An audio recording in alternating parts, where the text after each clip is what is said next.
have corroborating witnesses, because we are hearing contrary facts from both her and Johnny Depp. So I think it's going to come down to who else can she bring forward to corroborate her version of what happened. Last word, Sue-Ann. Difficult to do this over days and days. What are you looking for today? Without a doubt, they're both in a very, very toxic relationship. And we're all trying to figure out through their testimony who is the aggressor, who is the person who's initiating the abuse, because that's the crux of the case. If Johnny is the one who is the aggressor and the abuser, then obviously he loses the case. So that's what we're looking for, corroborating evidence that Johnny Depp is the one who is the abuser. And so far, I haven't seen any. We'll see if what more we learn today from Amber Heard's version of the events between this volatile relationship. That's one thing that's pretty clear, that these two were very volatile. The ups were very high, the lows were very low. Sue-Ann Robinson, thank you so much for your time and expertise this morning. Hope you enjoy your Thursday, your Junior Friday, and Cinco de Mayo, and we'll see you hopefully very soon. Melissa's going to stick around as we get ready. We're going to take a break now, but when we come back, we expect the judge to be on the bench. Amber Heard back on the stand. Stay with us.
Stretch marks.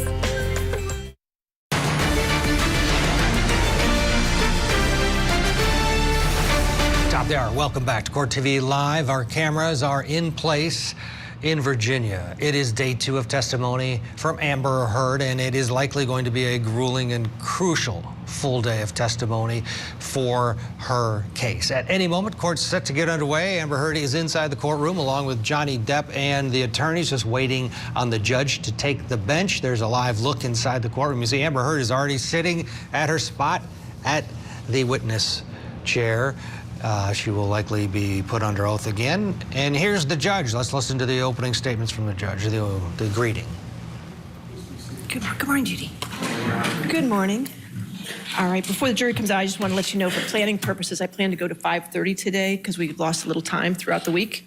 So we'll go to 5:30 today. And then starting when we come back on May 16th, I want to start at 9 o'clock, okay? So we'll be going 9 to 5 starting for those last 2 weeks just to give us a little bit more of a factor there so we can get all our time in, okay? All right. Okay, yes, ma'am? Just 2 exhibits, the defendant 167, 170, I've already given. Defendants 167 170. and 170. Okay, We're perfect. still working with counsel on redactions on one of the plaintiff's agreements for that case. Okay, all right, so we got those two. All right.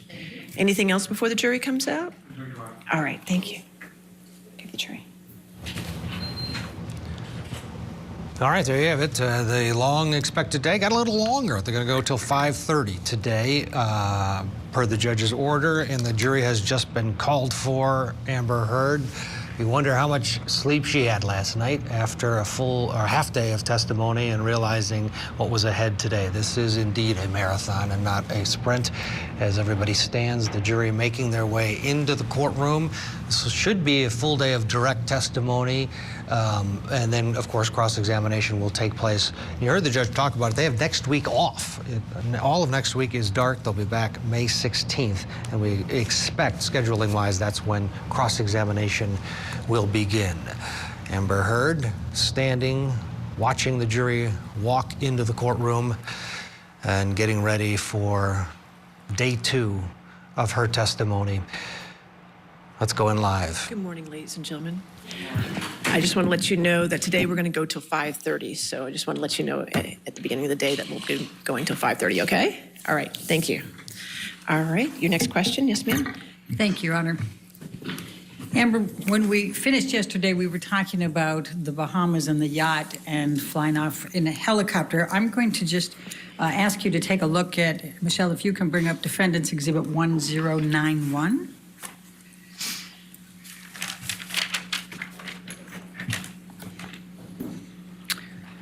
I think that's 1090.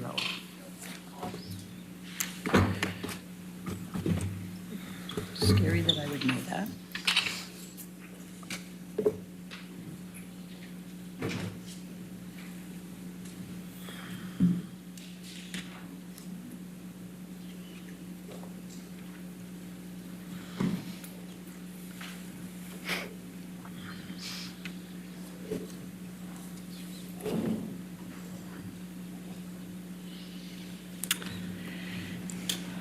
Do you recognize this picture? Yes, that looks like the picture I took of Johnny in July, around July 2013. Okay, and why did you take this picture? Because at the time, I was already sensitive. I'd been in a relationship with Johnny for over a year. Coming up on 2 years, and I had already noticed that there was this pattern of behavior changes with him that would make my life significantly more complicated or peaceful, difficult, or wonderful, depending on what he was using. And I only could tell what he was using because I would have to look for clues. And, he would pass out and, get sick and lose control of himself. And then people would pick him up and clean him up and fix it. And he wouldn't either remember, or he would deny it, or he would accuse me of of saying that this had happened when it didn't. And there was no one to back me up. There was just his employees and everyone who had been taking care of him versus my word. And so I started to take pictures to say, look, this is happening. This is, I understood enough about addiction to know that you have to hit rock bottom. Like, you have to have some consequence for your action or for your behavior if you ever change to get better. And it seemed to me like that was not happening. So I noticed a behavior pattern change, and he started to, instead of fits of rage, he started to pass out a lot and fall asleep and kind of fall asleep mid-conversation. And it was just a pattern change. So I started to pick up on the clues so I could figure out what I was dealing with. Your Honor, I'd like to move the admission of Exhibit 1091. Any objection? No objection, Your All Honor. right, 1091 in evidence. You can publish. Thank you, Your Honor. And Ms. Heard, and what is depicted in this picture? Please tell the jury. Johnny passed out on the island where we were vacationing. He had a bit of a stint of sobriety right before this, and it started to change with his friend Paul Betany. And yeah. Okay. Now I'm going to ask you, Michelle, can you bring up Defendants Exhibit 1095? We talked about March 2013 yesterday, and I just wanted to bring this up quickly.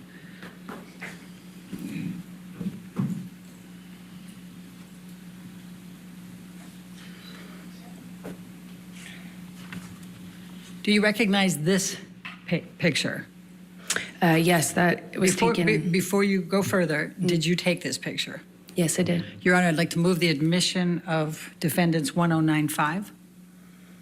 No objection, Your Honor. All right, 1095 in evidence. You can publish. Okay, thank you.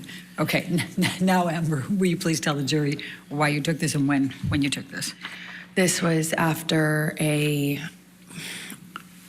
several-day bender, a binge of Johnny's. The 22nd of March, which we talked about yesterday, about he tried to burn a painting. It was accusing me of having affairs with a musician, my ex-partner, and he was on these, a drug binge where I saw him no eating, little to no sleep, and he would just use cocaine and drink all day long. Okay. And that would go for a period of time, and then a major blowout, and then he'd get sick and pass out, and then feel really awful, and often, including this time, would start a period of sobriety after that. Okay. Now I'm going to take you to mid-July 2013, the Tokyo press tour for Lone Ranger. Can you please tell the jury about that particular trip and the events relating to Mr. Depp? Sure. He was promoting Lone Ranger, and I had just met his kids at the premiere in Los Angeles shortly before this tour started.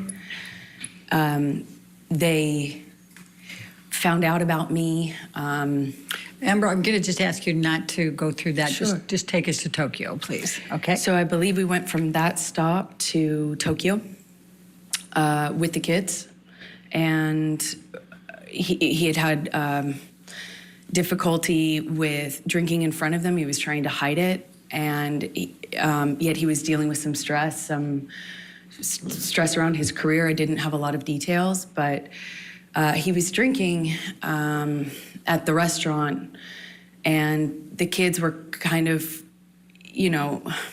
noticing, but not really sure what to make of it. Objection calls for speculation and hearsay. She didn't say what they said. I'll sustain us to the last part of the answer. Okay, please continue, but don't say what they said. Okay, the kids said. Anyway, Johnny became upset with me for judging him. He was, I couldn't it was like I couldn't win if I didn't do anything, if I didn't say anything to him about the drinking, if I didn't acknowledge it, it got worse.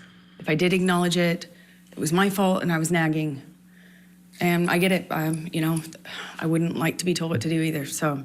But it made him really angry, and the kids were on this press tour, and I was just concerned about them. I was concerned about them hearing us. Johnny screamed at me in the hotel room, and all I could think were the kids were in an adjoining room. What if they could hear us? You know, I had just met them, and I didn't want them to think poorly of me and hate me, not knowing what was going on, you know, in our behind closed doors. I remember him, it was name calling, and he eventually passed out. Do you recall what names he called you? Do you recall what he said? I heard at this time, nagging bitch, nagging bitch.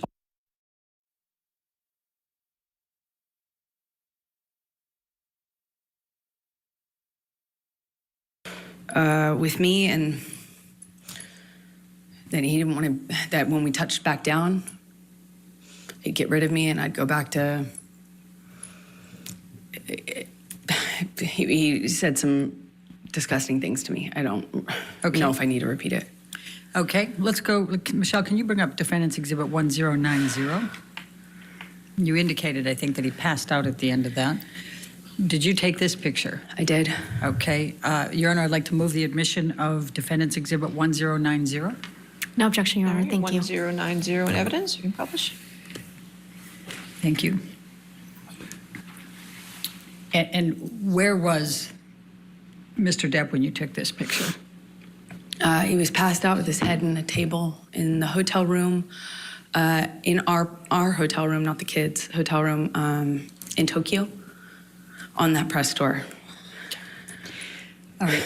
Now I'm going to take you to August 2013.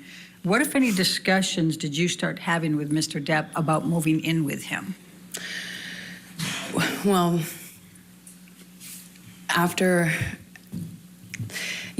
this, I was getting close to his kids, and he had a stint of sobriety shortly after that, and it felt really good again. And shortly after that, he started suggesting that I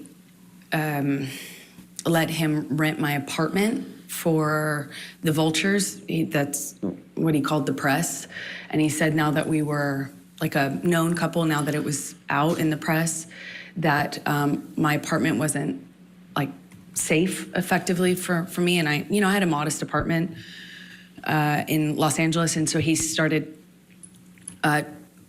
saying I needed to have security on me, or we'd rent out the neighboring houses because of the vultures. And it was a conversation, and then that conversation evolved into I should move in with him. Always wanted me to go with his security guards, wanted me to have his credit card. Obviously, I wouldn't accept that, but the conversation about moving in became, hard to resist, because I was increasingly becoming a part of his life, and also loving his family, and feeling like, more stability would mean more stability with him and his struggles with drug and alcohol use. And I thought I would minimize some of the jealousy and insecurity that he had. It was hard for me to justify working. Every audition, every meeting, every script I got was a negotiation or a fight. I had to justify it like as if I was saying, hey, let's have an open relationship. It was, and I thought that would be minimized if I could make him feel more secure. By, if we live together, certainly there would be more security, right? And that was my reasoning. So you talked about still reading scripts and things. What, if anything, did you do differently in terms of pursuing your acting career? Well, I've always been really independent, and I've never imagined not working. I've worked from the earliest time I can imagine. I come from, parents who worked until they literally couldn't anymore. I never imagined myself having to explain my job or justify my job, but I did, and I am independent, and I see myself as independent and strong-willed, and I had to bargain. Every time I'd get a script, it would be, I thought you weren't taking another job. I'd always say, are you kidding me? That's crazy. I have to work. I support my family. When I moved out to LA, I'd get a check for, a gig, $600 or something. I'd save half for me, send half to my family.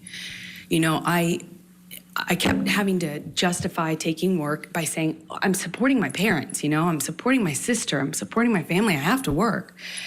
And he would say, you don't have to work, kid, let me take care of you, my woman doesn't have to work.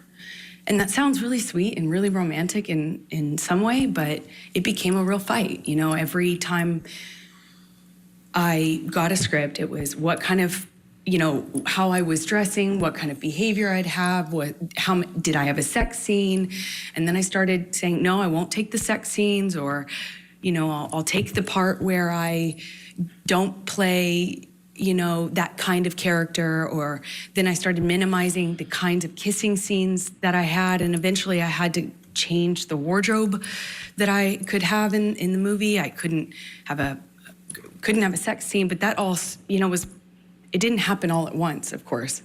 It was little thing after little thing after little thing, and eventually I found myself pushing as many scripts off my desk as I could, picking the ones that had minimal makeup, dressed as conservative as possible, finding ways to minimize the scenes I had where I had a romantic involvement of any kind. It was a constant battle and negotiation. So let me take you back. Did you, as a result of your discussions with Mr. Depp about moving in, did there come a time that you did move in with him? Objection leading. Overruled. Thank you. Yes.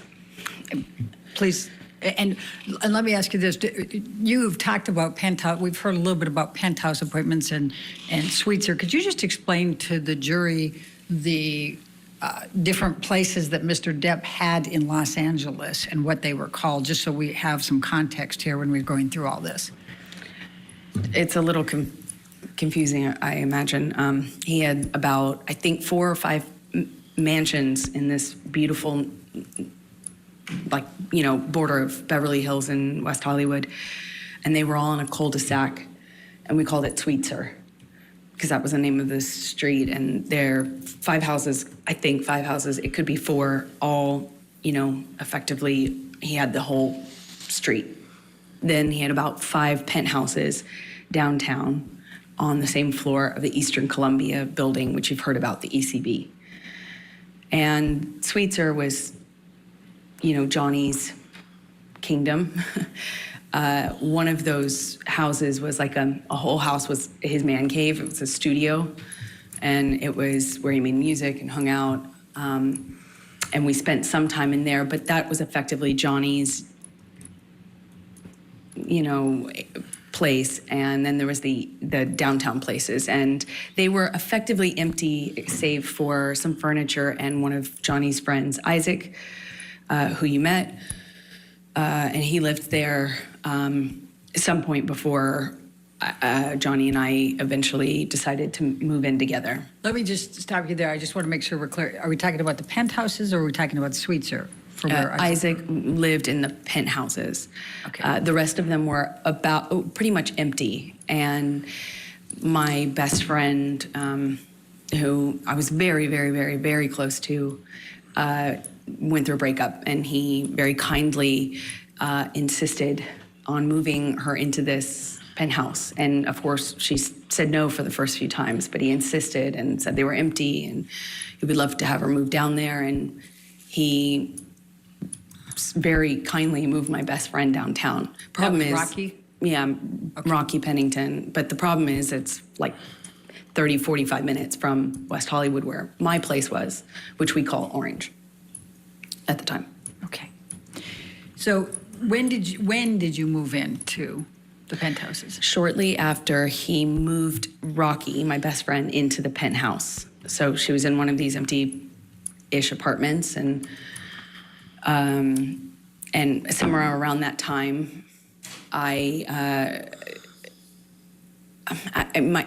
think it took me some time, actually, but after that, I eventually agreed to move in with him and give up my place, although that made me pretty nervous, to be honest. But we were in this relationship that was very serious, and we were constantly traveling. Also, is another part of it, is we were in LA for a matter of days or weeks. I'd go do a job, he'd go do a job, I'd come back for a photo shoot or a red carpet, go on a location, go visit him on a location. And there was an incredible amount of travel and movement. So we weren't really, again, living the day-to-day that you might normally with a partner, where you have a home and you move in together and you have one home. We didn't have that. It was Okay. very different. I'm going to take you to September of 2013. What were you filming at that time? London Fields? Yes, that's right. Okay. I was filming London Fields. I just started. All right. And did there come a time that you became engaged to Mr. Depp? Well, yeah, it was difficult because in that role was a very difficult role. I mean, every time, every scene that involved sexuality or romance was like, I'd look at that on the page and it felt like I'd feel my gut tighten because I knew it was going to be an issue. But Johnny dropped me off. I gave him the script. I sent him pictures of what I was wearing in my wardrobe fittings. I sent him everything. I shared my script with his team. And the fighting eventually kind of minimized. It was clear I was going to do this job. And I told myself I had to do this job. And Johnny had to go to London, I think, for some pre-production stuff for a movie he was going to do a smaller part in, I think. It was called, I think this was Into the Woods, is my best guess. So he dropped me off in London, and when he dropped me off in London, we had a few days at this hotel that we first, consummated our relationship in. It was when we were on the London press tour, and our relationship developed. That was the same hotel, and we were in this same room, which is Johnny liked to be in the same room. And it was really sweet. He got down on one knee and said, I want you to be my girl forever, my woman, my girl. I want you to be the rest of my life. Say yes to me. He said he wanted to spend every day. He promised me that every day when I woke up, that I would wake up and he would make me smile at least once. And that would be his goal. And, I looked into his eyes and I saw my future, hope, like blind hope, so in love. It was one of the most, I can't describe that kind of joy, I thought, if we were married, then this is real. This is real. This isn't a thing of, this isn't chaotic, and this will change. I had so much hope in that moment. And I just said to him over and over again, are you serious? Are you real? Are you serious? Are you sure? Because he didn't have a ring, so I thought, is this an impulse thing? My experience, Johnny could be very impulsive, and he said over and over again, be my woman forever. I want you to be my wife, my wife, my wife. I, of course, cried And we had a wonderful evening. And he left shortly after, and I was like, the next day I had to go to work, and I couldn't tell anyone, and I wasn't sure. Part of me was worried that he didn't mean it, or that he wasn't sure. I just didn't want it to be an impulse thing, so I didn't want to mention it. I want to bring it up. I didn't want to. And I kind of felt, I walked around for a few days like I had butterflies under my skin. And then he brought my dad out to London with my best friends, and my dad told me, Johnny has asked me permission for your hand in marriage. And I felt like the luckiest woman in the world. So while you were filming London Fields and Johnny had gone back to L.A., what, if any, issues did you have with him on fraternizing with the cast? And I'm going to ask, Michelle, can you pull up Defendants Exhibit 188, please?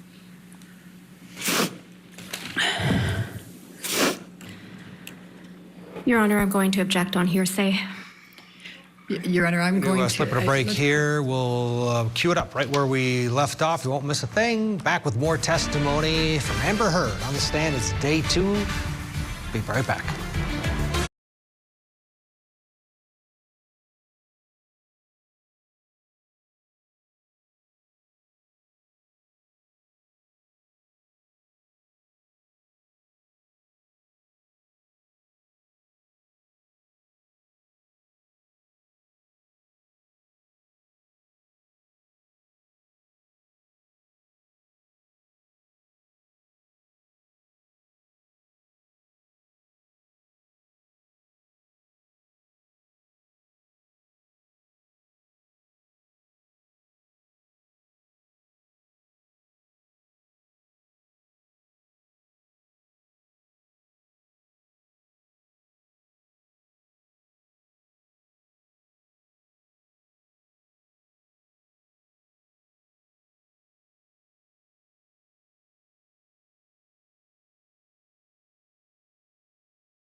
Jack, let's get you back into the courtroom right where we left off. Amber Heard testifying. This is the second day.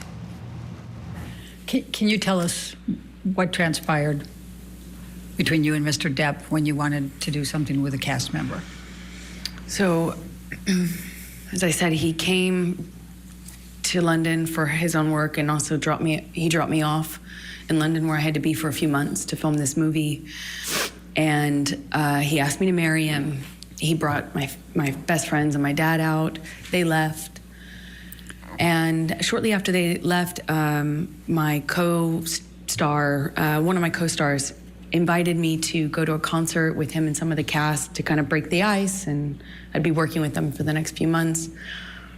And I had already, I already knew I couldn't be photographed, even if it was platonic. I couldn't be photographed with men or women that other people could possibly spin as romantic. I had learned that but in January, the hard way. So I asked him permission if I could go to this concert with the cast.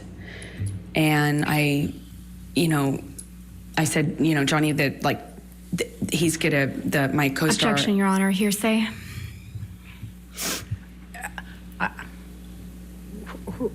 Don't tell us what the co-star said. Just tell us what your communication was with Mr. Depp. Objection, hearsay. Her communications are hearsay. I'll sustain the objection. I'm not sure I understand. If you want to approach this. Yes. All right, sidebar. Melissa Redmond is still with us. Also joining us is Jack Hershenson. He's in Normandy Park, Washington. Melissa, your thoughts? How's she doing so far here on day 2? It's still pretty early, but so far I think she's doing well. Recounting, just kind of taking the jury very slowly through the progression of the relationship and kind of building up to those explosive episodes. And I think what she's describing would sound very familiar to those who know how intimate partner violence plays out, those periods of what we call a honeymoon phase of everything going very well, some tension building. She's describing a lot of power and control and just in what type of scripts she could have or what kind of roles she could have, what type of wardrobe she could wear during her participation in those roles. Mm-hmm. All of the things that kind of point to it beginning with control and power over their movements, over what they wear, who they speak with, who's around them. And I think that's going to play out with her subsequent witnesses. All right, let's go back in. Sidebar's breaking up. Let's go back in. That if I accepted the invitation and went out to a concert, that the engagement would be off, that the relationship would be off, and that I was foolish, naive for thinking that people could invite me to a concert in a platonic way. I tried to say that it was fine. Objection, hearsay. She's testifying about what Mr. Depp said. I don't understand. All right, I'll overrule that objection. Please continue. Yeah, he said I was foolish and naive, that no one could invite me to. How could I be so dumb to think that somebody could just invite me to a concert? Why would they want to hang out with me? Obviously, it was because they wanted more from me, and that I probably wanted more too. I was basically asking for it. You're going to go backstage. What are you going to say to the band? And then I know how this plays out, and who's the other girl going to be there? And how could you be so stupid? How could you be so foolish? You're more naive. You should be smarter than this. And I apologized. I stayed, that whole evening, I think for a few hours, I spent on the phone with him, texting, calling, or talking, hanging up. He'd hang up on me, be upset, and then send me cryptic messages about my foolishness. And, I'm already doing a movie where I play this, character where I was empowered. Like, I read the script and I thought this character was empowered sexually. And by the time I got Johnny's feedback on it, I had been convinced that actually I was just being used. That I was just being used. It was clear that that was all I had to offer, and I was too foolish to see it. And I had Amber, I'm just going to stop you right there because I'd like you to take a look at Defendants Exhibit 188A. Is that in front of you? Do you recognize this portion of the text chain between you and Mr. Depp? Yes, I do. Okay, and this is on September 9, 2013? Yes, it is. Okay, and are these statements Mr. Depp made to you during that evening that you just described to the jury? Yes. Your Honor, I'm going to move the admission of Defendants 188A. Any objection? No objection. All right, 188A in evidence as redacted. Do I have that redaction, or is that something you need to give me? I think we're going to need to give it to you Okay. hard copy. All right, thank you. Thank you, Your Honor. And if I You can publish. can draw your attention to it, he first says, "I don't want to make anything an issue, baby, but I literally."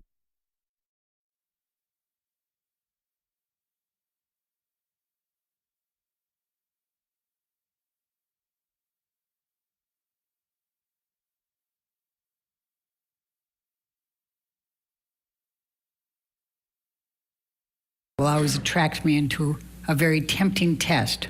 What's behind that door? Almost impossible to, I think he meant not take you on. You want me to roll the dice? This sounds more like an aggravated ultimatum than soft words that could help us make both feel better. Don't test me, please. Did he tell you that? Yes, he did. And what did you understand that to mean? It was clear. It was a threat that if I wanted to be... Objection, speculation. I think she can say what she understood it to mean. I'll sustain the objection. Okay. All right.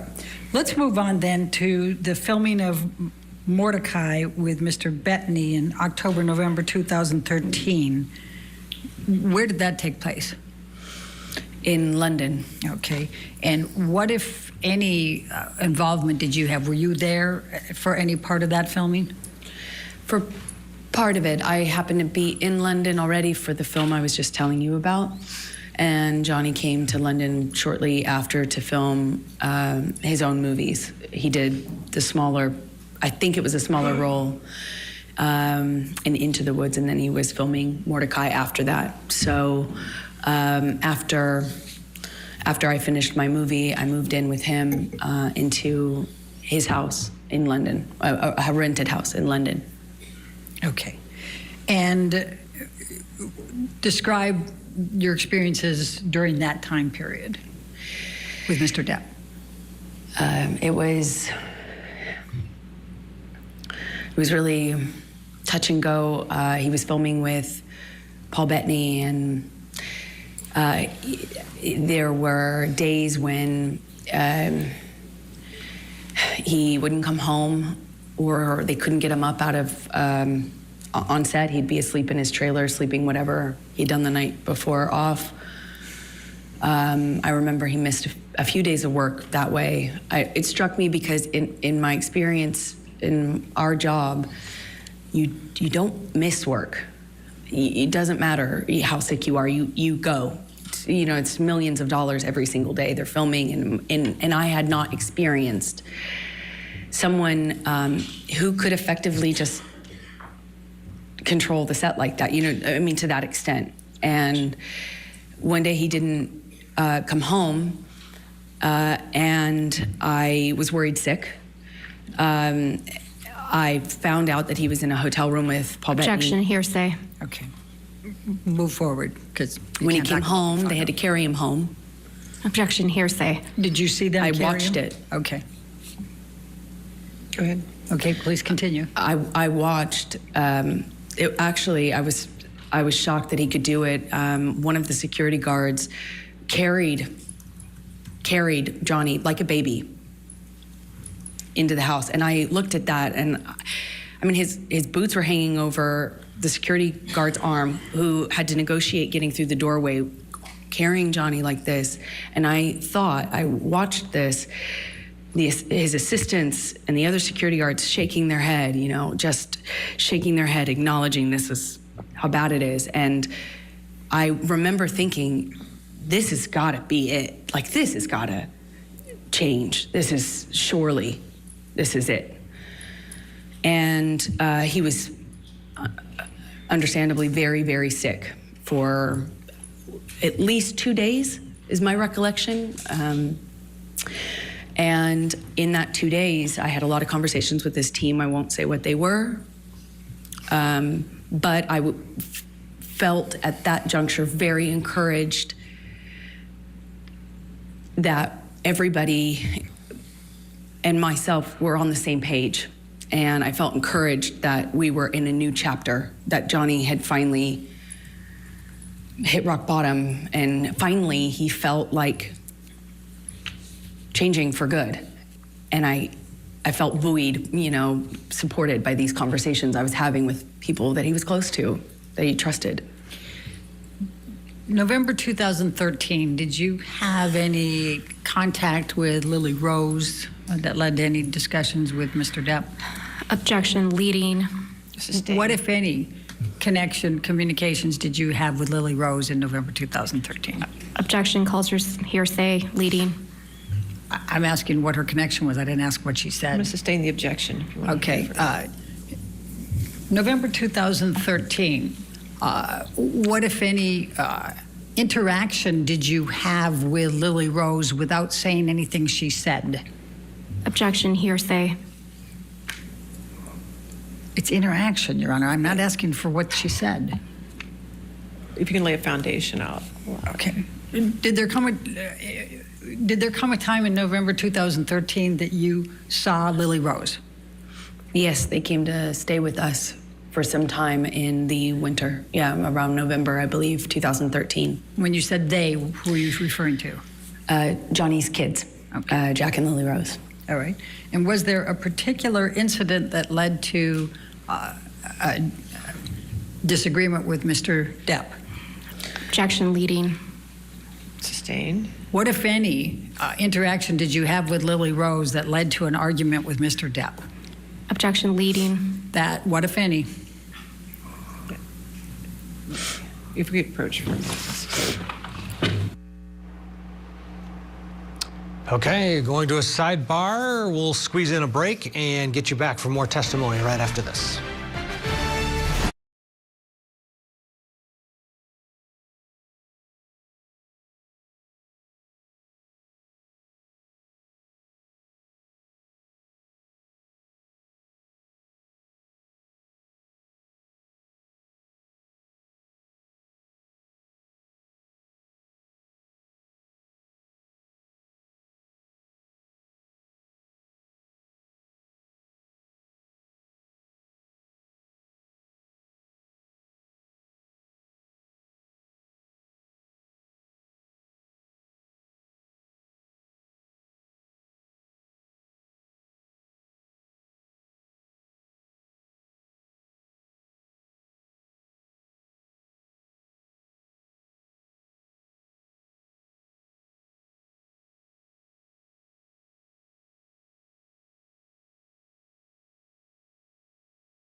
Back to the courtroom we go. Amber Heard detailing to the jury her relationship with Johnny Depp. Did you have an argument with Mr. Depp relating to Lily Rose in November 2013? Yes. Can you please describe that? Well, I was, you know, these kids were, I found them to be these beautiful, wildly intelligent little weirdos in the best way. You know, they were, I was falling in love with them. And, you know, they were in my life at that time, a short amount of time, but I loved it, and I started to feel very protective, and, you know, Johnny's sobriety meant that he was there and then he wasn't. And the nature of our lives with the travel and work meant he was there and then he wasn't. And Lily Rose, at some point, had a crush on a, you know. Objection, hearsay, and lack of foundation. I'll overrule for them. Thank you. Please continue. This argument happened because Johnny was, I didn't agree that this gentleman, it was a famous musician, over the age of 18, spent the night at the house, and I felt protective over Lily Rose and concerned. And naturally, they were not my children. It's not my place, and I understand that. I know it's a sensitive subject, so I understand why Johnny got so upset with me. But that and the introduction of the weed with his daughter, she was so young, I just felt protective. Again, it's not my place. I understand that, and I made him really angry by weighing in on that. Okay. Did there come a time that there was a family engagement gathering? Well, we celebrated Thanksgiving out in London. The kids were there. There was a stint of sobriety following how sick he got on set with Paul Betany after one of his drug binges, and he kind of just came alive again. You know, he even played a prank on me about having relapsed when he hadn't relapsed. You know, I started to kind of feel that with the kids being around. I did think that maybe this was it. We were on a good path, meaning to sobriety, that this was it. And our life was peaceful for a minute. You know, it went back to being wonderful. There were these moments that just felt so wonderful. Objection, Your Honor, non-responsive. All right. I'll just sustain the objection. Okay. Take us to the engagement. There was an engagement party, correct? Then, yes, come Christmas of 2013, Johnny had rented this beautiful mansion in Malibu on the beach. It was gorgeous. And he brought my family out, and his family was out, obviously in LA, and we stayed in this rented mansion, and we're all together for the holidays. And one evening, we were going to his mother's house. His mother, who you've heard about, was older and sick, but at home being cared for.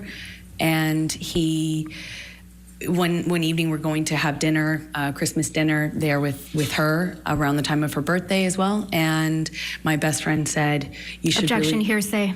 Sorry. It wasn't offered to prove the truth of the matter, but go ahead. Go past that. What did you do? We went to Betty Sue's house, his mother's house, and Johnny proposed in front of our families in this big, surprise. He surprised me, got down on one knee, and I cried and hugged my mother and hugged his mother, and he gave me this enormous diamond ring, and it was a nice time.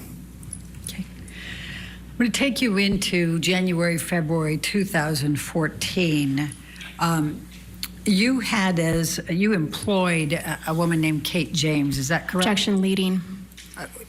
What, if any, relationship did you have with Kate James? She was my assistant at the time. I hired her sometime in 2012 and had as minimal contact with her as I possibly could. So, And why is that? She was difficult,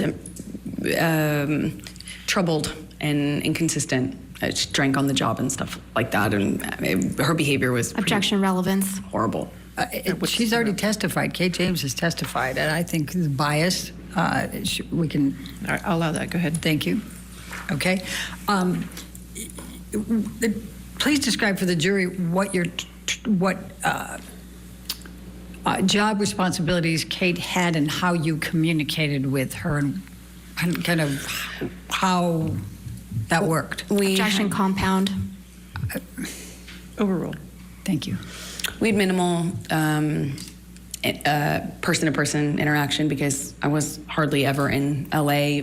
If I was there for a few days at a time. And Johnny and I kind of lived in this insular bubble anyway when we were together. But we would send emails, texts, and a lot of voice memos, voice notes. And, you know, if I found that if I said, Kate, you know, you left the car running with your doors open and your kids in the car on the street, you need to Objection move it. hearsay. She's not testifying. She's testifying about context. Sustain the objection. Next question. All right. I'm going to ask you to take a look at Defendants Exhibit 209.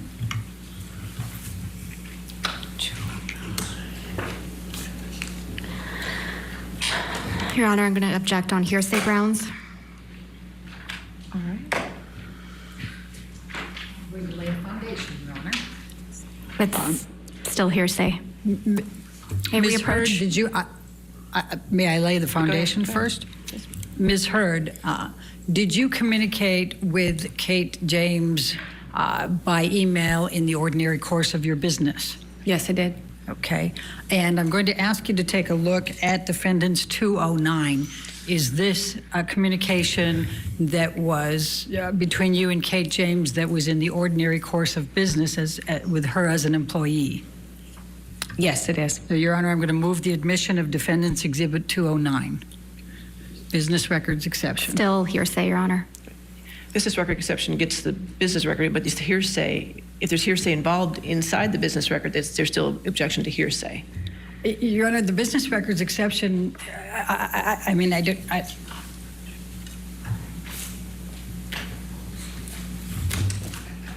agree. I think that's the point that hearsay can... approach. They're going to a sidebar. Quick break. Back after this.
free at SmileDirectClub.com.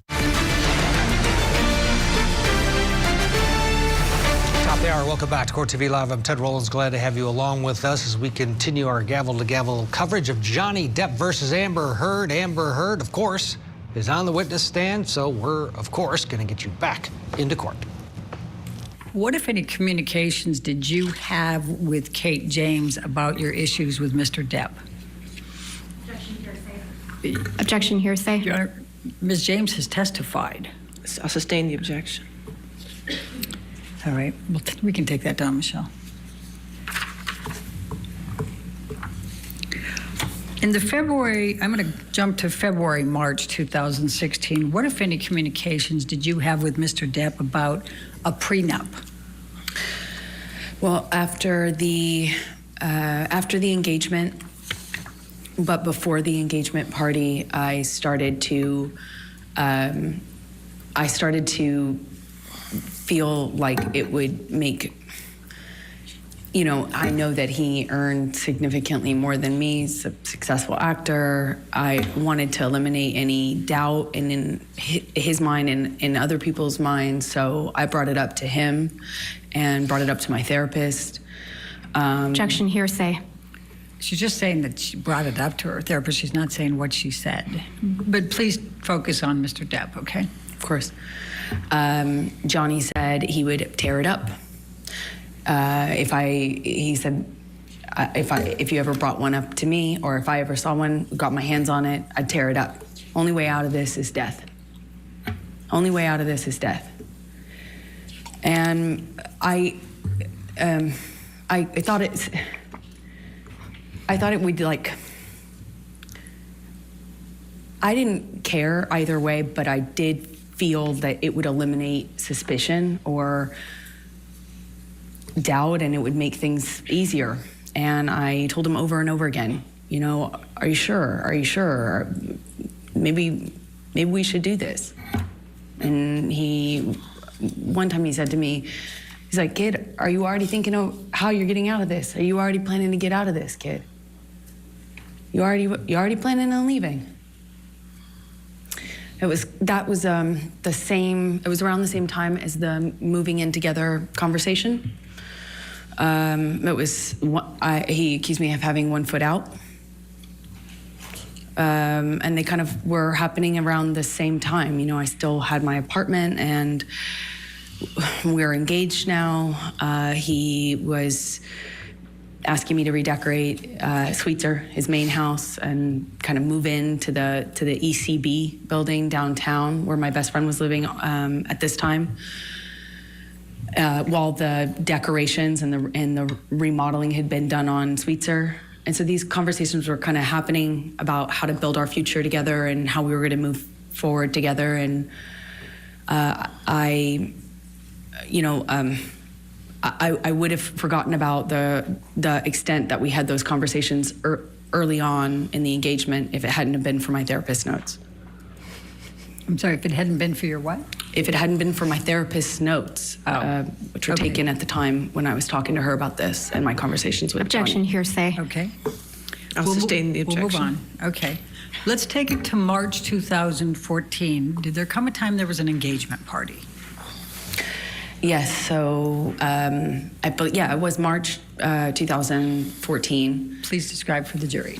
We had an engagement party, and we decided that when we did get married, we'd have a small wedding, you know, something intimate. But, you know, our lives were kind of big. His life was extremely big. And we needed to incorporate, we wanted to have a bigger engagement party than a wedding, you know, and kind of get our guests in, our family, our friends, and have a big event of it, as opposed to making the wedding something that was big. And, you know, so we kind of put it on the engagement party and had a bunch of people, a lot of friends, business acquaintances, a lot of family. I had all of my family friends and my childhood friends come out for it, and I even invited my therapist. It was, you know, a big event. Okay. And describe what took place at the engagement party. Well, we walk in together and we took some pictures and said a few hellos, and then Johnny disappeared upstairs in, I guess it's like a coat room or something. It was in a big abandoned building that was rented out for events. And he disappeared upstairs almost the entire party, I would say. It was kind of came down at the end when we were leaving, and came down once because he was at the time sharing drugs with my dad. Objection. Speculation. Lack of foundation. How do you know that he was sharing drugs with your dad? I was there. I watched it. Please continue.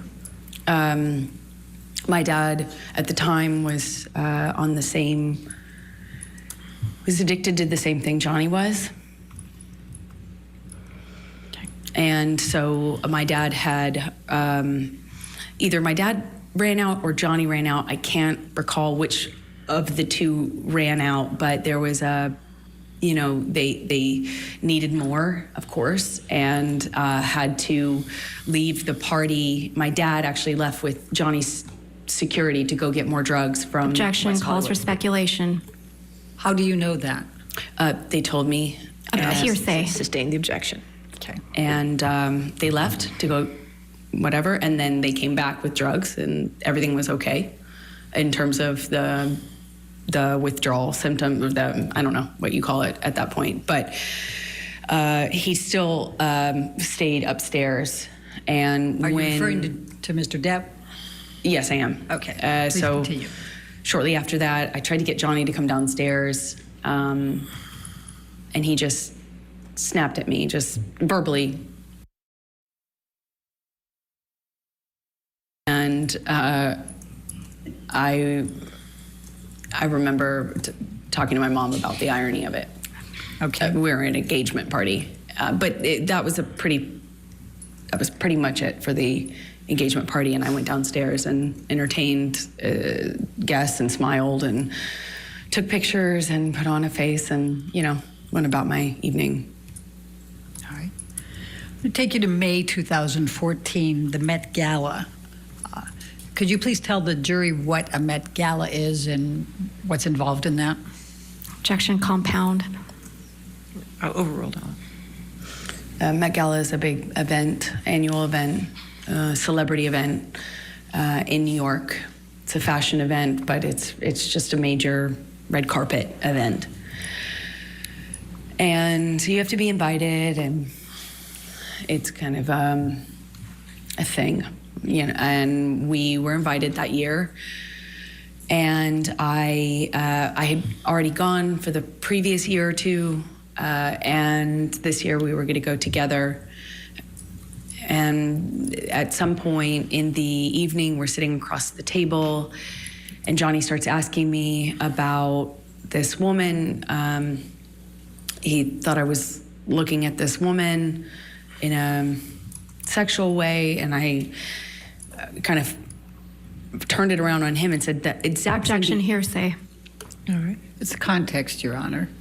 This is I'll context. sustain the objection. Okay. Just say what Mr. Depp said then. I guess you can't tell us what you said to him. Okay. He was accusing me of flirting, and that's how the argument started. I don't recall what other accusations I was fielding at that moment, but typically in my experience with him, it wasn't just one. So you'd make a point, and then he would go on to a different accusation. But I remember that what started it is this accusation that I had been flirting at this event. We get back to the hotel room, and Johnny shoves me and kind of grabs me by the collarbone area, like not really my neck, but top of my neck, above my collarbone, below my neck. I think at that point, when we were still in the living room, I shoved him back, but I don't really recall too many specifics. I remember he threw a bottle at me. It missed me, but it broke the chandelier. And at some point, I remember maybe this was the shove that I was talking about, but at some point, Johnny and I are in a struggle in the living room, and he kind of like shoves me down on the sofa, and I get up and I'm trying to get him off of me, and it's just stronger than me. I don't know how else to describe it. And at some point, he just whacks me in the face. And I had not, at the time, been, I think that was the first time I was like, is this a broken nose? At the time, I was unsure what that feeling was, but I suspected I had a broken nose. And other than that, I was relatively unscathed. But I remember my nose being swollen, discolored, red.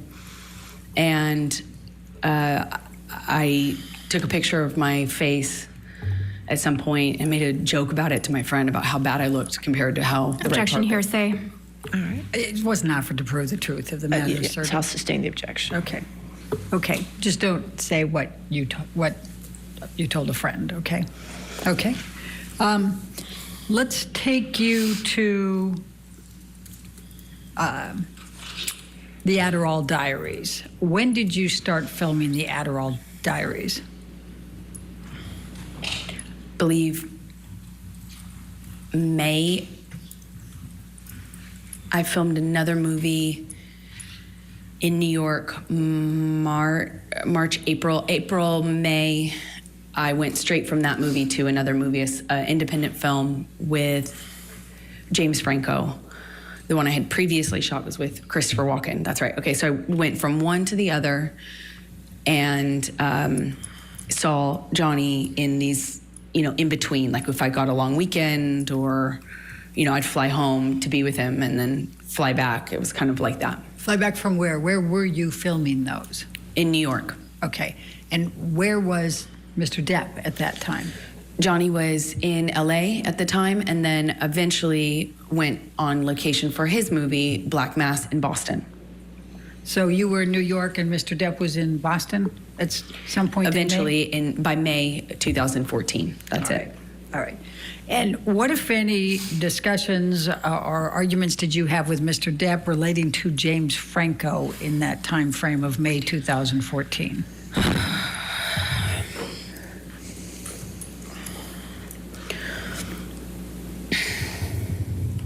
It's a nightmare.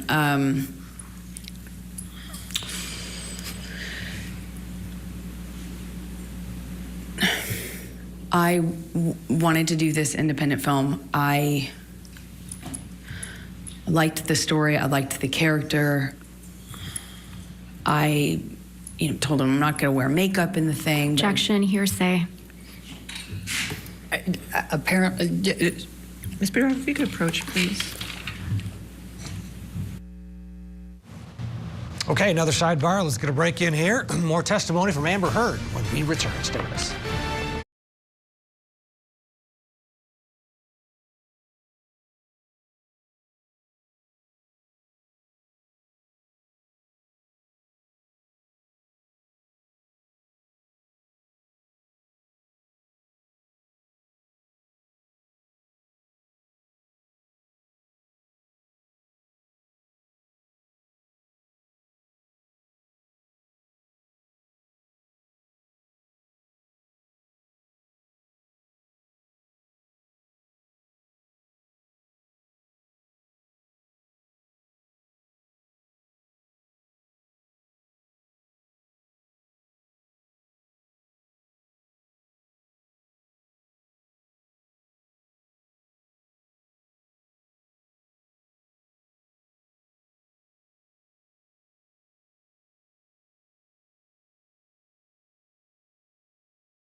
made like no other. All right, let's pick it up right where we left off after the sidebar. Here we go. Tell the jury what Mr. Depp said. He was mad at me for taking the job with James Franco. He hated James Franco, and was already accusing me of kind of secretly having a thing with him in my past since we had done Pineapple Express together.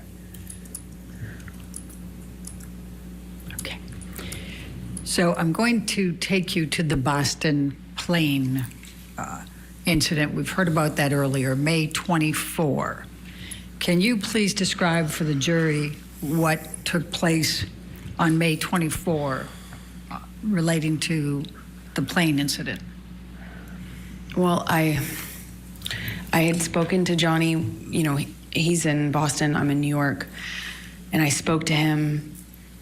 He had already been upset with me and accused me in like many arguments about not telling him about scenes that I had. If I had a kissing scene, any sort of romantic scene, and I wasn't explicit about what I was going to do, then I was accused of having withheld information and hiding it from him. So I didn't want the fight, of course. I didn't want the argument, but I had to kind of eggshell tiptoe around how to tell him when I had any sort of scene like that.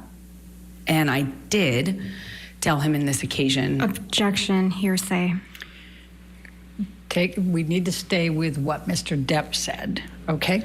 Okay, so he was upset with me, but he didn't sound coherent so much on the phone. He was yelling at me about how could you tell me this? How could you tell me this when I'm filming, when I have this scene that I'm doing? How could you tell me this when I'm working? Obviously, I couldn't tell him any other time because we were both filming, and I told him as soon as it was relevant, but he kept saying, how could you tell me this? How could you just tell me this? And it was like I had told him I was having an affair or something, you know, he was that angry at me.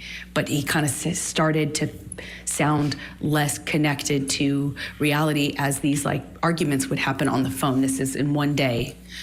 Eventually, he hangs up on me in the conversation, screaming at me.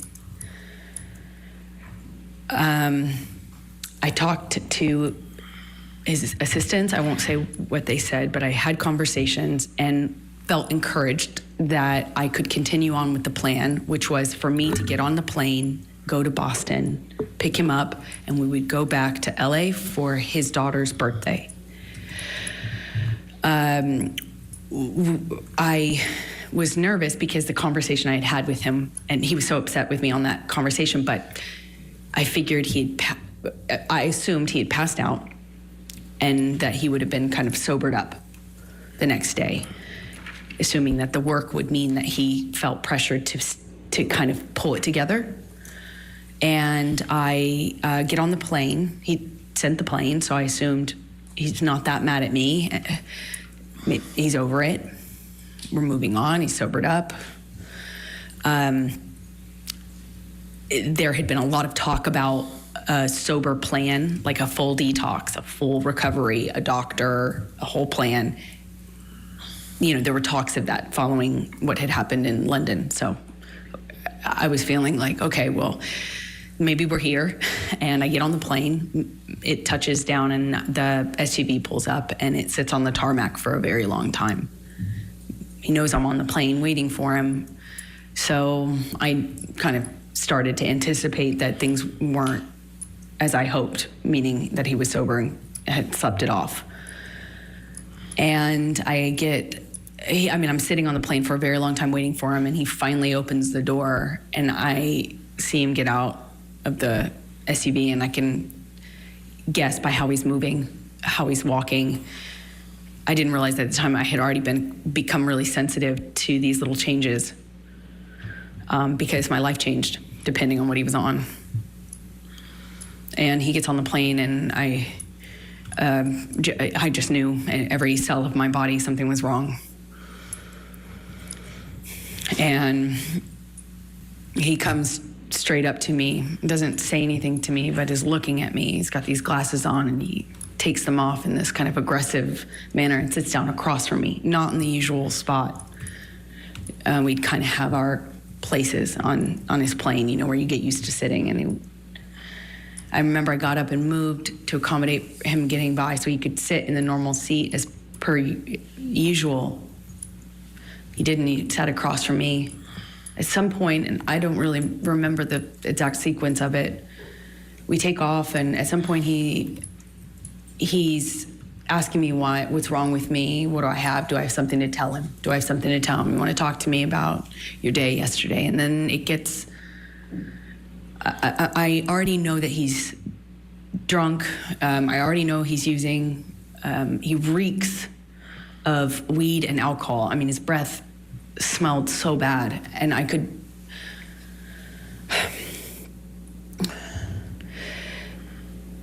I could anticipate that there was a no-win situation here. There was no me talking myself out of this or talking him down or any, you know, a lot of my arguments and my involvement in them are me trying to diffuse by explaining or Objection, non-responsive. She's telling the story, Your Honor. I'll sustain the objection as part. Good. Okay. So he is asking me questions, and I know to not engage. I was polite. I made sure to answer minimal amount of, you know, the minimal amount that I could. I moved slowly. I was trying to be polite, but not engage because there was no win. And he kept going, kept asking me. Eventually he went from, do you have something to tell me, to, you want to tell me how much you liked it? Tell me, did he slip a tongue? It got worse and worse, just more. It went from asking me about how my kissing scene went or how the sex scene went to asking me what James Franco had done in the scene, to being really explicit about my body. You know, he was talking about he was saying really disgusting things about my body, about how I liked it, how I responded, and then he started just straight up taunting me. I know you liked it. He called me a go-getter.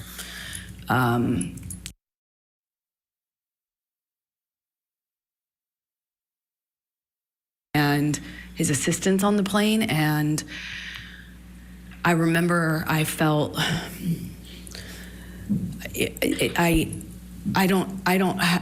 struggle to be able to tell you how embarrassed I was because he was speaking to me in front of people in this way, asking me if I liked it and if I was wet, and you know, why I wasn't looking at him, and that was proof. I wasn't looking at him. That was proof that I was asking for. Did I ask James to do this and this to me? And how about if he does those things to me?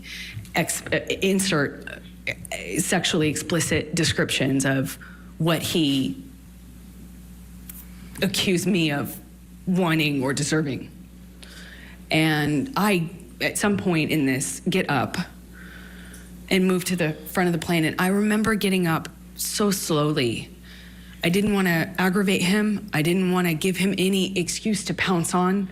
I didn't want to upset him. I didn't want him to flip a switch and get worse. I just remember very slow movements. And I slowly get up and move to the front of the plane, and he starts throwing things at me. Ice cubes, utensils. He's calling me a go-getter, and then an embarrassment, talking about what an embarrassment I am.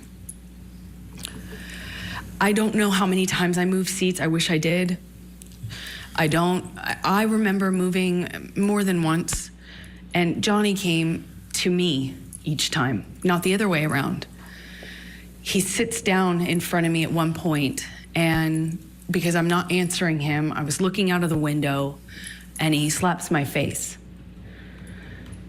And his friend is in our proximity. And it didn't hurt my face. It just felt embarrassed that he would do that to me in front of people. It was the first time that anything like that had happened in front of somebody. I got up to move again, and he's just taunting me, having a laugh, screaming, and then just straight up mean, calling me names. And it was oscillating between those things. And I get up slowly again, and I just resolve to just sit the rest of the time up at the front of the plane. And as I get up, he kind of kicks the swivel chair into my hip, kind of just hits me. And I look at him, and he asks me, what are you gonna do about it? I just stared at him. I just stared at him and wanted him to see me. I wanted to get through to him. Didn't feel there was it felt like there was a blackness in his eyes. I wanted to look at him. I wanted him to see me. It didn't even feel like him. And as I'm walking away, slowly, trying not to be, I was being very deliberate about my movements, wasn't saying anything, I wasn't engaging. I am walking away from him slowly.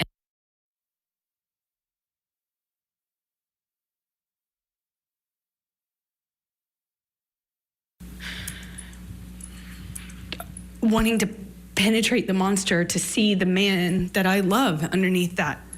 The man I loved. And he tells me to hurry up again. And I pull my gaze away from him. I walk away from him. My back is turned to him, and I feel this boot in my back. He just kicked me in the back.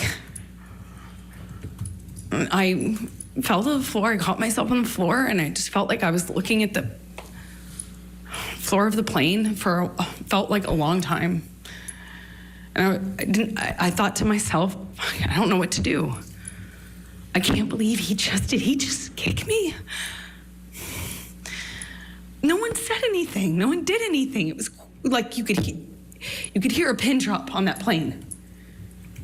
You could feel the tension, but no one did anything. And I just remember feeling so embarrassed. I felt so embarrassed that he could kick me to the ground in front of people. And more embarrassing, I didn't know what to do about it. I got up and I walked to the front of the plane. I sat down and I just looked out of the window. And Jerry Judge's security and my friend both kind of under their breath asked me, "Are you okay?" Objection, hearsay. I spent the rest of the time looking out of the window. Sustain the objection. And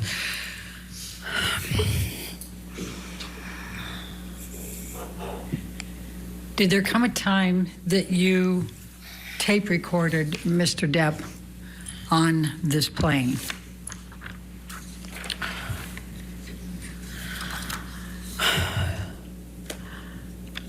I want to sit here and say that I was telling myself I needed to leave him, but as he got worse, he demanded the oxygen tank from the flight attendant,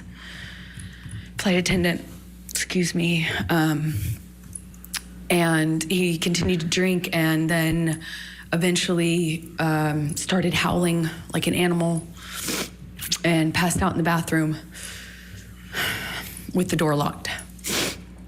And was howling, and I at some point pushed record on my phone because there was that 5% part of me. Objection, non-responsive. I don't think it's non-responsive. She's explaining what led up to her tape recording him and why. I mean, I can ask her, Okay. will that solve it? All right. Why did you tape record him? Because I knew that Johnny wouldn't remember what he had done. I knew he would not remember. And if Calls for speculation. She can say why she did it and what she thought. But that last part called for speculation. I'll sustain the Don't objection. say I knew. Why did you tape record? in my experience, when Johnny was that inebriated, he would not remember what he had done. Calls for speculation. How can that call for speculation? I'll sustain the objection. All right, let's go to Defendants 221. And I'm going to play 3 different parts for it. Your Honor, And if may we we can- approach, please? Okay. All right, another sidebar. Sounds like they're going to play the recording that Amber Heard took of Johnny Depp in the bathroom of the airplane. We're going to break in, listen to that when we return.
5.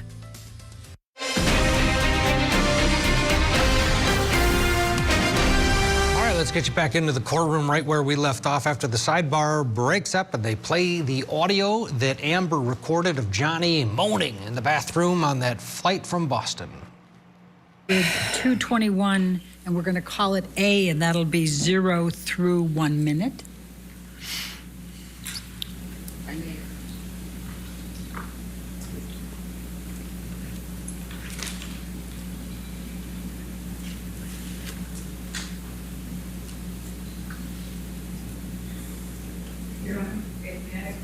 Okay, sure.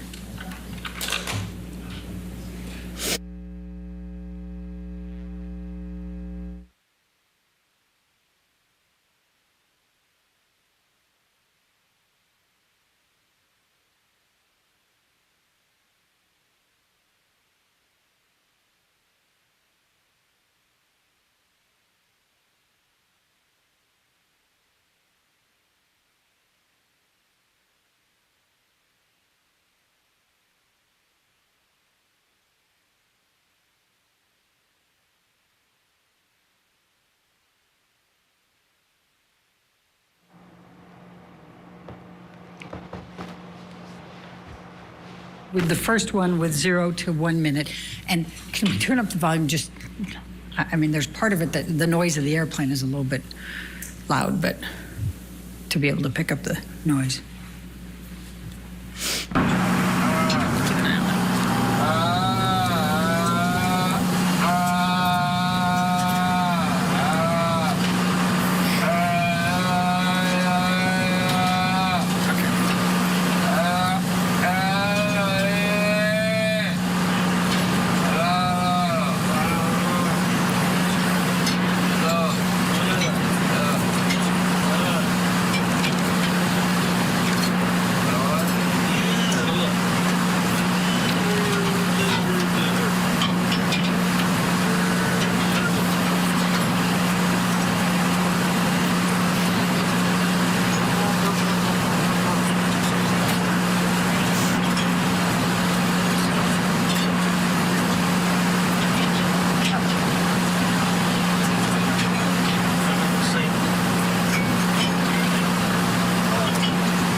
And then the second one is from 2:50 to 3:20, 30 seconds.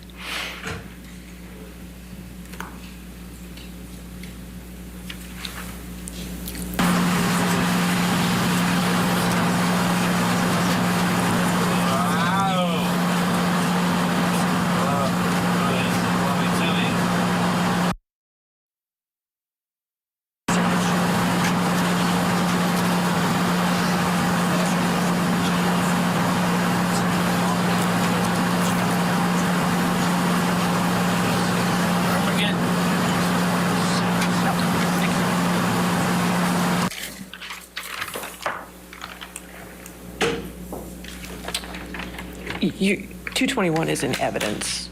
All of 221 is already in evidence. So may I play the third one then, and then we Yes. can take the break? Yes. Thank you. Play, That would be at You can play 9. all of it if you'd like. That's fine. Thank you. I think that'll torture the jury if I do that, Your Honor.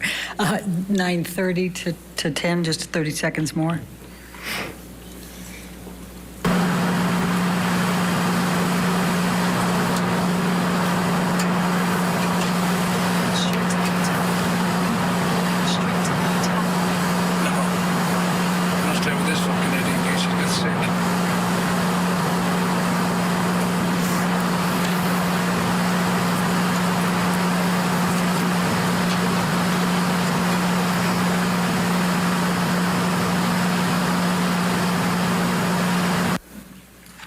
All right. And you can be changing gears after that, or do you have any more questions for this issue?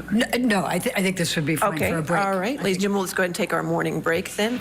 Just do not do any outside research and don't discuss the case with anybody.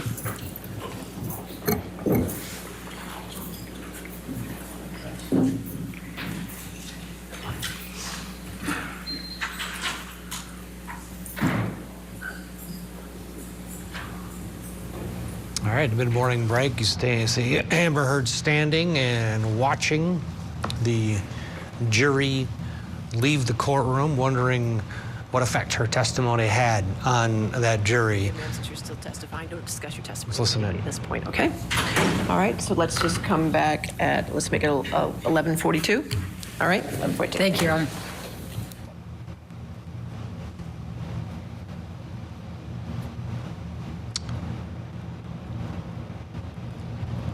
And obviously, 11:42 has already happened. We're just a little bit behind because we've been playing all of this. Watch this. Amber Heard walks very close to Johnny Depp there, and there's a little dance they do where Johnny waited until she passed by and then headed out. We'll get a break in here and get you back into the courtroom. They should be back at any moment. Stay with us.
back. The mid-morning break is finishing up. Zach Hershenson is watching along with us in Normandy Park, Washington. He is a criminal defense attorney. Zach, your thoughts?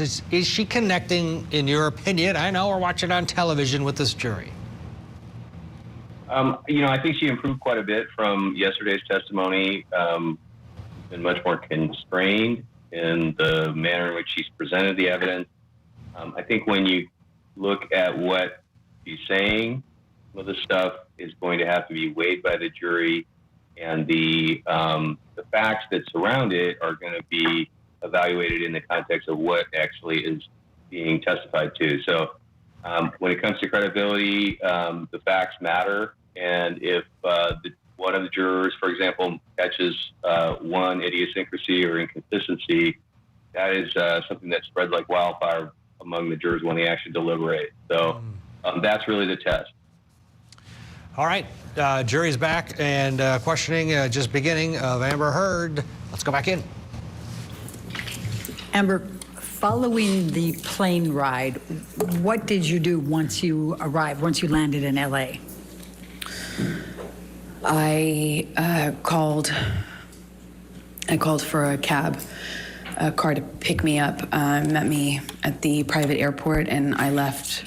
I got straight off the plane as soon as we touched down.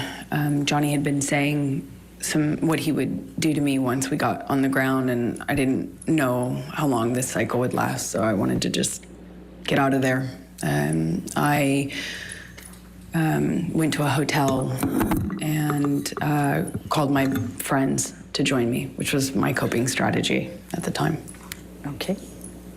I'm going to ask you to take a look at Defendants 204.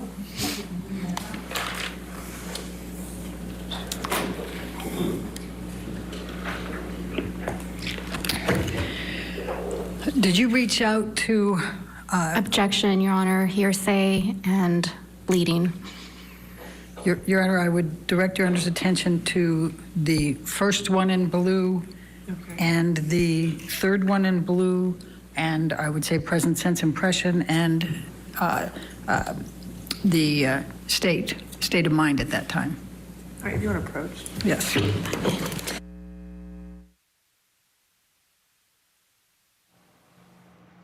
All right, sidebar, out of the gate after the mid-morning break. There's been a lot of breakups today, more so than yesterday. A lot of objections from Johnny Depp's team, and specifically Camille Vasquez, who is handling this witness. She will be handling the cross-examination as well. Let's go back in, sidebar broken up. Let's go to 205.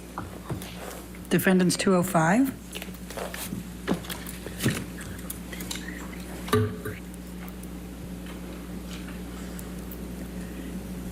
And this is a communication between you and Rocky Pennington, your best friend, is that correct?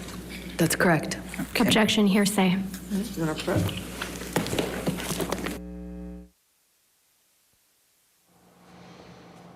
All right, another sidebar. They're talking about the time when the plane landed from Boston, and we know from Kate James, the assistant at the time to Amber Heard, that Amber met her friends at the Chateau Marmont, and they partied at the pool, and Kate James said that she went there and actually felt a little strange and had to sit there and watch them. We'll see what Amber's take is on the event that we've already heard about. Sidebar broken up. Let's go back in. May we publish to the jury? Thank you. It is. So, Rocky, on this is Rocky Pennington, your best friend, is that correct? Yes, it is. Okay. And when did you send this communication to Rocky? Once I had touched down in LA. Okay. And you said, I'm not good. What did you mean by that? That I needed help. Okay. That I was scared. I was scared of what had just happened to me. I was scared of what was going to happen to me. I was scared if I left him. I was scared if I didn't. And I needed help. I just needed support. I didn't feel safe going home. I still had my place in Orange. He had keys.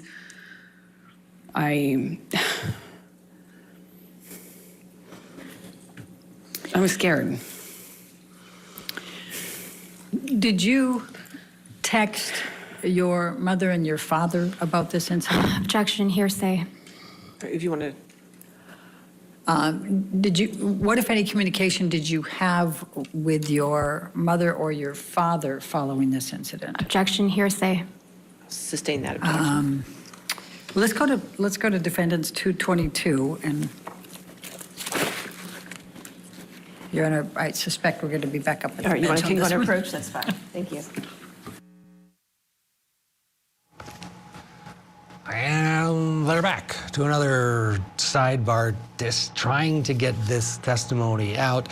Camille Vasquez doing a good job advocating for Johnny Depp, putting blockers up to try to prevent some of these communications that Amber Heard had after she touched down. Zach,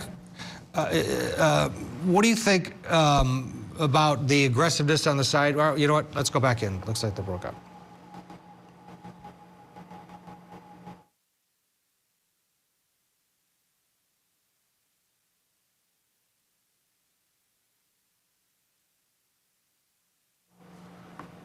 I guess they didn't break up. Zach Hershenson, what do you? It could be choppy here. A lot of objections from Camille Vasquez. Your thoughts? Well, I think that Elaine Friedhoff, she's the attorney representing Ms. Heard, and she's a very experienced trial attorney. And most of these objections, I think, to some extent, are going to maybe throw her off pace a little bit. But she's going to get the evidence out one way or the other. She's done, I think, a pretty effective job. Objections sort of come with two different angles, and that is that you object. You can be seen as sort of trying to Sorry, sidebar's over. Let's go back in. Incident. Objection, hearsay. Your Honor, if we go to 224. Okay. 224. My argument would be business records exception. All right, you want to come forward? We can do it.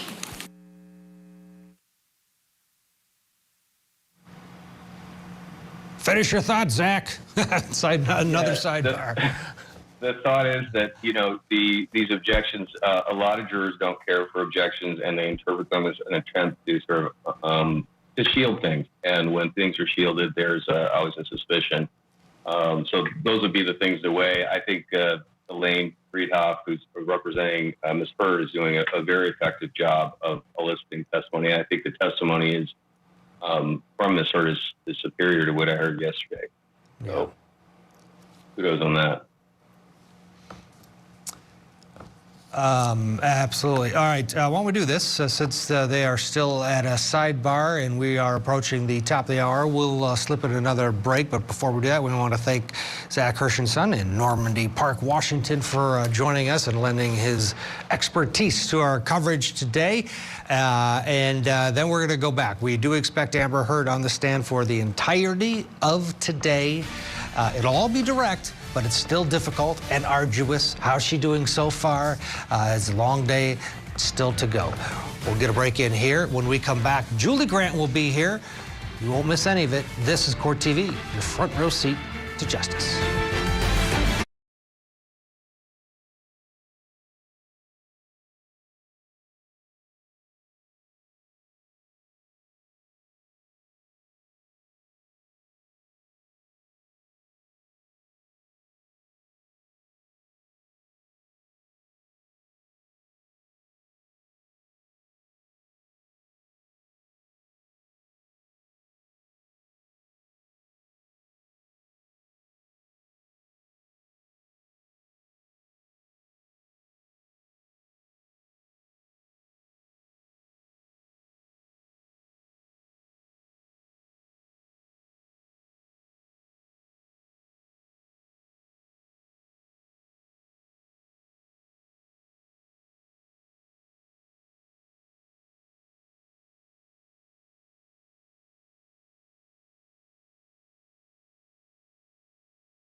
video coaching to reset your metabolic system. Get back in control of your weight and your health with Calibrate. Sign up today at joincalibrate.com.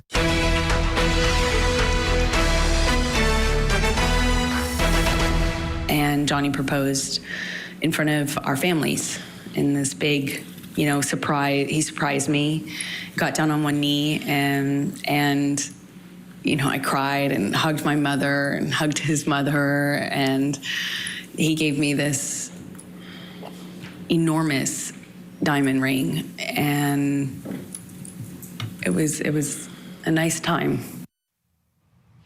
The once fairy tale proposal and marriage between Johnny Depp and Amber Heard is anything but that now, as you know, following these very serious allegations from each of them of domestic violence. Good Thursday afternoon to you. I'm your midday host, Julie Grant. If you're just now joining us, we welcome you to the broadcast. All morning long, we've been hearing Amber Heard's side of the story in this dueling defamation trial. We want to get you right back into the courtroom. You haven't missed a moment. We hit the pause button. Let's go back in together now.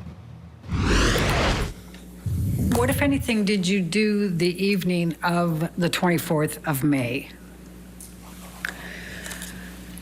I reached out to friends and family, asked for support. Objection, hearsay. Sustained.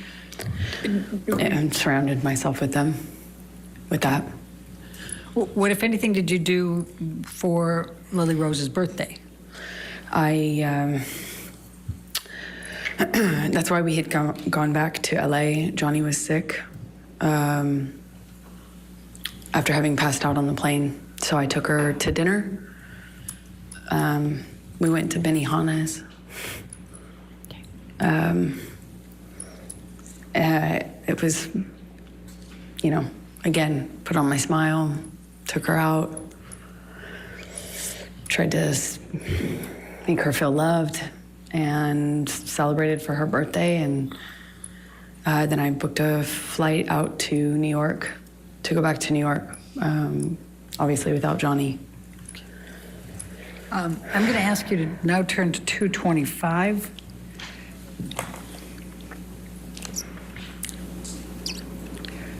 And Your Honor, I'm going to be referring to the last two blue spots on that page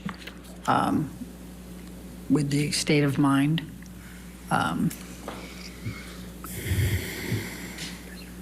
Mental condition. All right. It doesn't, it's still hearsay, Your Honor. May we approach? Yeah, you want to approach? I just want.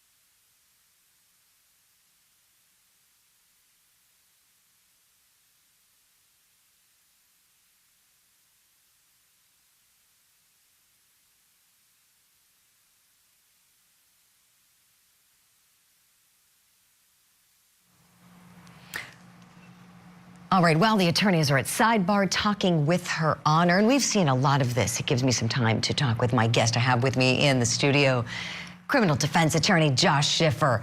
All right, Josh, what do you think so far, just so far, how is Amber Heard faring on the stand? I think she's definitely coming back. After watching the presentation from the plaintiff, Mr. Depp, it was clear. Social media, the kind of cultural zeitgeist of, we love Johnny, and it looked like there was no way Amber could come back, but she has done great. She's got a big burden. Josh, thank you. Let's listen in together live.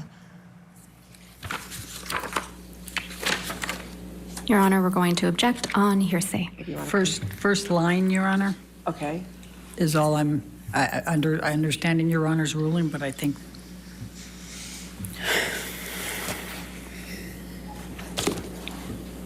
All right. If you want to come forward, that's fine.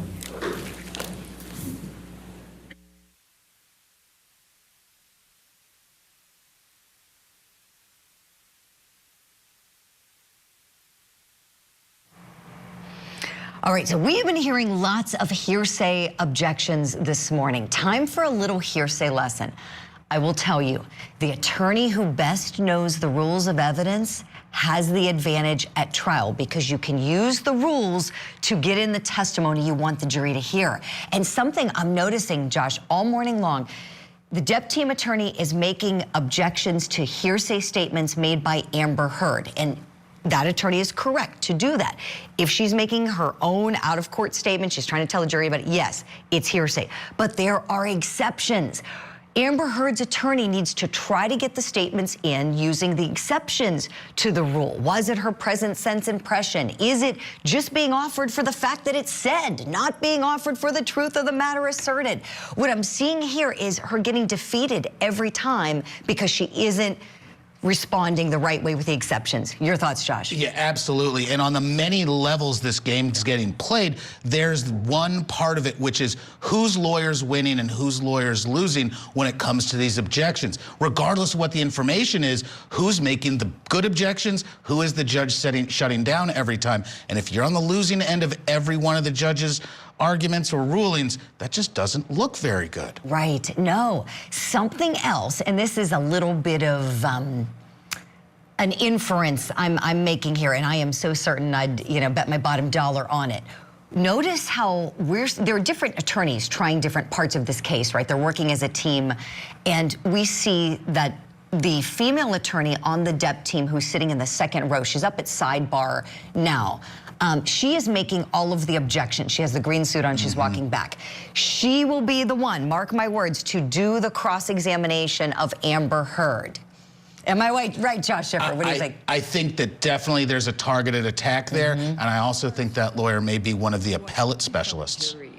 What you did then over that night, the next day, and at the hotel.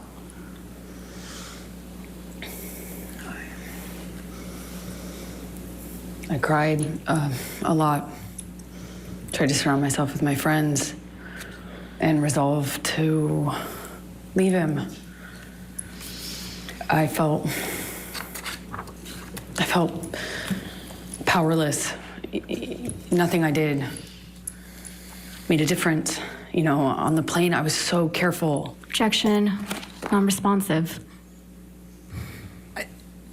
Please just tell us what you did, and you can tell how you feel, but don't go backwards, okay? I resolved, tried to, the strength to commit to leaving him. I knew I had to. I knew nothing else would make a difference. So I got myself back to LA. New York. And started going to Al-Anon meetings every day. It's a support group for people who love addicts and alcoholics. What, if any, communications did you have with Stephen Deuters? Objection, hearsay. Your Honor, let me ask it this way. What, if any, communications did you have with Mr. Deuters communicating on behalf of Mr. Depp? Objection, hearsay. I would say agency on that, Your Honor. You have to lay a foundation for that. Okay. All right, let's go to 229A.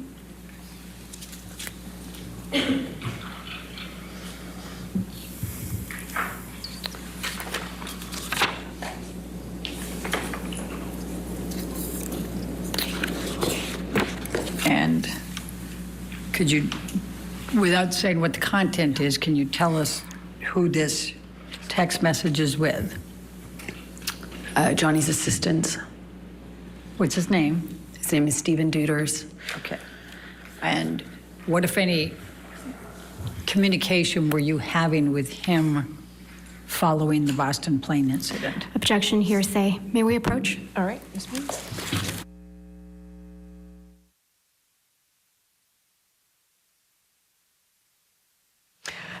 What have I been saying? It's all about knowing how to use the rules. There are ways that Amber Heard's attorney can get these communications in if she would cite certain examples in the rules. Like, for instance, one of the exceptions is the effect a statement has on a listener. If she wants to offer her statement to Mr. Deuters for the effect it had on him and what he did thereafter, Does that come into evidence, Josh Schiffer?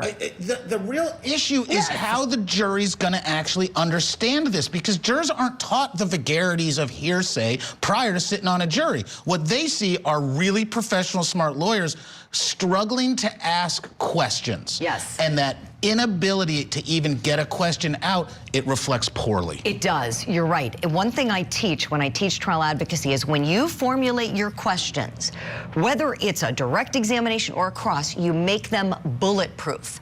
You make them so tight that you're not going to be drawing objections from the other side. You know what rule of evidence allows the answer in.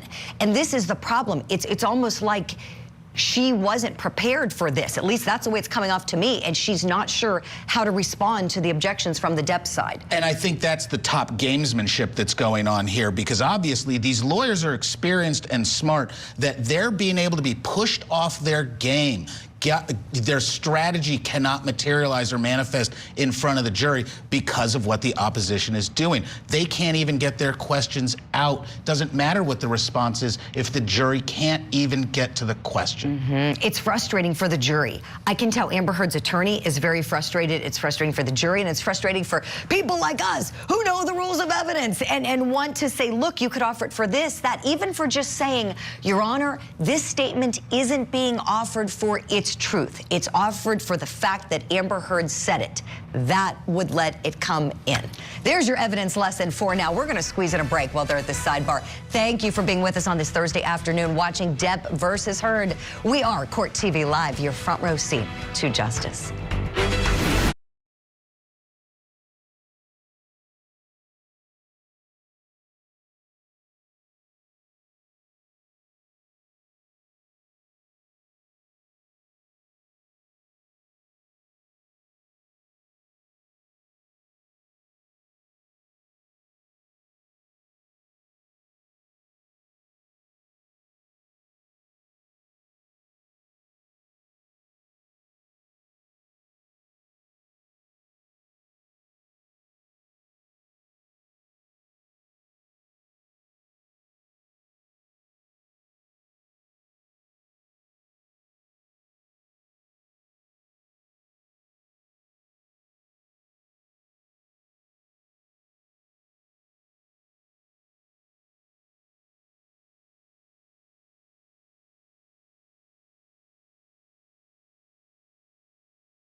back to Court TV Live. I'm Julie Grant. Thank you for being with us. Let's go back into the courtroom exactly where we left off with more of Amber Heard on the witness stand. Did you communicate at all with Mr. Depp in the days following the Boston plane incident? Yes, I did. Please tell the jury about those communications. I heard from him directly. I also heard from him through his assistants who were texting for him. Objection, Your Honor, hearsay. I'll sustain the objection. You're not allowed to testify about the text messages with his assistant, but can you tell the jury about your communications with Mr. Depp? Okay. It's kind of confusing because he was texting through them. Objection, Your Honor. I'll sustain the objection. I'll strike that from the record, and you'll disregard that testimony. Please answer the question. Just confine it to the communications you had with Mr. Depp, please. That he was sorry and told me that he was in a blackout. He didn't remember everything, but what he did remember, he was ashamed of. He begged me to forgive him, said he understood and forgave me if I never wanted to speak to him again. He texted me at one point and then I didn't respond right away, and he texted me again that he understood that I had made my decision to move on and good luck and I was better for it, and then continued to contact me. I spoke to him when I was in New York on the phone, and he said that he was he had a chip, or that he was going to meetings, that he I think at the time mentioned another celebrity that was kind of advising him on sobriety, or not advising him, but encouraging him. And he was saying, well, look, me and this person, we even went to a meeting. I've got 3 days sober, 4 days sober, and that was the last time. The monster will never come back. Monster will never come back. And because it felt like such a different, it felt so much worse than it had ever been before. And because I had, I went to New York and I was trying to get my strength to leave him, I actually thought that it kind of would be the turning point. I thought I had effectively... Objection, Your Honor, non-responsive. Overruled. Go ahead. Thank you. Go ahead. Please continue. I thought things would change. Okay. Did you draft any kind of email to Mr. Depp to express your emotions and how you felt about all this? Objection, hearsay. Well, let's go, also lay the foundation, Your Honor. Let's go to Defendants 239. 239.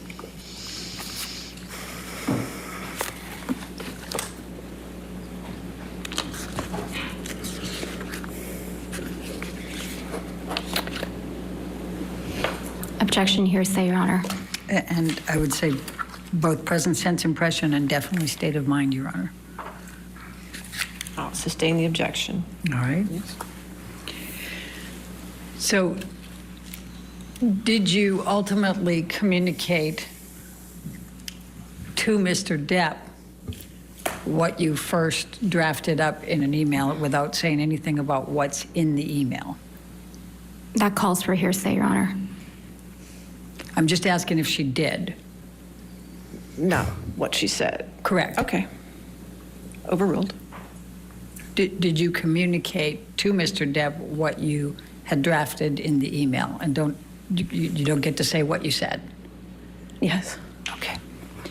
And what, if any, response did Mr. Depp have to your sending that email to him?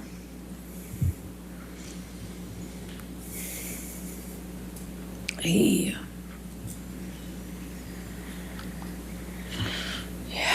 came to New York. to fight for the relationship, for me, to prove that he was sober and he was committed to changing.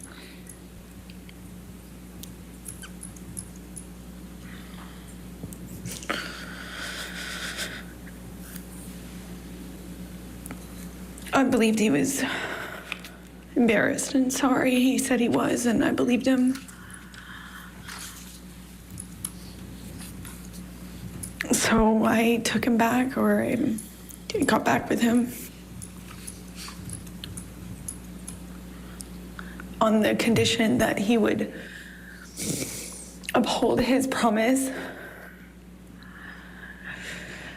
to do the treatment, to do the full detox, clean up, and never go back.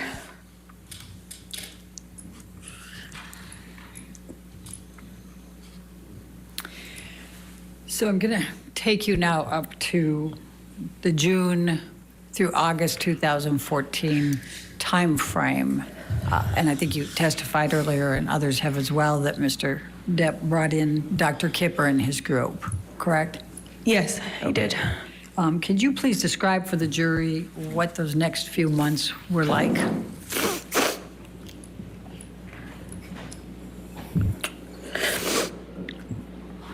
All of a sudden, this doctor gets brought on that we had been talking about. I had heard this name before. And all of a sudden, this doctor, Dr. Kipper, who apparently wrote a book on addiction and was this doctor who was going to be the solution, the cure, you know, and he got brought on board, and all of a sudden the plan was that this team would be involved in Johnny's recovery. So it felt real, felt serious. I felt like protected. You know, I had already by this point heard a million times, it seems like, promises to get clean and sober, but this felt like a change. And they were going to come to Boston and start working with Johnny, and the plan was to keep Johnny on the same level of drugs that he was on since he was filming. They needed him to finish filming the movie, so he was going to be maintained with his with prescription pills, including the painkillers. And the plan was he would obviously abstain from alcohol completely and all other drugs like weed and coke. And then when he finished filming, the plan was to do Objection, the full Your Honor, detox. hearsay. And lack of foundation. I don't understand what the objection, I don't think it is. I think she was just explaining the context there. I don't think she was saying Well, we what could somebody lay a foundation how she knew, but it's fine. How did you know that? I was involved in the conversations. Okay. Please with the continue. doctors and with his sister. Objection, and Your Honor, nurse. that's still hearsay. All right, I'll Okay, sustain the that objection. part is. So what happened next? As a result of these communications, without saying what the communications were? A nurse came to Boston where Johnny was. I just would come for short periods of time in between, on weekends from filming until I wrapped my movie, which I did, I think in May, if I am not mistaken. And then I went to Boston and I was there and saw a nurse was flown out to Boston, Debbie Lloyd, and I believe Kipper came out too. And they put Johnny on a bunch of new medications, which they shared with me, told me about. Objection, Your Honor, hearsay. Well, we have to be careful about what other people told you. Okay, but you can testify to what you know, okay? So what happened then? I saw his medications change. I know the amount that Johnny told them he was on was so that they could maintain him for the filming, meaning not make a drastic change in the amount of painkillers he was taking. But his behavior, his whole personality changed drastically. He would be speaking to me. And at the time I was staying in Boston with him, having wrapped my movie, and he would, in mid-sentence, mid-word, fall asleep.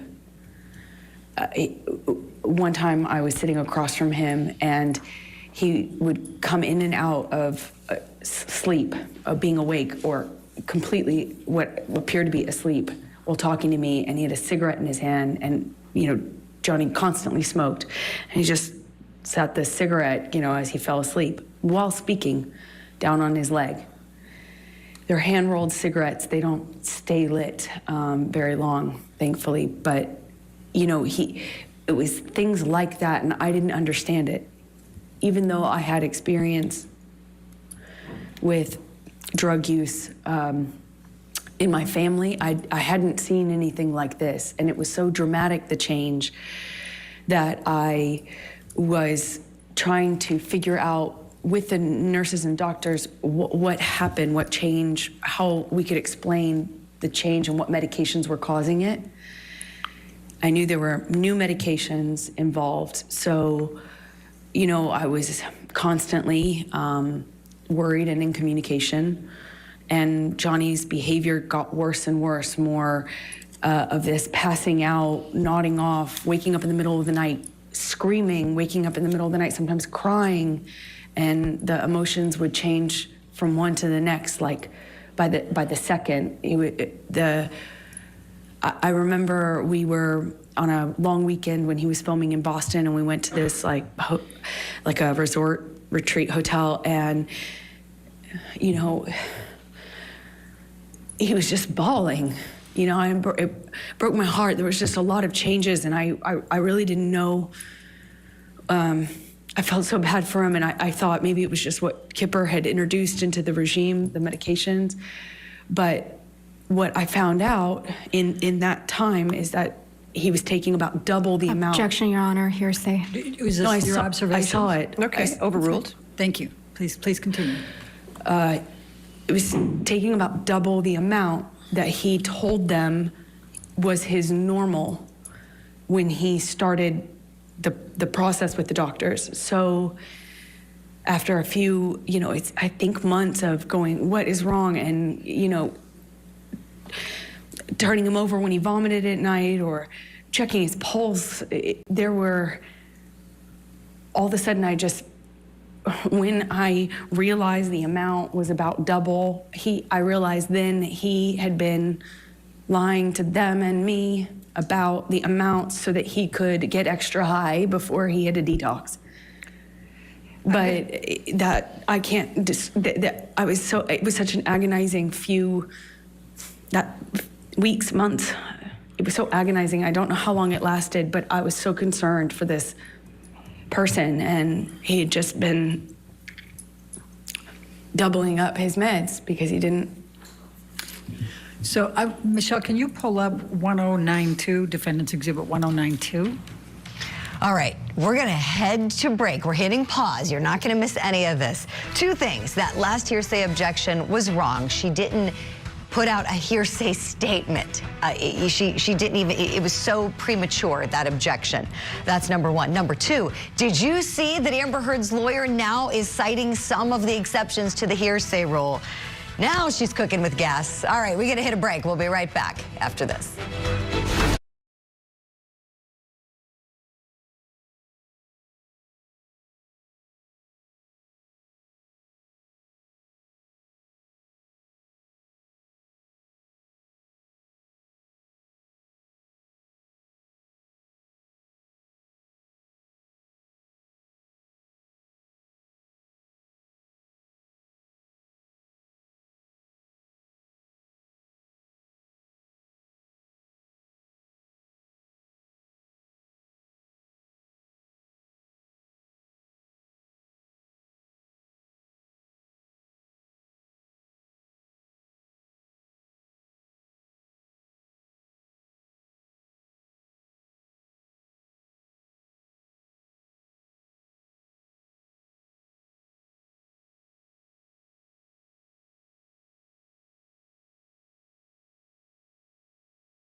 363.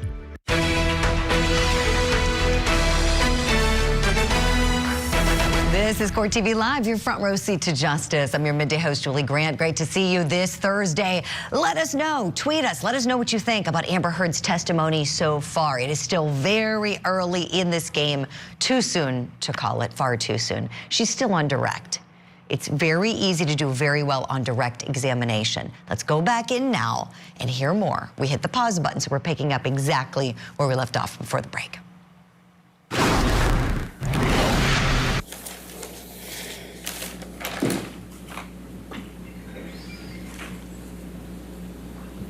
Amber, did you take this picture of Mr. Depp?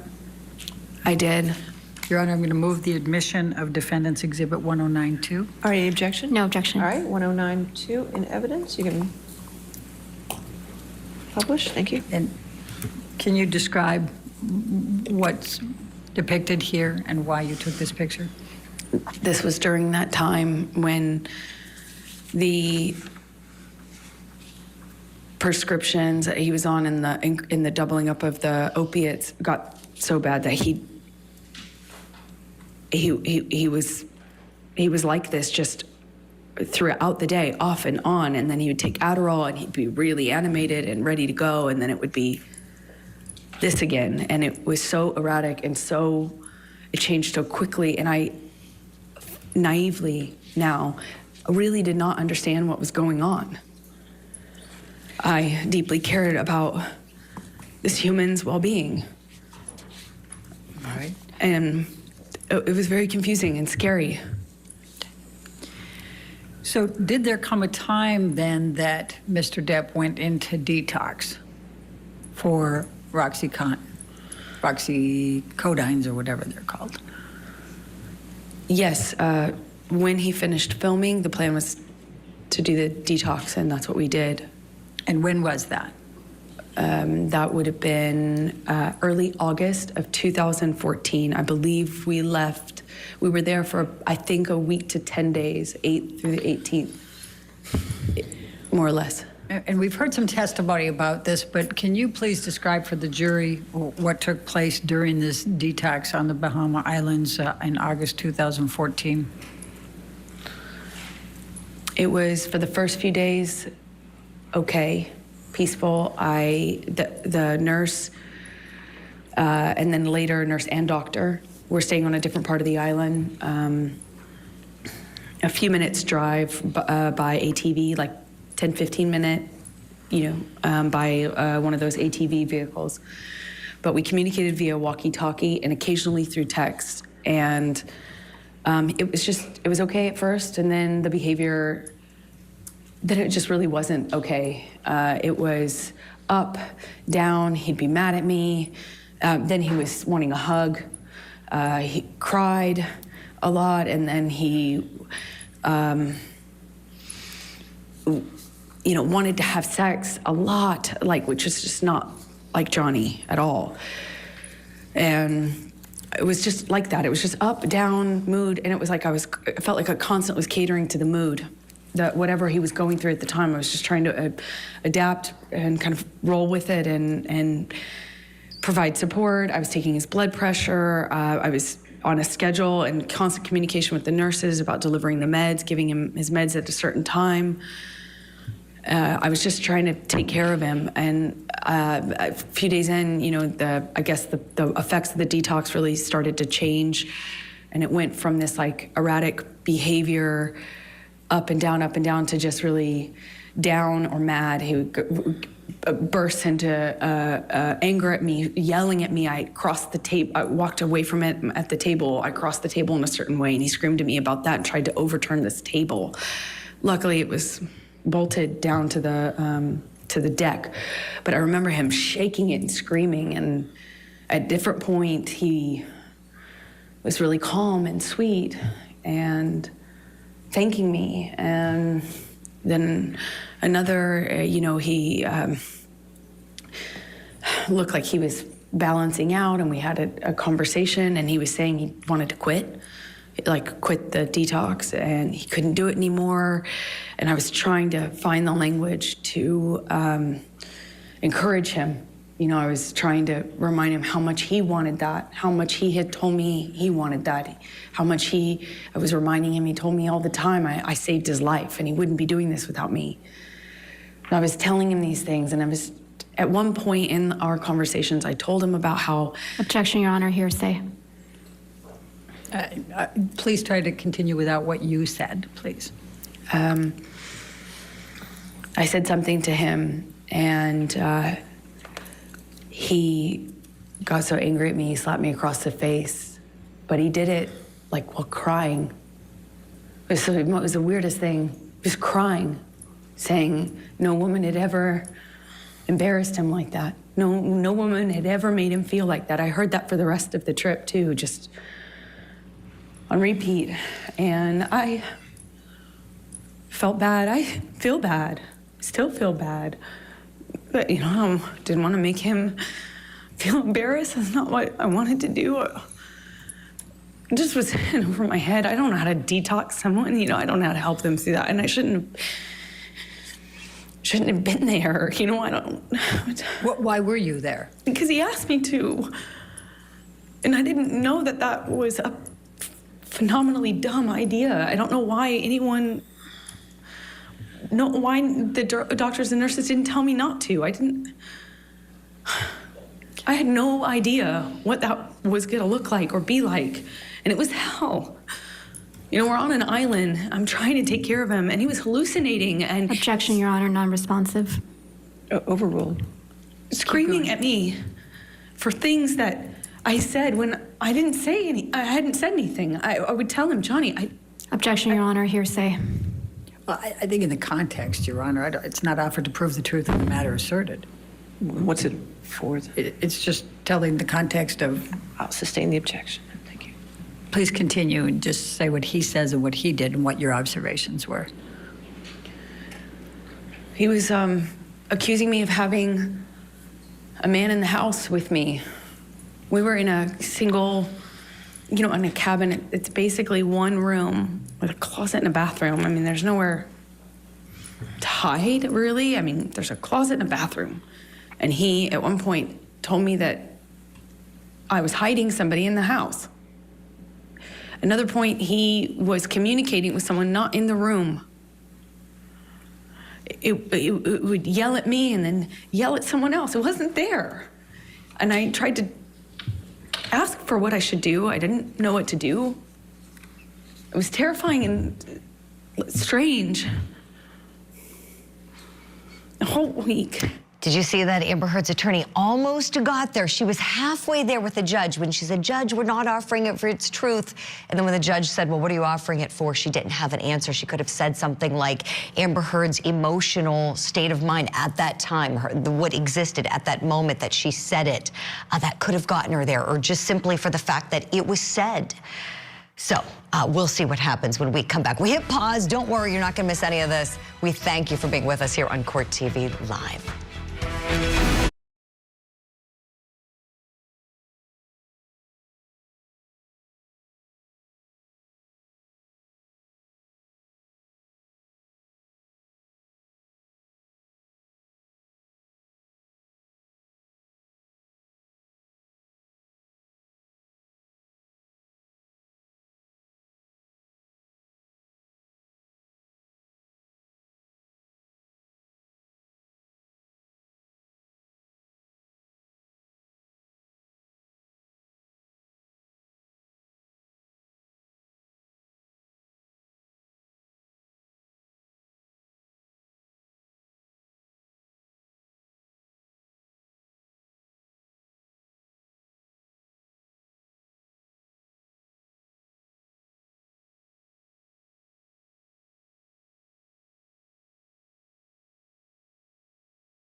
Welcome back to Court TV Live. I'm Julie Grant. We are learning that the attorney who best knows the rules of evidence has an advantage at trial. I say this often, and today is the day that we are really seeing this playing out between the two attorneys and all of the objections to Amber Heard's testimony. This has to be frustrating for the jury.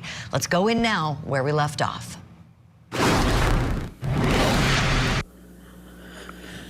So after you left Bahamas and finished with the detox there, where did you go from there?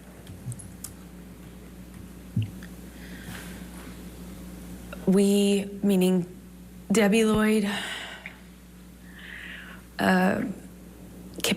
Kipper, and I and Johnny, we flew back to LA, and he was going back and forth between saying he wasn't going to continue to, he was committed. It was back and forth. Everything was up, down, erratic, like changing every second. And we got to LA, and Debbie and Kipper communicated with me. I won't say what they said, but I decided it would be probably in everyone's best interest if I went away to a hotel. Johnny put me up in this room in this hotel while he finished the process of detox in LA, and I had my friends out with my girlfriends there to support me as per usual. So Michelle, can you pull up 272, please?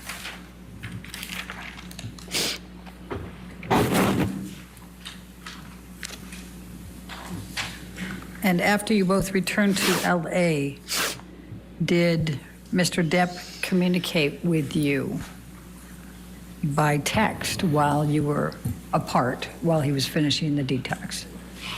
Yes, he did.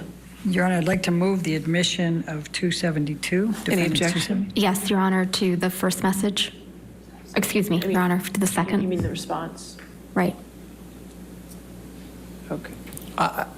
It's just present sense of impression, but I'm understanding Your Honor's rulings on that. Okay. So you want to redact it? Can we redact that second message?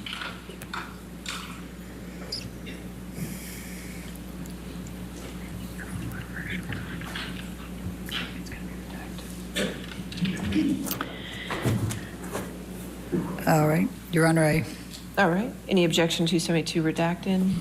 No, thank you, Your Honor. All right, 272 is in evidence, and we will publish. And Amber, I'm going to show you now what is Defendants Exhibit 272, and this is on August 20, 2014. It's a text message from Mr. Depp to you. Do you see that? Yes, I do. Okay. And just so that we can highlight here, he's calling you, he says, just to let you know that I'm fine, my angel. I miss you, of course, but this was the right thing to do to speed up the process. I love you more than life. Yours, Steve. Do you see that? I do. So what, if any, expressions was Mr. Depp giving you at this point that he was angry with you, ever having to help participate with the detox or to be on the island or anything along that line? Objection, form, compound. I'll allow it, but just for trying to keep the record clear, 272 has already been entered into evidence without that redactions, and there wasn't any objection. So I would wish if I could have both sides to keep track of their evidence. It's not my job to keep this. Thank you, Your Honor. And I just got a note to that effect. So okay, so 272 is in evidence without, you can clear the redaction and publish it. It's really the party's responsibility to take care of the record, not mine. My apologies on that one, Your Honor. All right. All right, and I overruled the objection, so she can answer the question. Thank you, Your Honor. I'm sorry, can you remind me what the question was? Yes, That's fair. that's fair.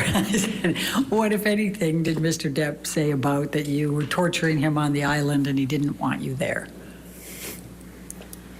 It's very confusing for me to hear that because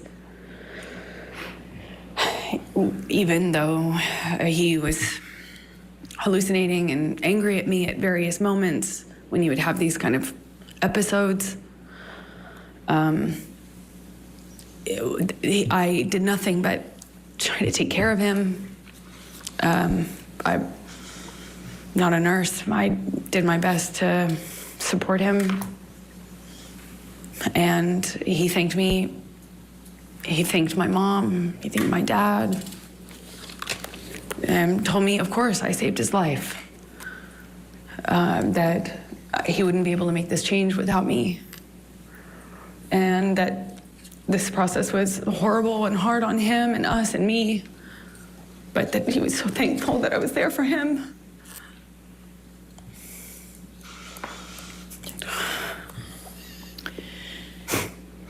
Okay, we can take this down now. Michelle, thank you. And I'm going to take you up to September, October of 2014. Do you remember filming Magic Mike 2 in that time frame? Yes, I do. And what, if any, connections did you have with Mr. Depp in that time frame? Well, I bargained with him about me doing the role. He told me he would call the actors. It was a mostly male cast. But I bargained with him. Objection, Your Honor, hearsay.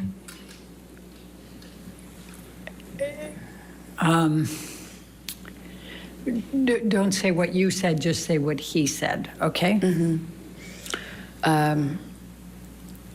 He reluctantly kind of agreed to me working on this movie or taking a job.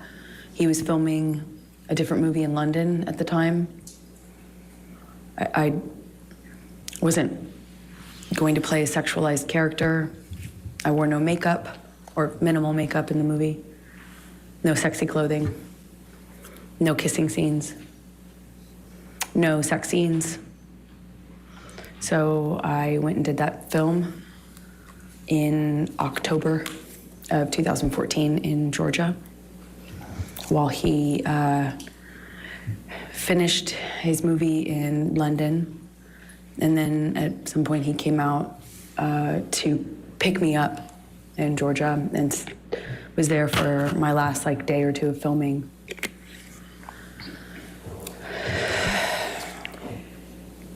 I'm going to ask you to turn to, Michelle, can you bring up 310, please? Defendants 310.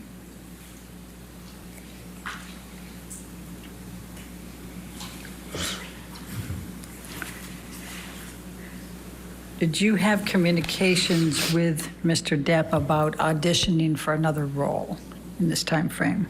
Objection, Your Honor. I'm going to object to the exhibit as hearsay.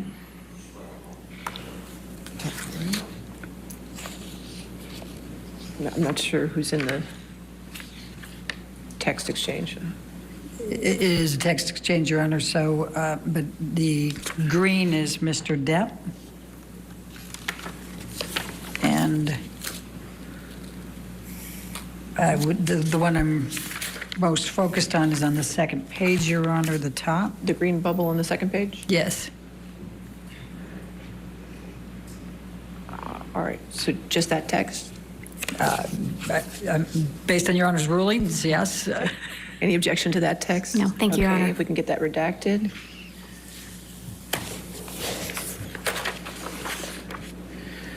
And while that's being redacted, Amber, let me ask you, what, if any, anything was missed?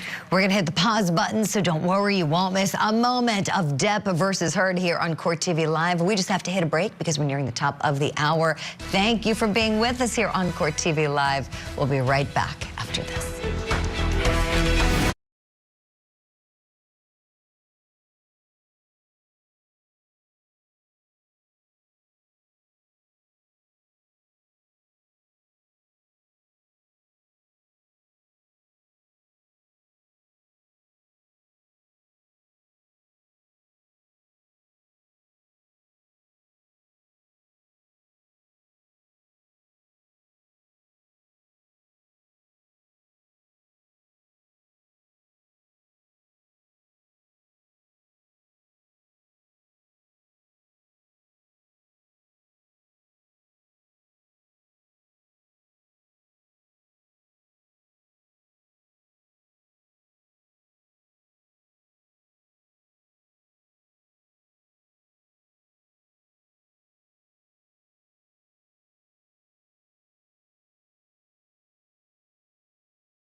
Join Calibrate.com.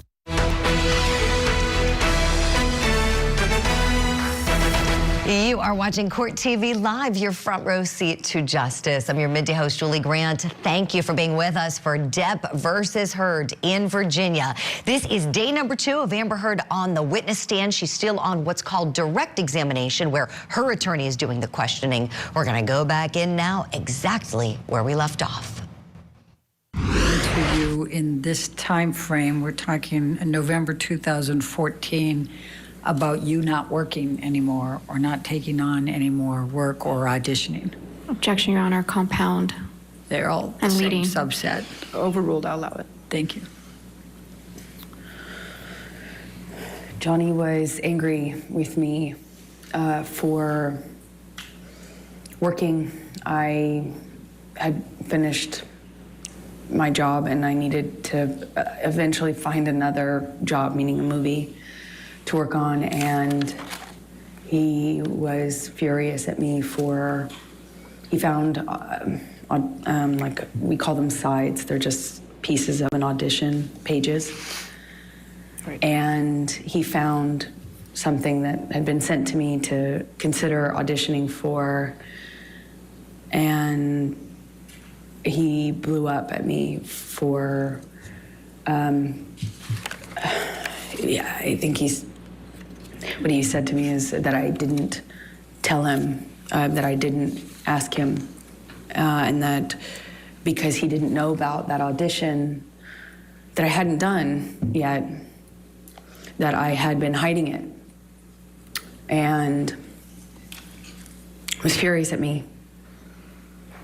I ended up not doing that audition, I believe. Well, there was a few, 1 or 2 in that time that I did I did audition for, and 1 or 2 that I didn't. Okay. I'm going to ask you now to take a look at what is Defendants Exhibit 310. Do you recognize this email from Mr. Depp? Yes, it's a text. Your Honor, I'm going to move for the admission It's in evidence 310. Oh, okay. It's evidence Thank with you. redactions, so I've published it. Please tell the jury about this text and the context. This was Johnny's response to me apologizing for having an audition. Okay. Thank you. All right, now I'm going to stay in November of 2014. And did there come a time that Mr. Depp told you that he understood that you were not going to accept any more jobs, that you were going to stop working? Well, Johnny said this to me in an argument, in a fit of rage, is the best way I can describe it, and kind of alluded to me having agreed to not work anymore, which if you don't know me, is preposterous. There's no way I would agree to that. Although I did make concessions and gave up a lot of Objection, these Your Honor. fights. Hearsay. That wasn't Overruled. Thank you. Please continue. So he reached out to other people and to me to that effect. Furious at me for taking meetings. There was one in particular I wanted, one meeting I wanted to take because it was a project in development with a sci-fi writer. And I remember I wanted to take that. These things were just, they were just constant fights. But in between them, when things were good between Johnny and I, he would be, he would word it to me like, I'm trying to look out for you. You say that you don't want to be objectified, but you're doing it to yourself.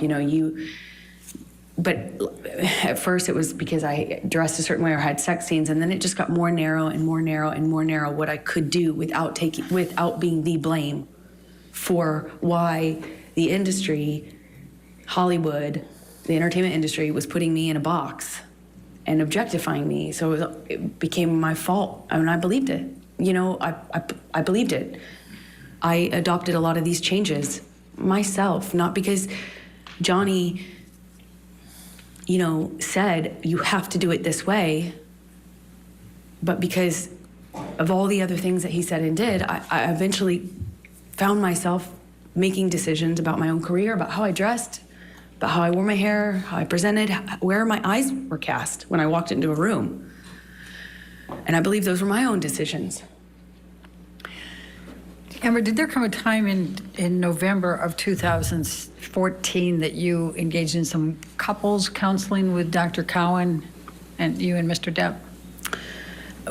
We attempted to. I had stopped seeing my therapist at the in 2014.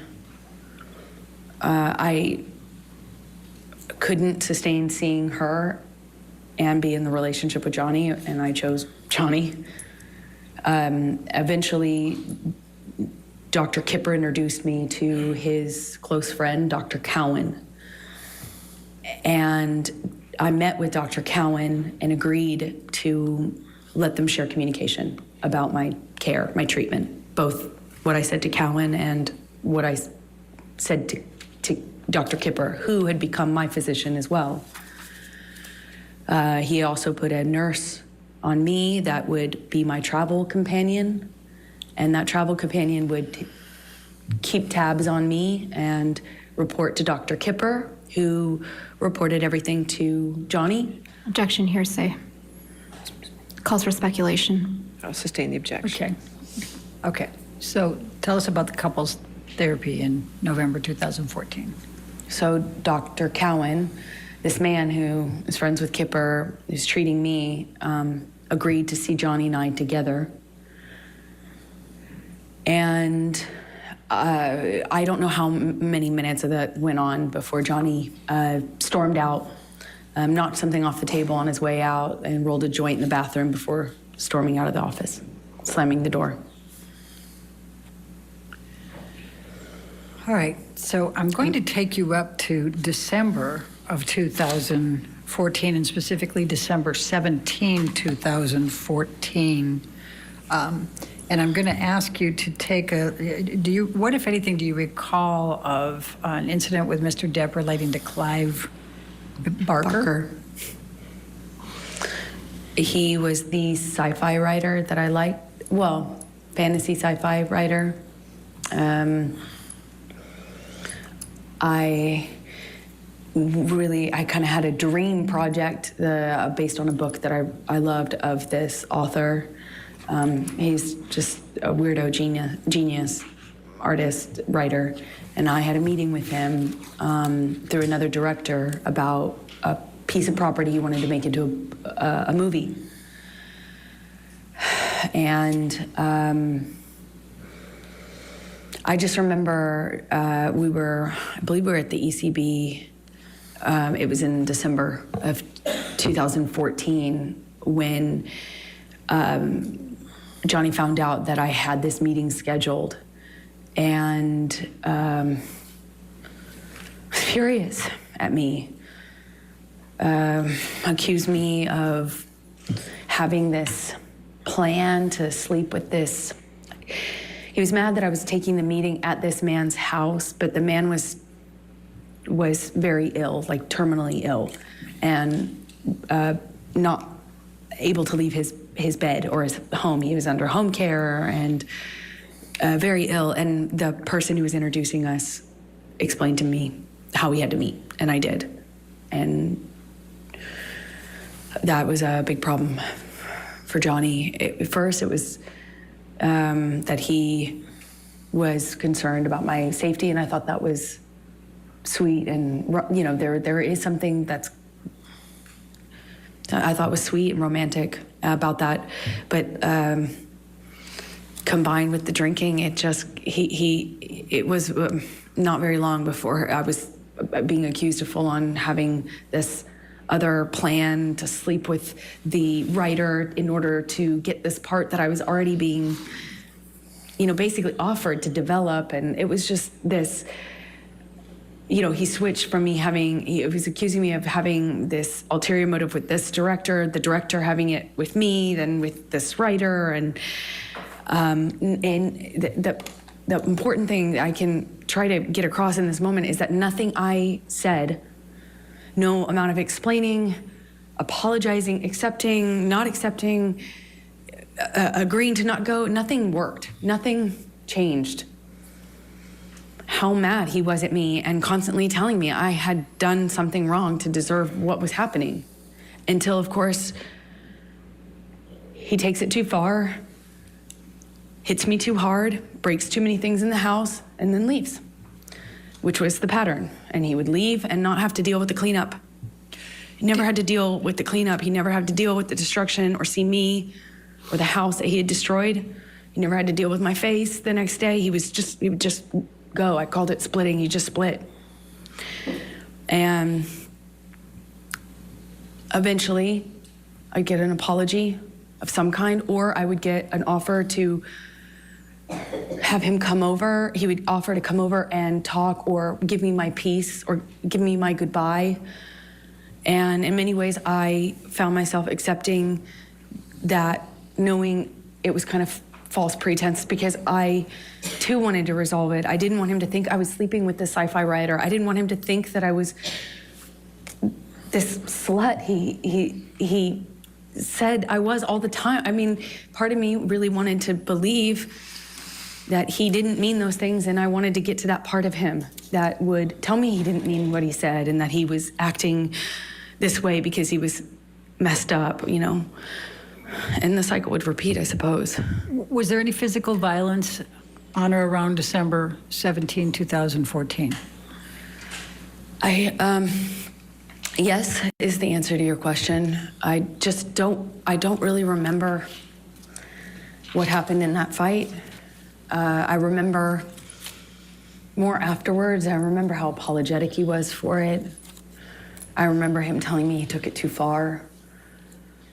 We're going to hit the pause button. You won't miss her answer. We have to squeeze in a break. One thing to think about here with this case, we're in civil court, but really what's at the heart of this, what's being testified to by both Amber Heard and Johnny Depp, are crimes, things that are litigated in criminal court.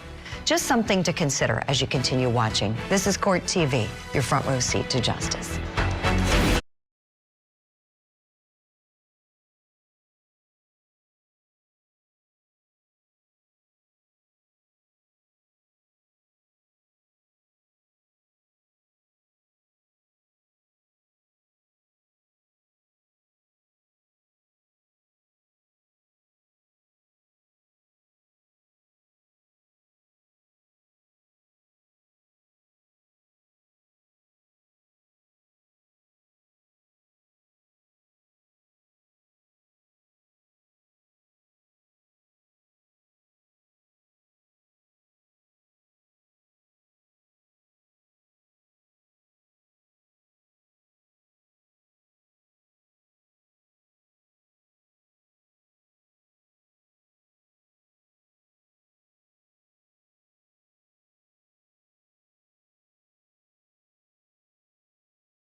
Limited time offer.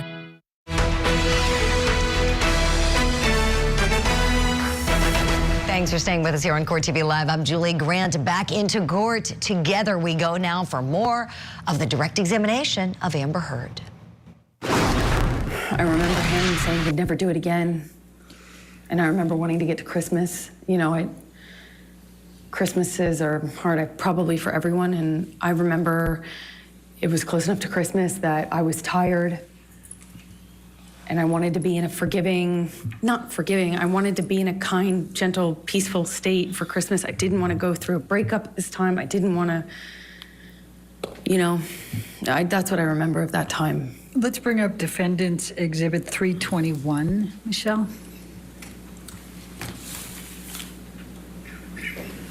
And this is on 12/17/2014. Is this a text message exchange between you and Mr. Depp? Yes, it is. Your Honor, I'd like to move the admission of Defendants 321. Any objection? Sorry, Your Honor, just a quick minute.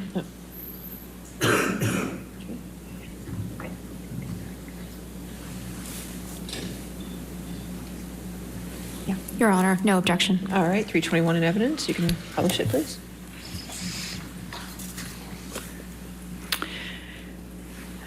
Amber, I'm just going to turn your attention to this. This is an email exchange between you and Mr. Depp, and he says, I am truly sorry to have upset you to the degree that I have. I couldn't be more sorry for yet again ruining your day.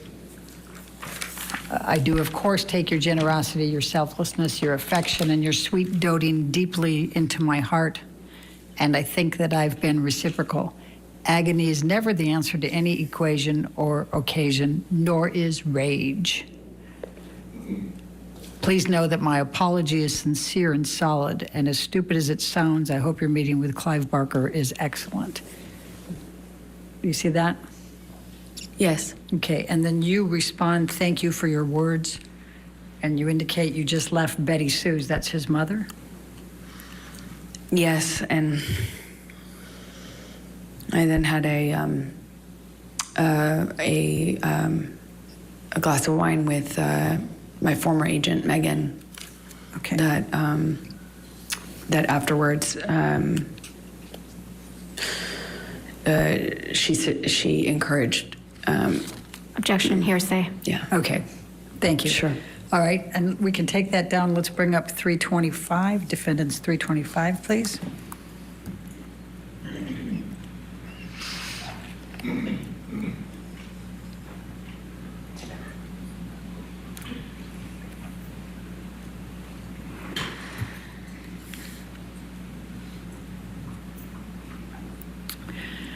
And this is an email exchange the following day, 12/18/2014, is that correct?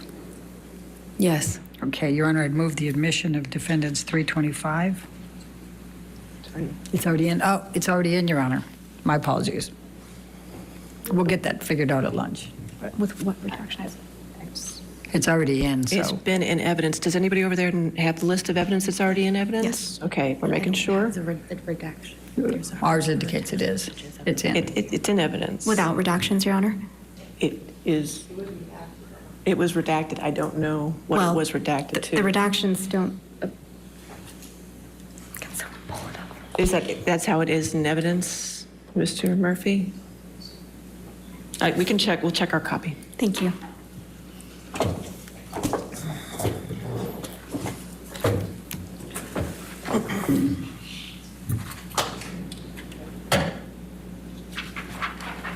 It's fine, Your Honor. We've confirmed. Yes. Thank you.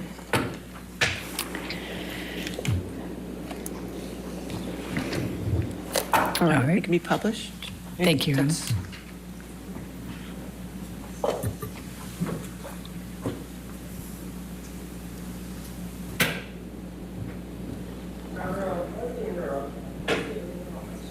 You can't see it on your screen? All right, we'll take care of that during the break. If you could just share it there. Oh, get it? Okay, thank you. All right, good. Okay, thank you.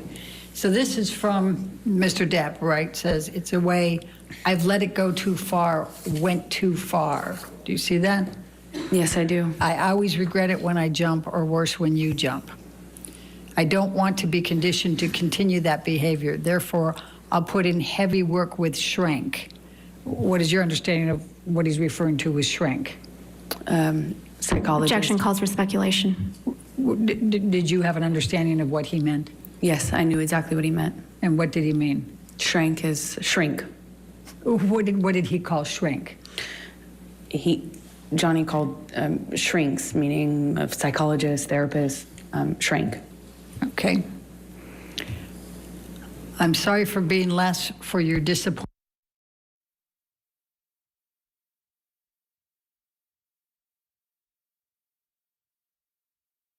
The devil is all around, right? Now, you respond to this, and of course, before you go there, and he says, I am well aware I should have been bigger at the moment, and that it will never again manifest in negative experiences. It can be done. What a killer concept to visualize. Do you see that? Yes, I do. And you respond, I love you, I miss you already, correct? That's right. Right. And what, if anything, is that consistent with the cycle that you have described? Well, the language he used after particularly violent episodes was savage, monster, devil. That's what we ended up both calling his other side, the side of Johnny that would do and say unbelievably horrible things. It was very different from the other Johnny. That was, in my opinion, exact opposite.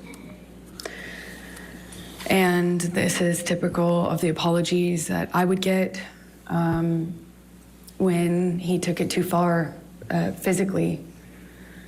I was encouraged because I thought it meant he understood that he could really hurt me. Sometimes I didn't think he understood how much he could hurt me physically. I mean, so after this, I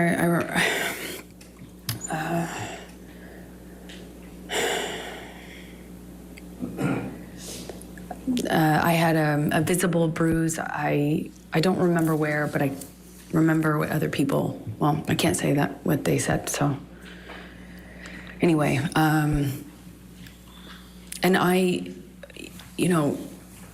in these fights, would try to stand up for myself. By December 2014. I was pushing back, I'd push him off of me, I'd try to hit his hands away. I tried to always get back up, which sometimes, not sometimes, almost always made it worse. Always seemed to provoke him. But I tried. And worse, I would yell at him, I'd scream at him. I'd call him ugly names. So ashamed of the names we'd call each other. It was awful. It was awful. We both got into that pattern. It was so, I felt so angry that this was happening to me, and it just felt so unfair, It felt like nothing I could do, felt like nothing I could do would change the sobriety patterns, felt like nothing I could do would stand up for him, and nothing I did made him stop hitting me. Nothing. So, I tried for over a year, maybe two, of just not responding physically, not responding verbally, just staring at him. I tried to freeze. I tried to go to a different place. I would try then lashing out verbally. I would try to threaten that if he hit me again, that I would call the police. The police were called several times, but I tried to do everything. I even threatened to leave him, and tried to leave him, and nothing was working. And I think by this point in our relationship, we're both saying awful things to each other, screaming at each other, and unfortunately, when Johnny would start hitting me, he'd just win. I don't know how else to describe it. This might be a good Okay, that's time for good. the lunch break. All right, ladies and gentlemen, we'll go ahead and take our lunch break at this time until 2 o'clock. Please do not discuss the case or do any outside research, okay? Thank you. All right, so you heard Her Honor. Everybody is going to head off to the lunch break, and I want to be totally transparent with you because we haven't wanted you to miss a moment of this testimony. We've been stopping our recording. It's our cameras who are in the courtroom recording all of this, and we are behind in real time. So they're going to be back from the lunch in about half an hour from now. What we're going to do is squeeze in a quick break right now. When we come back, we have to unpack all of this together. So much to talk about with Amber Heard's second day on the witness stand. We're so glad you're with us for it all. This is Court TV Live, your front row seat to justice.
At joincalibrate.com.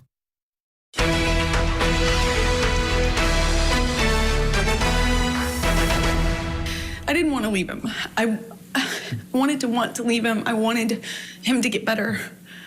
And he expressed to me so many times when he was in that period of getting clean and sober, he would tell me, "You saved my life. Baby girl, you saved my life." Everyone else was saying that to me, and I believed it. You know, if everyone else was saying it, he was saying it. I thought, just like his other friends who had gotten clean and sober and stayed that way, his older friends, these rock stars that he hung out with that had like gotten clean and sober and they had 20, 30 years, something, you know, I thought, and Johnny told me he would be that person, that he was gonna be that person, and I believed it. I had so much, I looked at that man twice my age, you know, I was 25, looking at this man twice my age, and I saw hope and like promise. I had so much hope. You know, the whole thing, kids and growing old together, sort of hope. If it was just for this one thing that he could do, which would save his life, which would be to get clean and sober. And I believed it. Amber Heard's second day on the witness stand underway in Virginia. Welcome to Court TV Live. I'm Julie Grant. So if you're just now joining us, here's what's happening. The court is on a lunch break. They'll be back in just about 30 minutes from now. We'll take you in there live immediately when they do. So far, what's been going on is Amber Heard has been very vividly painting an image of a man who had some very high highs in his life and some very low lows as well, claiming that Johnny Depp would often switch on a dime from a, quote, generous, loving man to a completely destructive individual. She attributes the behavior to his substance abuse problems. And at the end of what is expected to be a 6-week-long saga, this jury will be tasked with deciding who to believe in this ongoing legal battle between those two Hollywood stars. This case, I keep saying it, is one for the books. I'm going to bring in now my Court TV guests to see what they think about all this. In the studio with me, criminal defense attorney Josh Schiffer, and joining us remotely from Atlanta, Georgia, criminal defense attorney, former prosecutor, and the host of a new podcast. It is called the Diva Court Podcast, Marsha Minot. Marsha, great to see you. Okay, let's just start with how Amber Heard is faring. Marsha, I want to go to you first on this one, please. I asked Josh a little while ago what he thought. I know we're early in the testimony, but how would you describe how she's coming off to the jury, please? She's definitely doing better than she did yesterday. Yesterday, she came across a little bit rehearsed. This morning, she started off well. But I think the problem with her testimony at this point in the trial is that her counsel was so scripted and so prepared regarding what they were going to ask her and what evidence they believed they were going to be able to get in through her testimony, that her counsel is now frazzled, and it's affecting the client. So you can see the client and her witness testimony changing because she's reacting to what's happening to her attorney as the court denies and rules and sustains all these objections. Marsha, appreciate it. Okay, Josh Schiffer, as we were sitting here together and we're, like chomping at the bit to get in that courtroom, I'm sure you were too, Marsha, even though you're remote. I know you're having the same reactions as us.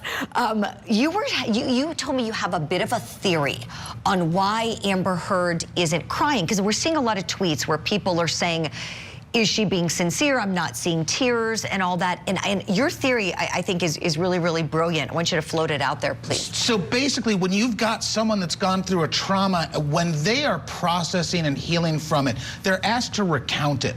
And the more times you recount it, especially with the aid of a professional like a mental health therapist or doctors, which clearly Amber Heard has lots of access to that, whenever you're then in the future asked to retell, you don't have that same emotional viability. You don't have it as being as fresh and real as it is the first few times you're expressing what happens. And that, I think, has dulled her presentation. It's why people are subjecting it to some scrutiny, that this isn't hurting her as much as it really should, and that's because she's processed it. And by that you mean lots and lots of therapy, which we know she's talked about. And you're speaking from experience. I want anyone watching this to know you've represented many, many, many, many trauma victims. Yeah, trauma is a unique personal thing, but we have these pre-existing connotations. If you're hurt, this is how you're supposed to react. And what happens is after expressing how you were hurt, after sharing your hurt, that changes how you express it time and time again. And I wonder, to use a kind of turn of phrase, if she's been over-therapized to really be able to effectively communicate how traumatic these issues impacted her when they were fresh. Josh Schiffer, Marcia Minot, thank you both kindly. I have more questions for the two of you. Stand by. We want to bring in now Court TV legal correspondent Chanley Painter. She is outside of the courthouse in Fairfax County, Virginia, with an update for us. Chanley, good to see you. Tell us, what is the action outside the courthouse right now, please? Well, of course, outside the courthouse and inside that courtroom, fans of Johnny Depp showing up again today. I mean, it really has not slacked off during this 4-week trial. A lot of new faces in the gallery today, people who are local or maybe traveling in and wanting to be a part of this trial, arriving before midnight yesterday to gain a wristband, and they line up also to wait for the arrival of Johnny Depp and Amber Heard to the courthouse. So they hope to him to wave, for him to read a sign, or for them to be able to give a gift to him. But there's increased security now. Ever since yesterday afternoon, the courthouse deputies have been out in full force. Extra motorcycle guards, squad cars, those blocking the street, especially yesterday afternoon, and ordering fans to stay on the sidewalk when Johnny Depp left the courthouse yesterday. So increased security all around these courthouse grounds for safety issues. And Julie, inside the courtroom today, I mean, strict admonitions from the lead bailiff of Judge Azcarati's courtroom to make sure that not even talking would be allowed during sidebars, when there's white noise playing in the room, limiting food and drink, and really walking up and down the courtroom aisle almost constantly, making sure people are following the rules and everything is in order. Right. Chanley, you've told us about how the jury is not showing any overt reactions to this testimony. They didn't with Johnny Depp. They're really not with Amber Heard. We know that they're clearly paying attention, clearly invested in the process, but everybody's kind of gone on a poker face, so to speak. But the gallery is reactive. Tell us what you've noticed when you've been sitting in there around those folks. Yeah, yesterday when Amber Heard took the stand and began recounting her story, the gallery was pretty much quiet until she started to detail the first time Johnny Depp allegedly hit her in 2013 over the Wino Forever tattoo. And as she started to describe that incident and how Johnny Depp slapped her multiple times, the gallery reacted by shifting. I could hear murmurs, people looking at each other, whispering and shaking their head in disagreement at what she was saying, to the point that a bailiff had to walk over to one row and quiet them down. And it's a different story in there today, Julie, because of probably what happened yesterday, that there is an increase in security in the courtroom, walking up and down the aisles more, making sure people aren't talking. If they see someone that may be doing something they shouldn't be, they will actually have that person be escorted out to the hallway, talk to that person, and that person will come back in. That happened this morning when I was in there. That person was not very happy that happened to him. Also, because these fans are literally waiting all night for a wristband, some of them fall asleep in the gallery, Julie, and they are admonished. So that they will be awakened by the bailiff. There's no sleeping allowed either inside this courtroom. Oh, so we've got some snoozers and some people cheering. My, oh my. Chanley, wanted to ask you about the cell phones. We know, like, we're in a day and age, we're all glued to our phones. How strict is the court with that? Has anybody been sent out because they're pulling out a phone and trying to, text or tweet? Absolutely, yes. Yeah. There was a moment that happened earlier this week. I believe it was on Monday. I'm sitting in the gallery, and of course, testimony is unfolding. It was still Johnny Depp's case in chief, and the theme song for Pirates of the Caribbean starts blaring from the gallery. A ringtone. It's like dun dun dun dun dun dun dun dun dun dun, that famous song, and the witness continues testifying like nothing's happening, and of course I'm like, oh, is Johnny Depp going to turn around and do something like Captain Jack Sparrow related?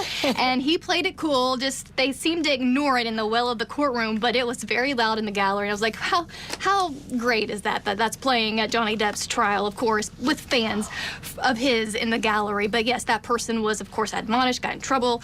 They are very, very strict, and every morning when I'm in there before court even begins, there's a long speech that the bailiffs go through when they're, wristbanded in the hallway as they wait in line to get in the courtroom. Now, and I've told you this before, in the overflow courtroom, Julie, it's a very different scene because, of course, the judge and the witness and parties aren't in there, so it's a little bit more relaxed in the overflow room, but very strict inside that courtroom, especially today. Oh yeah, wow. This is as you're telling us this, Shanley, I keep thinking to myself, like, you can't make this stuff up. I mean, the other day when our teammates in the field there with you caught the Captain Jack Sparrow character, the guy who was dressed just like him, doing the accent and everything, it wasn't him with the ringtone, was it? I should ask you that.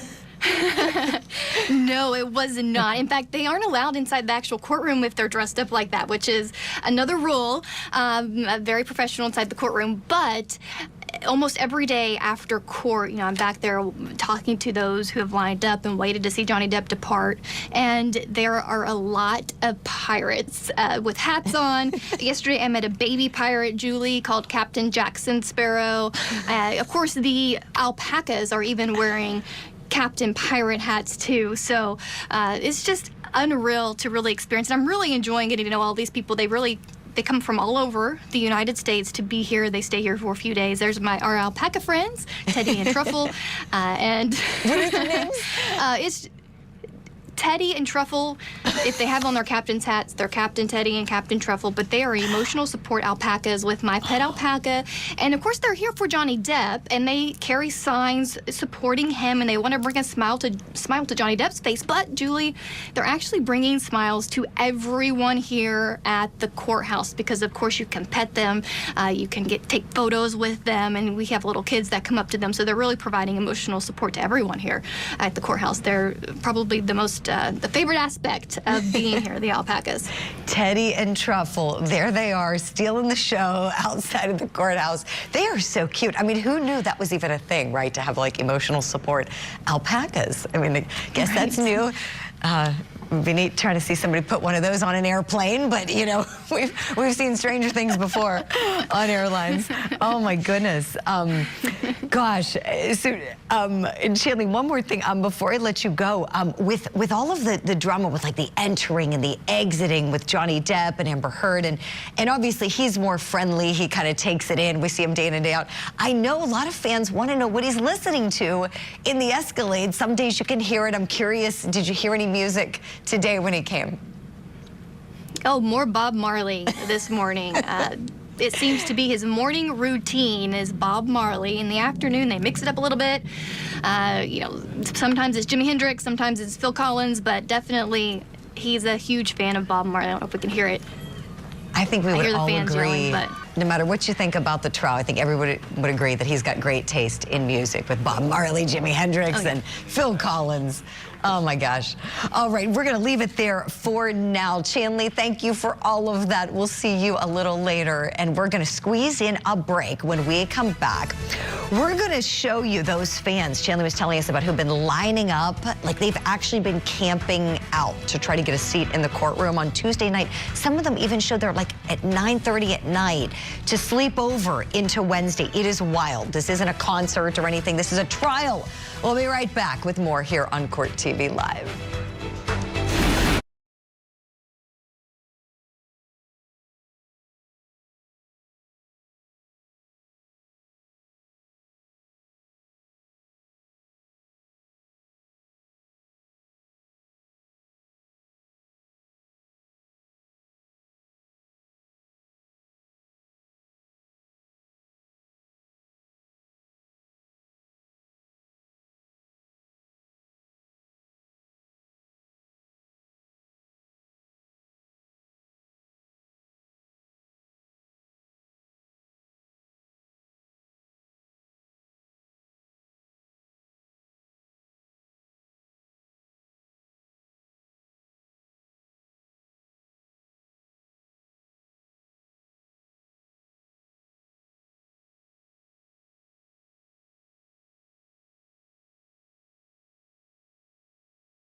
6363.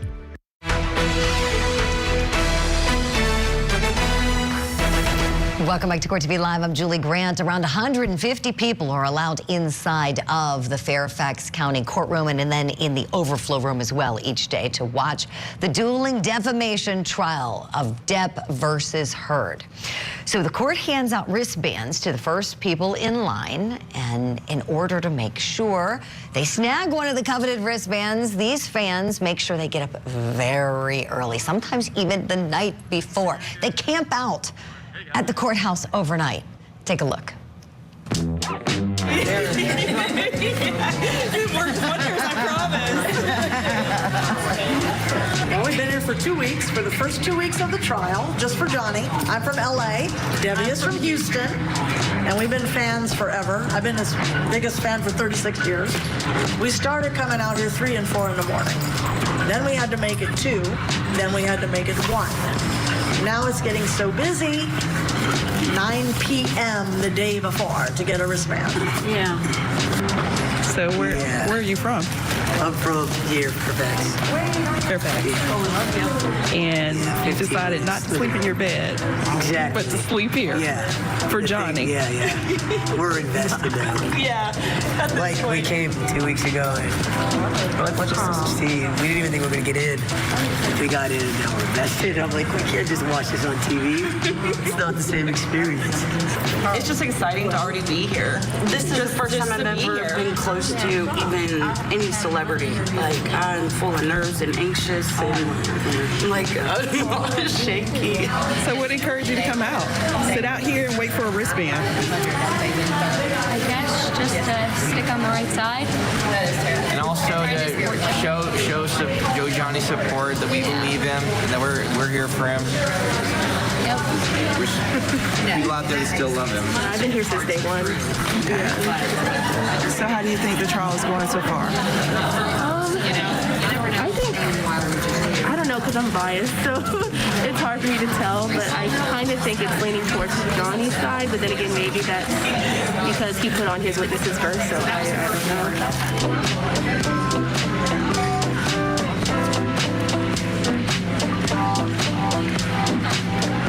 What number are you guys? 66 and 67. Did they write it on your wristband? Yeah. Can I see? Yeah. So, yeah, 66. And then... She put 60 on mine. Oh, okay, that should be 67. So you still hoping to get into the courtroom? I'm still hoping. I think you have a good chance. Thank you. Oh my gosh, this is wild. This is not a concert. This is a trial. It's a court of law. So crazy, but also so fun and amusing to see. A big shout out we want to give to Tiffany Smith. She is one of our incredible Court TV field producers. She was that beautiful voice you heard asking those questions and filming that. She traveled to get those campers I can't believe it, all camped out with their blankets. And you see the parkas and everything, trying to stay warm overnight as they wait for their wristband to get a seat in the courtroom. Unbelievable. All right, let me bring in my guest now, still with me, criminal defense attorney Josh Schiffer, criminal defense attorney, former prosecutor, and host of the Diva Court podcast, Marcia Minot, standing by as well. Okay. Marcia, let me go to you on this one, please. If you're one of these lawyers and you know you've got all these spectators who can make noises in the gallery and cause disruptions, what is the concern for the case in that things aren't being affected in terms of what's reaching the jury in terms of influence?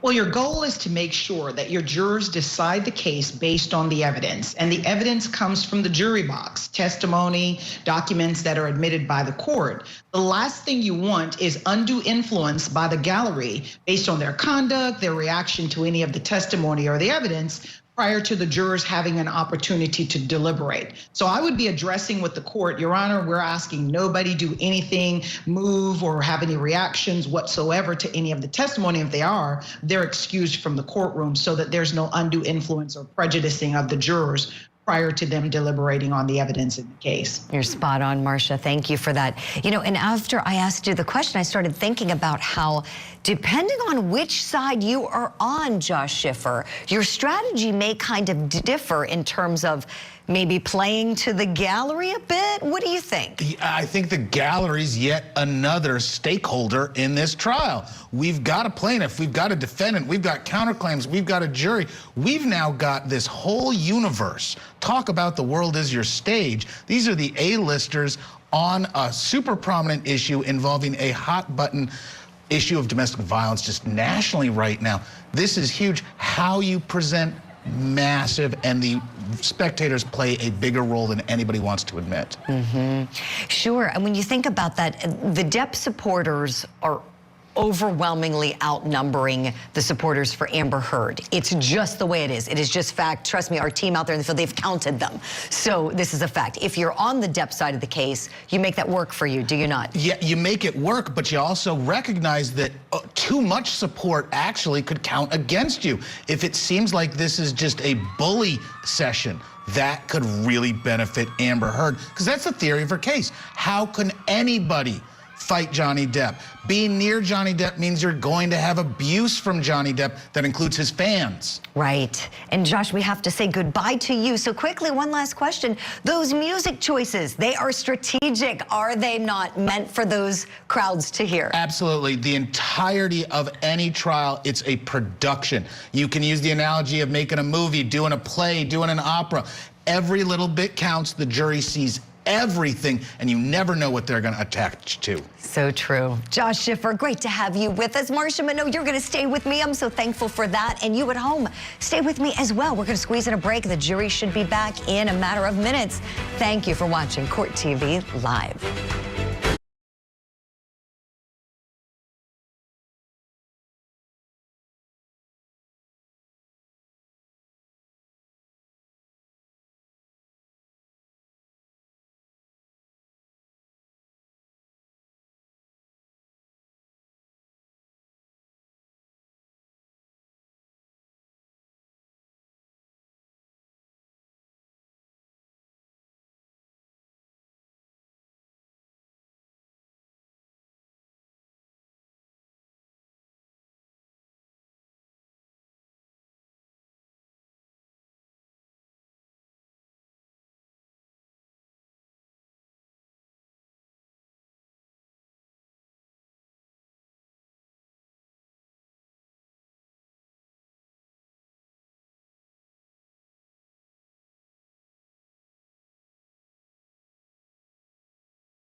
and Johnny proposed in front of our families in this big, surprise. He surprised me, got down on one knee, and I cried and hugged my mother and hugged his mother, and he gave me this enormous diamond ring, and it was a nice time.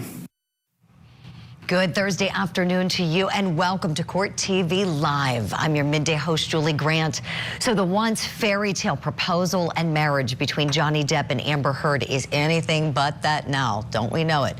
Following these very serious allegations that both of the parties to this case are making. They're making allegations of domestic violence. Amber Heard is making allegations of sexual violence.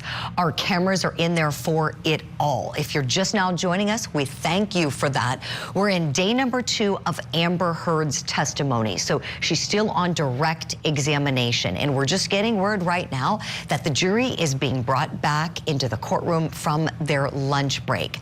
We'll see if we can take you in there in just a moment. Let me bring in my guest. She's standing by in Atlanta, attorney Marsha Minot, watching along with me. Marsha, there were a lot of missed opportunities with the lawyers that I was calling out. And, I say this all the time. You know this, you're a regular guest. We call balls and strikes here at Court TV. We're not on anybody's team.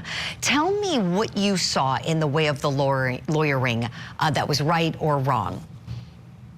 I do not believe that counsel for Ms. Heard was prepared today as it pertains to the objections under the rules of hearsay. She could not rephrase her question in a way to get the evidence that she needed, and that was hurtful in her case in chief this morning. You're so right, Marsha. I always say when I teach trial advocacy and when you prep your case, you go through everything so that your examinations are bulletproof, so that the other side isn't going to be able to stop you from getting your witness's answer out. And here, Amber Heard looked visibly frustrated in not being able to get those answers out. Let's listen to some more together now. Thank you.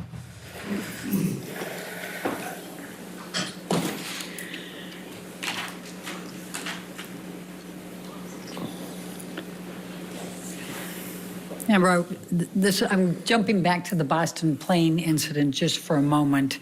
We had a lot of different texts and a lot of exchange, but I just wanted to point out to you, this text message is from Mr. Depp to you, correct? Yes, it is. And this is on 5/25, the day after the Boston plane incident? That's correct. All right, and he is saying, once again, I find myself in a place of shame and regret. Of course, I am sorry. I really don't know why or what happened, but I will never do it again. I want to get better for you and for me. I must. My illness somehow crept up and grabbed me. I can't do it again. I can't live like that again. I know you can't either. And I will for both of us, starting today. I love you. Again, I'm so sorry, so sorry. I love you and feel so bad for letting you down. Do you see that? I do. And was that the message that you testified to, that he gave you? Yes. Okay. All right, now I'm going to jump back to where we left off. We're up in January of 2015. Danish girl, you're filming in London, is that correct? Yes, that would have been January 2015. Okay. Now, we heard some testimony from Isaac Baruch earlier about a telephone call that you had with Mr. Depp. Do you recall that call? I do. Can you please tell the jury and remember to tell them what Mr. Depp was saying on that call? And you can give the back. I didn't mean to cut you off on the context. Go ahead. Is it okay to... The nature of the conversation was pleasant.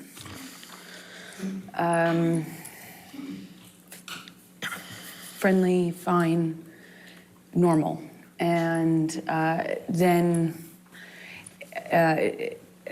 Johnny stopped making sense with this. Like, he'd start a sentence and then trail off and act confused when I would be confused. And that pattern kind of increased pretty dramatically in a short amount of time. And I was in a hotel room in London speaking to him in Los Angeles. And the phone, what I assumed, cut off. I thought it was a connection issue. And I remember getting out of bed and walking into the bathroom to get something, and I was redialing him. And in the span of that short amount of time we had been disconnected, it was minutes, not even minutes. I called him back thinking the phone had been disconnected, and he answered and he said, how could you tell me that? How could you say that to me?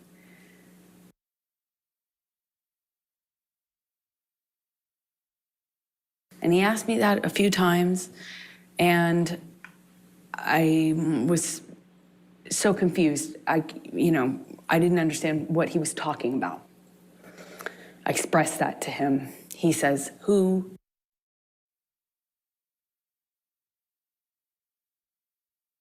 And it was such a bizarre conversation, because it had already started to feel like he was not making, it was almost as if he was confused by what sentence he had started by the time he got to the end of it. And then all of a sudden he tells me that I have just told him that I had a boyfriend or a lover in New York, and he's accusing me of having just told him about it, which was crazy. To me, not only was that not accurate, I would never have communicated with him like that. More or less called him on the phone to do it and then call him back and wonder what the connection issue was. It was just the most bizarre thing. But he was so worked up, incoherent, and accusing me of having had this conversation with him. Eventually the line drops out. And I spoke to the person who picked up the phone. Okay. And how did that end? I no longer spoke to Johnny. I probably can't say what the person told me. Are we talking about Isaac Baruch? Yes. Okay. So without saying what he said, you had a brief conversation with Mr. Baruch, and that was the end of the call? I did. It was my understanding Johnny was passed Objection, out. hearsay. Okay. Sustained. All right, January 25, 2015, Tokyo. Please tell, it's the premiere of Mordecai, correct? Did you accompany Mr. Depp to Tokyo for the premiere of Mordecai? I did. When I was... Please tell the jury about that trip. Well, I had just started to pick out the wedding dress right before that trip. And plans were moving for us to get married shortly after this trip. So we took this trip to promote his movie. I went with him. We got in an argument in the hotel room. And I said, I don't remember what I said to him, but I said something snotty to him that provoked him. It provoked him. And when I walked into the hallway, he grabbed me by the arm and slammed me up against the hallway wall. And I kind of struggled with him, tried to push him off of me. And I managed to get out of his grasp enough to take a few steps, and I kind of curved around and went into the closet. And by the time I made it into the closet, he had me by the hair, and what felt like he was just wailing on me, but in a really sloppy way, like hitting the back of my head, and kind of wrestled me down to the floor. I mean, it felt to me like I didn't even have a fair shot, because I wasn't facing him or looking at him. I was walking away from him. Or else, I would have at this point even I would have tried to defend myself more, but I didn't. I kind of felt like it didn't see it coming, and he just wrestled me down to the ground. And I remember he was screaming at me I mean, like really screaming loud. And what I remember of that is trying to get up and him kind of wrestling me back down, and at one point put his knee on my back. It was kind of like kneeling on my back. And I just had this like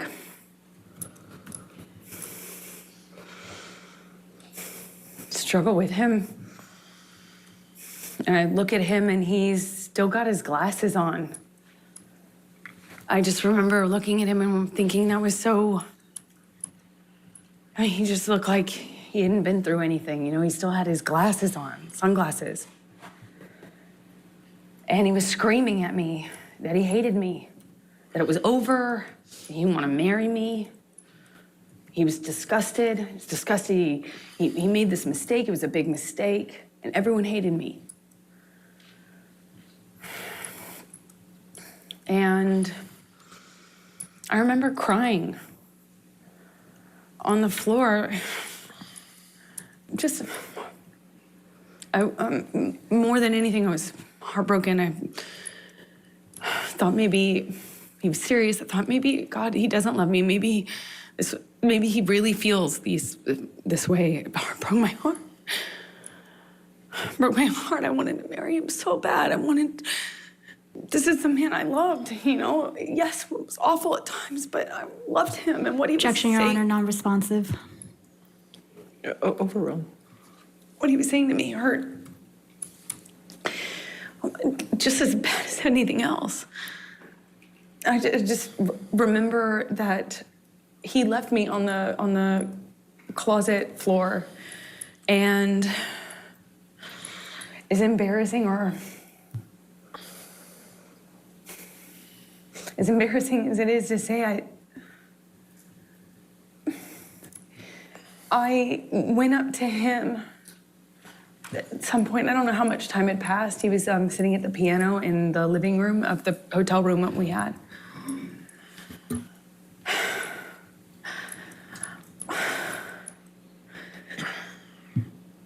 It's so, I know it may be hard to understand. It's hard for me to hear myself say, but I just wanted it to stop. I wanted things to just be okay. And I just sat next to him on the piano and I just leaned my head on his shoulder, and of course I was mad. Of course I was mad and felt it was horrible what he'd done.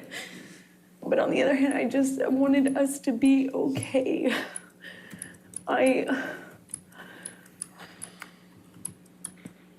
could just put I could put the physical stuff in a box, and I just kept going back on how much I love this person. So just put my makeup on and went to the premiere with him and walked the red carpet with him. And I remember in the car checking my phone obsessively for pictures because my dress was backless. Of all times to have a backless dress. Then I was just looking at pictures. I was on the red carpet. It was surreal because I was checking for bruises and making sure that nothing, like there would be no marks on me, and we just looked like this other thing on this red carpet when it was just.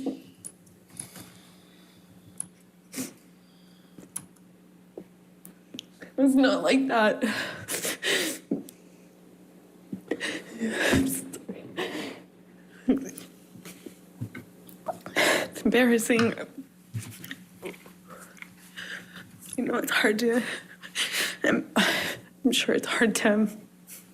Objection, Your Honor, non-responsive. I'll sustain the objection. Next question. I'm going to take you to February, the next month, 2015, to your wedding. Can you please tell the jury about your wedding?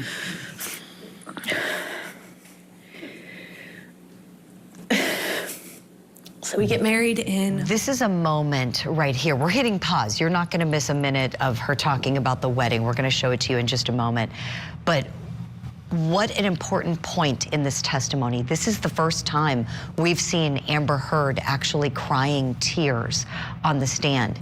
And did you notice what Johnny Depp did? He actually pulled off his glasses, showing almost kind of a look on his face that maybe looked a little painful, a little concerned, something. There was an emotion, definitely, you could see on his face, watching him carefully through so much of this. He's been looking down Depp. He's been having his head down. From her vantage point, she's probably just seeing the very top of his head if she's looking that way when testifying. So really kind of a moment for both of them. Hard to know what they're really feeling at this point in time. I've said it before, I'll say it again. These two are actors. It is very hard to know what is authentic and what is true, what is an act. I'm being told we have to get to a break. We will be right back with more Court TV Live right after this.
at joincalibrate.com.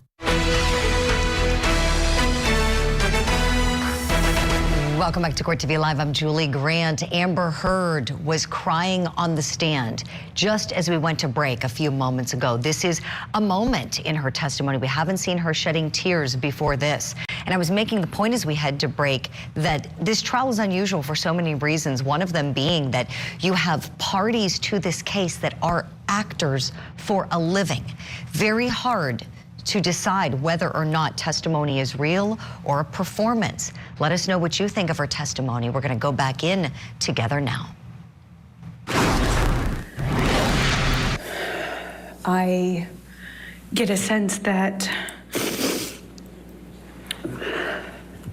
it was wedding, running around Los Angeles. I was getting married that day, and I remember running around, I went to therapy, and,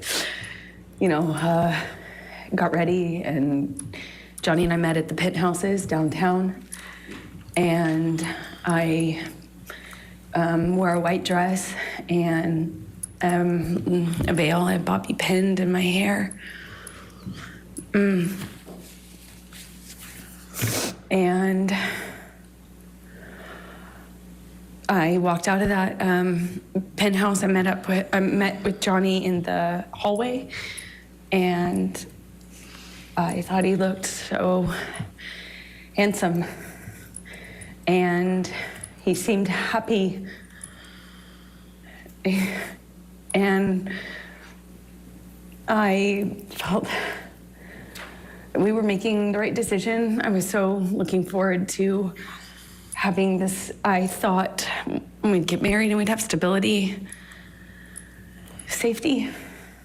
So we get in the car, we get into actually Johnny's car, and for the second time since I've known Johnny, he drove drove us in his truck.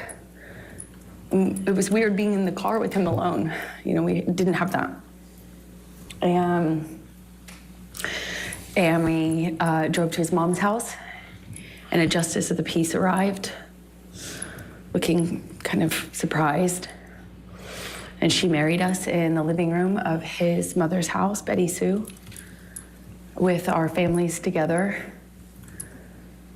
My best friend, my mom, his mom. We ate food with the kids. They were there. And we had a wonderful evening, and then got up and got on the plane either the next morning or the day after, and flew to Johnny's Island. And we had what we had planned for the better, we had planned for the better part of a year or so, maybe 8 months, for this 3-day wedding on his island with our close friends, about 12 people, maybe 15 people. We had these little houses built, like not tents, but not houses, these little, for the guests. We had them built and designed on the island, and we had people come out, and it was magic. I was marrying the love of my life. It was complicated, but I thought it was the love of my life.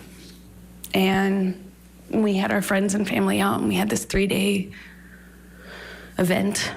The first night of which was supposed to be he and I separate, with our relative party. So me with the bridal party and him with his fellas.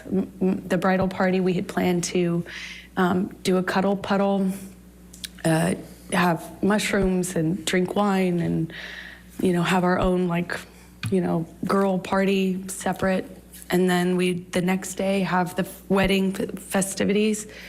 We were going to be married around sunset, and on this beach, not the beach that Johnny had named for me, although I think we originally planned on having the ceremony on that beach, but it was changed at some point to the other beach. And we walked down the beach aisle, and said our vows. And the sunset behind us, and we took pictures with our family, and we shot the bird, meaning the middle finger, up at the paparazzi helicopter circling, or plane circling around us while we were on the altar.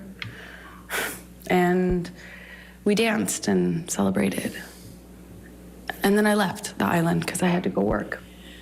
When you say you left the island and you had to go to work, what were you working on that required that? I was filming The Danish Girl in London, which is the film that I had been in London for in January when Johnny was hallucinating on the phone with me.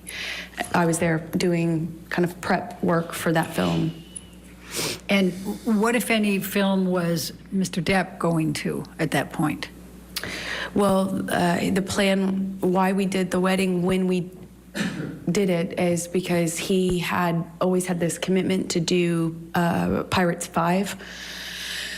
And he was going to shoot that in Australia, and I was going to shoot The Danish Girl. And I started The Danish Girl in early February, and he was going to fly out mid-February to Australia. So his movie was going to take the majority of the year, meaning until August. So maybe longer. So the plan was to do it when we did it so that we didn't have to wait until the fall of the following year. So shortly after I left, Johnny returned to Los Angeles and then flew from Los Angeles on to Australia to shoot Pirates 5, excuse me. Okay. And what was the plan for you when you finished with Danish Girl? The plan was always for me to wrap on my movie and then come and join him in Australia, where he was filming Pirates 5. Okay, and when approximately was that? That was March 3rd. March 3rd that you wrapped, that you finished with Danish Girl? I believe, I can't recall the exact date, but I believe it was around that time, yes. Okay, and then tell the jury, where did you fly to get to Australia? How long of a turnaround was it for you to get to Australia? It was about a 24-hour, I think it's about 24 hours. I could be mistaken on the exact amount of time, but I remember it's quite a distance from London. I was filming in London, he was filming in Australia. Effectively, you have to fly 12 hours, stop, get on a different plane and fly, I think, around the same amount of time, if I'm not mistaken. Okay. So when you arrived, before you finished wrapping with Danish Girl and were heading out shortly before, what, if any, communications did you and Mr. Depp have? Well, at first it was great. Even though we were separated, it was so hard to leave right after you get married, especially considering that in Johnny and I's relationship, it was always so much worse when I went away to work. That's when problems started. So that was hard, but we communicated pretty consistently, and it was positive until it started to change. I got the sense that he thought I was sleeping with the director, and then it was with the actor I was filming with. Who was the actor you were filming with? Eddie Redmayne. Okay. I was not. Not that it mattered, but I could do my best to field the accusations, and then they would kind of subside, and I thought things were okay. And one day, right before I'm supposed to fly to Australia, he, I think it was the night before I was supposed to leave to go to Australia, he calls my hotel room, apparently. I had a sense that the phone was ringing. I think I was in the shower at the time, but not much time had passed, and I get a knock on the door, and it was someone from the hotel that I was staying at. The hotel staff had been sent up to the room because Johnny... Objection calls for hearsay and speculation. I'll sustain the objection. So don't tell what the staff said. What happened next? then I start communicating with Johnny. And when you say started, I mean, was he on the phone? Did you call him? What happened here? He called the room and then my cell phone, and then once I was on the cell phone, he was accusing me of not being in my room, so he called the room, and I had to prove that I was in the room because by answering the phone. And we had a lengthy kind of circular conversation about where I was and why I didn't answer the phone. Why I didn't answer the phone immediately. He didn't sound like he was connected to reality. It just didn't seem like, to me, it seemed like a previous pattern. I was unsure what to make of it because he wasn't right in front of me, but he was accusing me of what it seemed like is having, I guess, an affair or a reason to not be in the room that I got a sense from him was, cheating or, that I was hiding something and why I wasn't answering the phone, and hence why I got the knock on the door. Okay. That was right before I left. So before you headed to Australia, what, if any, requests did you make of Mr. Depp for him to get you MDMA? That's ridiculous. Why is that ridiculous? Because I would never, since that time I learned my lesson the hard way on the plane to Russia, I would never do MDMA with him. I'm asking for a problem in that case. Like that, I would never do that. Okay. So you flew to Australia and met with Mr. Depp, right? And I'm going to, can we pull up Defendants 1809? And Your Honor, these are some of the pictures that Mr. King, you may recall, was testifying earlier, said he had on his phone. Okay. And then those were given, so. So I don't have these, is what you're saying. Okay, that's fine. 1809? Correct. I'm just going to show you a few pictures, Amber. Do you recognize, and I realize you didn't take this photo. I'm going to move the admission of it, though, Your Honor. Any objection to 1809? No, thank you, Your Honor. All right, 1809 in evidence, you can publish. And let me pass one up and give one to the other side. We tried to, given the strangeness of this. May I approach, Your Honor? Yes. Thank you. I appreciate it. Amber, do you recognize this photo? I do. And could you tell the jury what this is? All right, we're going to take a closer look at this evidence together after a quick break. Thank you for being with us here on Court TV.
Welcome back to Court TV Live. I'm Julie Grant. So where we left off was with some photographic evidence being introduced by Amber Heard's attorney. So with any photos, they have to be what's called in the law authenticated. So you'll hear over and over witnesses being asked, do you recognize this? What is this? How do you recognize this? Is this photo a fair and accurate representation of whatever it is, purporting to be? So that's why those questions are coming in. They are standard. Let's go in now and see if the picture comes in this trial. That is the driveway leading up to the house that Johnny was renting while shooting Pirates 5. Okay. And then I'm going to try to make this a little faster, and I'm going to go 1810. Ms. Bretterhoff, if you have a series of photos, if you want to show counsel what they are, maybe we can get them entered all together, and then you could just go on with your questions. Yes, in fact.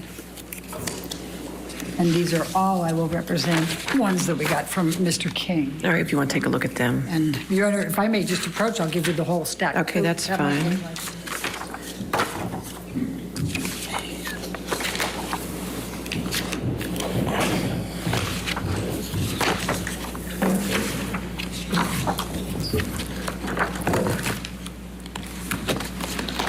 We can keep that up if you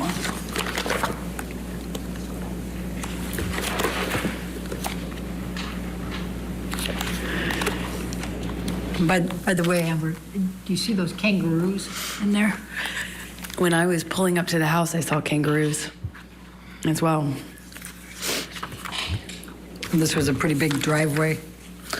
It was a pretty I don't have any objection. Sorry. No objection to any of them? I don't believe so, Your Honor. But make sure you look through them all, too. I just want to make sure, because I'll go ahead and read them into the record once you have looked through them all. And then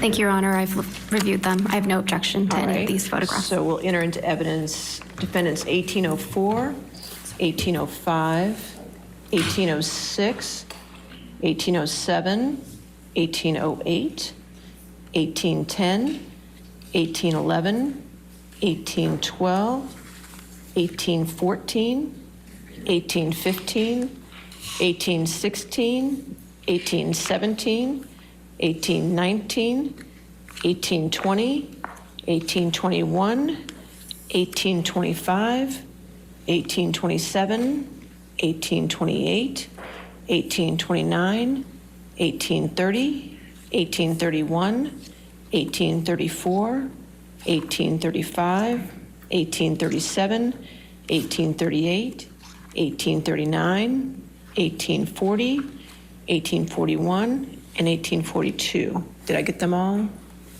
I believe so. I want to make sure more than believe so. We agree that's all in evidence? Okay. They're all in evidence. So as long as you're just going to be referencing those photos, we'll keep it on for you to publish them. Thank you, Your Honor. Appreciate it. Okay. Whose home was this in Australia? It was I think like a well-known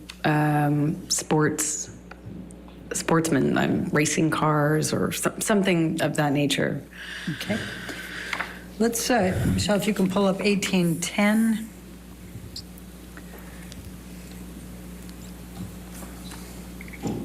Is this another picture from that home? Yes, that looks like it's the view from the bathroom. Okay. And then let's go, Michelle, if you can pull up 1811.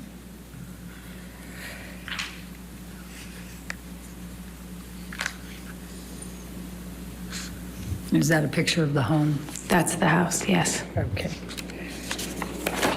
And let's go to 1812.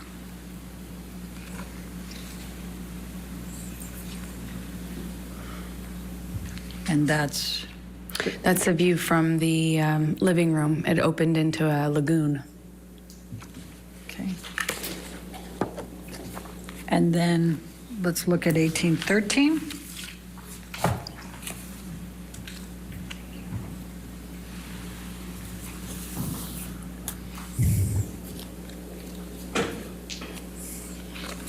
I guess that's just another view, little over of the swimming pool, correct? Yes. Okay. And then let's do one more, 1814.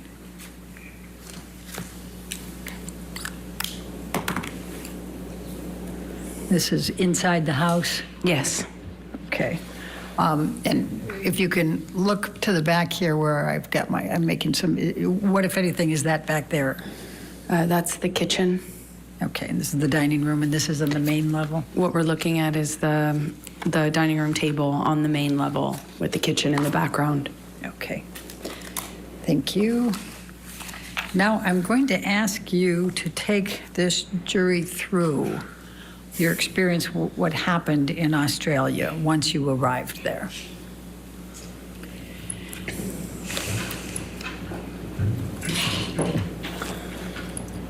Well, I was nervous because of the conversations that I had with him before I left. And then in transit, I stopped in Dubai and spoke to him too. So I was a little nervous, but he indicated to me that he wanted me to come. He said, I miss my wife at the end of the phone call that we had in the airport. I called him from Dubai. And he said, I miss my wife. I felt okay, safe to, it's good. And I missed him so much, that's all I wanted to do is see my new husband. I flew in, I arrived early. I walked into the bedroom. I was so excited to see him. And he was so, like, he had lost a ton of weight. So I just knew something was up. And he kind of quickly, kissed me and kind of, we had some interaction. It was brief. He was leaving to go work. He had to work that day. But then after the plan was he would come back, which he did in the evening, and then he was supposed to have a 3-day weekend, a long weekend. So he comes back that evening, and the chef had kind of prepared some things for the fridge, mashed potatoes, I think spinach as well. There's some steaks in the fridge, but he had kind of prepped some of the sides. And I was looking forward to having this kind of, Who else is spotting the candy on counsel table? I've seen some of you on Twitter noticing, what is it? If you can tell. If we're noticing it, the jury is noticing it. There's something on Johnny Depp's counsel table there. It looks like maybe gummy bears or jelly beans, something. We're hitting pause. We're going to hear more of Amber Heard's testimony after this quick break. Thank you for watching Court TV.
with Worthy.com.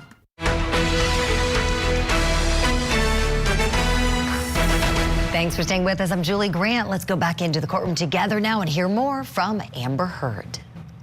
We'd just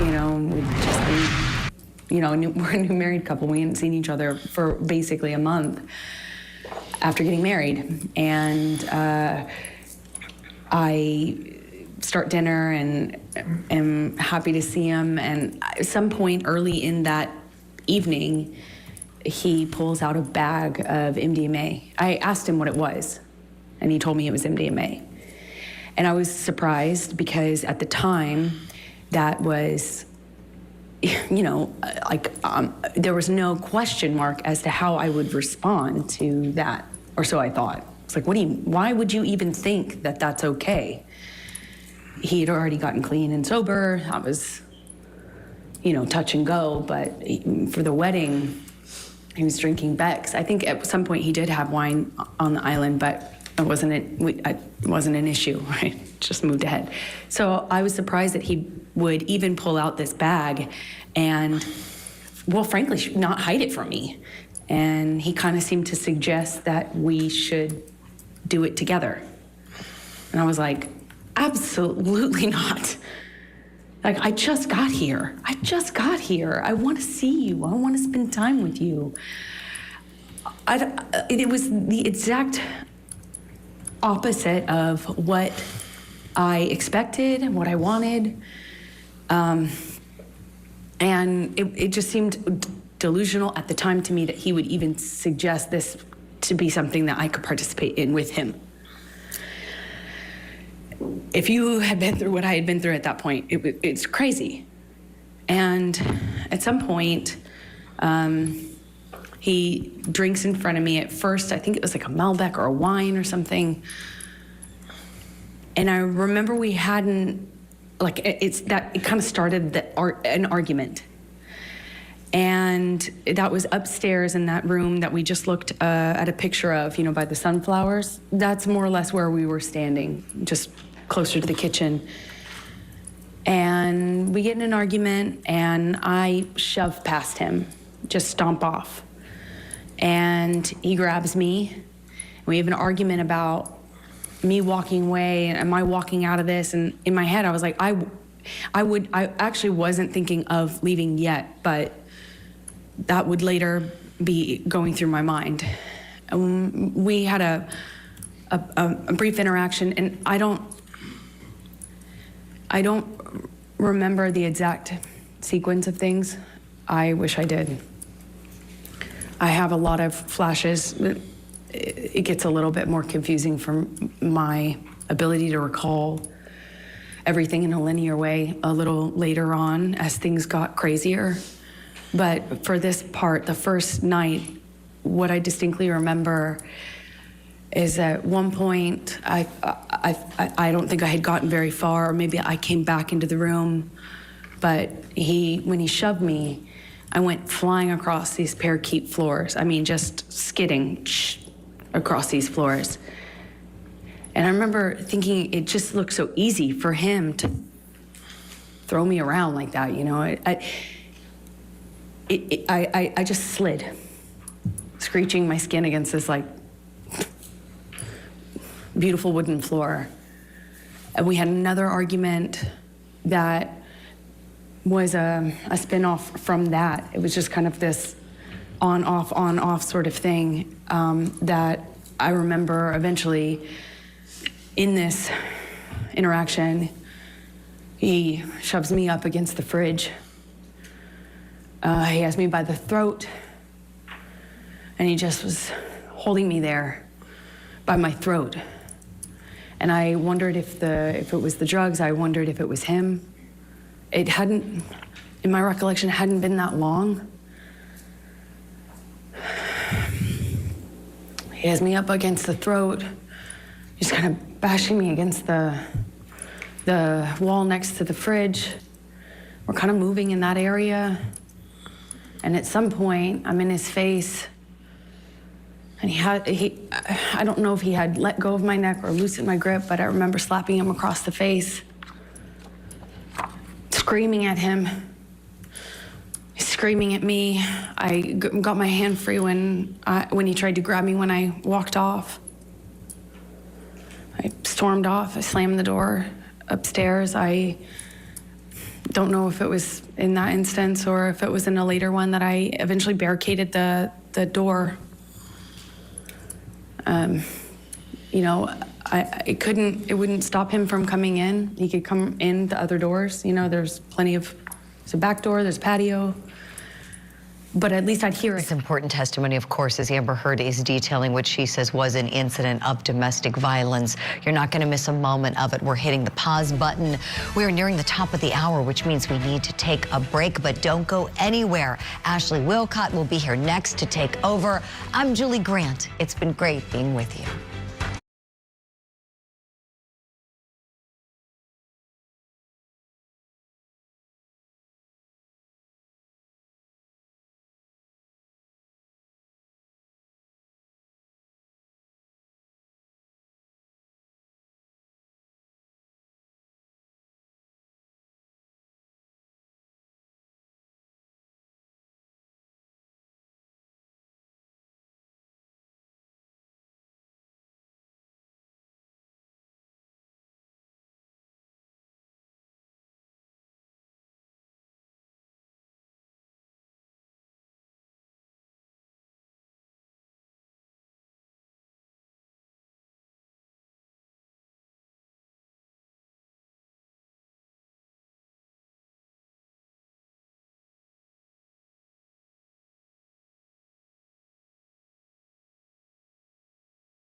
Care Benefits Review. Just call 800-279-5106. 800-279-5106.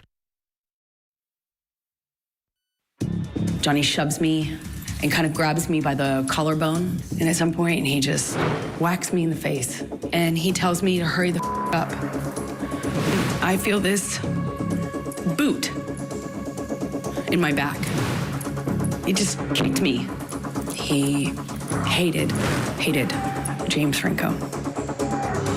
Amber Heard back on the stand today, depicting a Hollywood romance destroyed by drugs, jealousy, and violence. Johnny Depp's ex-wife is taking jurors on an emotional journey, giving her version of events after being accused of defamation. Depp, well, he continues to look down the entire time. But speaking of body language, the two exes passed each other briefly during a break in the testimony. Will they eventually acknowledge each other? We are going to break down the testimony and all of the courtroom color whenever there is a pause in court. That's coming up this hour.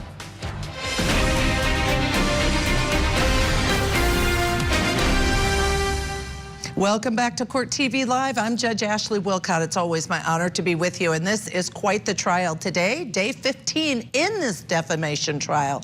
Amber Heard is still under direct examination for the second day, and so far the testimony has really been an emotional and full of objections testimony.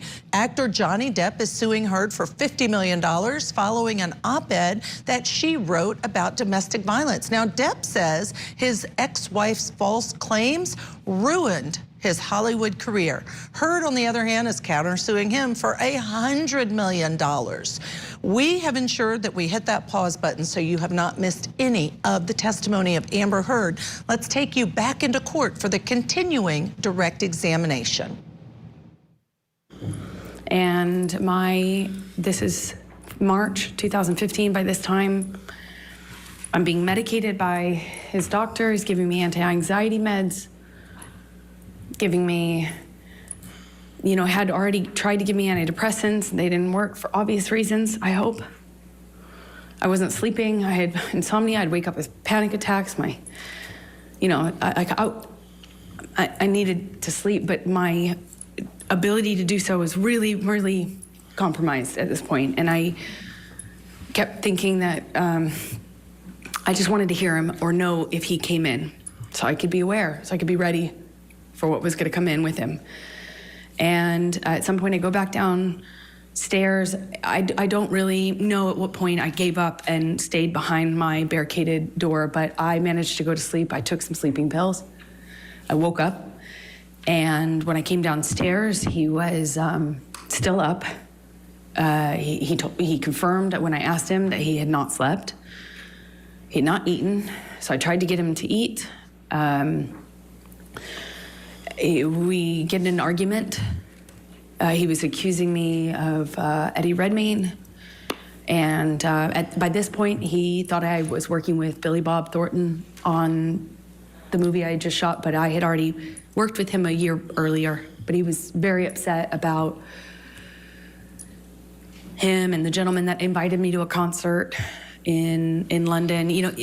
My co-star, he was upset about these people, even though I had done that movie a year prior. Who was that?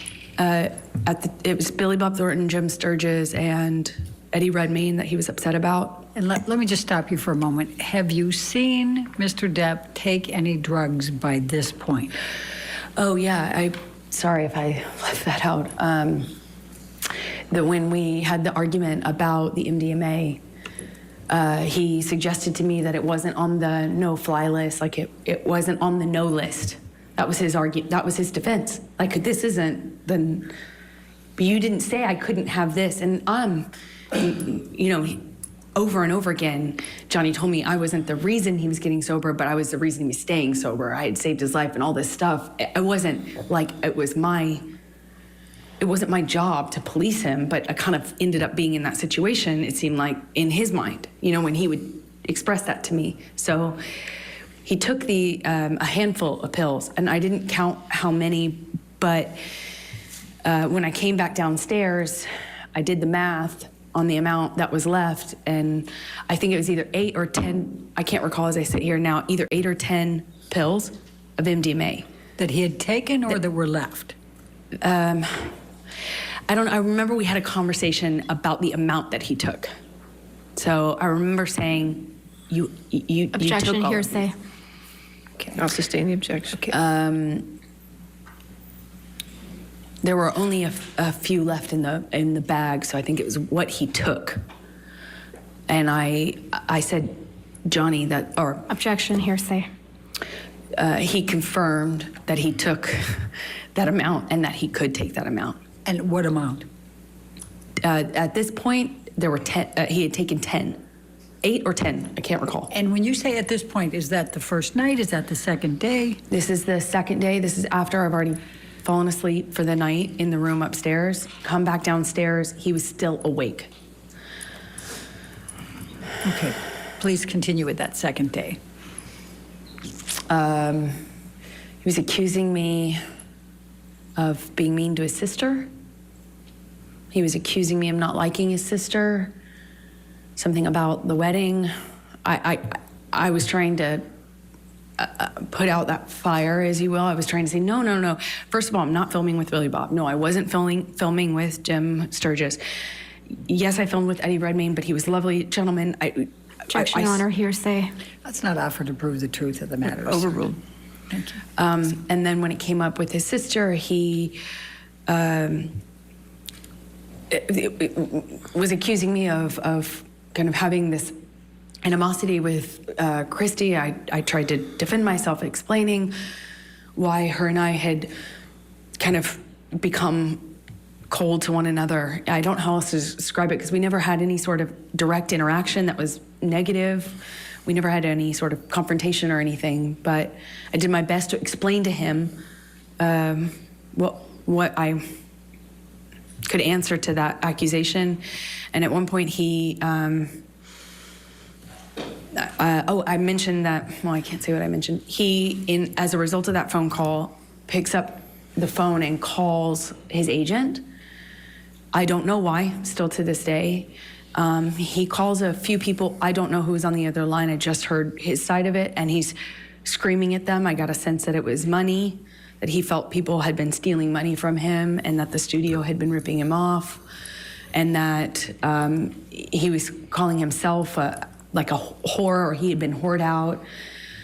He seemed like he was upset, but I did not, at this point, this is maybe early evening, it was before the sun went down on the second day.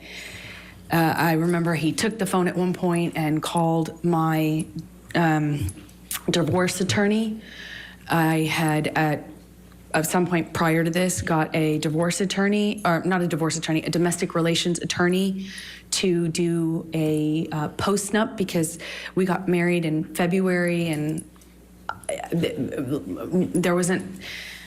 there was never any mention or talk from Johnny about a prenup, but I had had interactions with his sister, and so I thought, okay, I'll get a lawyer and let's do a post-nup. When Johnny found out about that, or when I reminded him of that in Australia, he went outside and called my divorce attorney and fired her and said the only way out of this was death.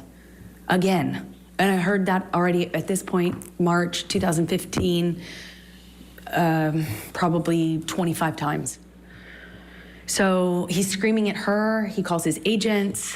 I hear him talking incoherently, screaming incoherently at my lawyer and his agent. He comes back inside, and I genuinely didn't know if he was still mad at me or if it was about me at all. I didn't know. It didn't seem like it was connected to reality at all. At some point shortly after that, I have been saying to Johnny, you need to sleep. Let's eat some dinner, baby. Let's relax. Please, like, calm down.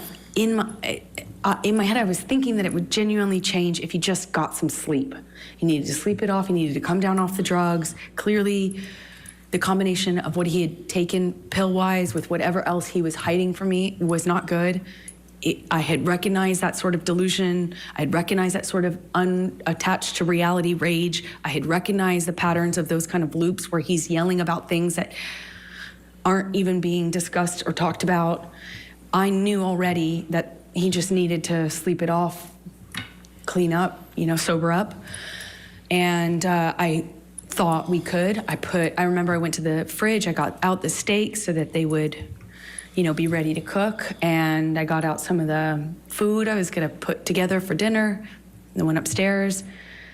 I don't know if I came back down in my nightgown at that point or if that was shortly after, but the next thing I remember is coming downstairs and looking for him.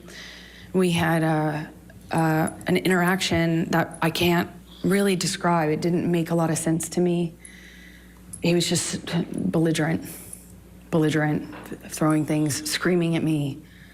And I realized I was back on the chopping block. I realized it was back, like I realized that the arrows were pointed at me again. And I tried to defend myself. I was explaining, you know, trying to say that. Objection, Your Honor, hearsay. It was not for to prove the truth of the matter. She hasn't even said it yet, but try not to say what you're saying unless it needs it for context or something. Try to say what he's saying. I'll sustain the objection. Okay. He was just belligerent. I don't know how to describe to you because it wasn't making sense. It wasn't making sense. I don't know how.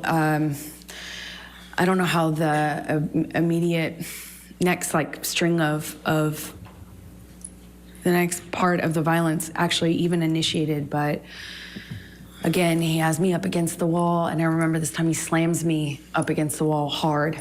I mean, I hit my head hard. And this is a wall next to the, I say kitchenette, but it's more of a bar. I remember there were these cooling fridges, and I remember kind of being slammed up against those. I remember pushing him off of me. I remember the name calling, the whore, the slut, the fat ass. I remember a lot of name calling.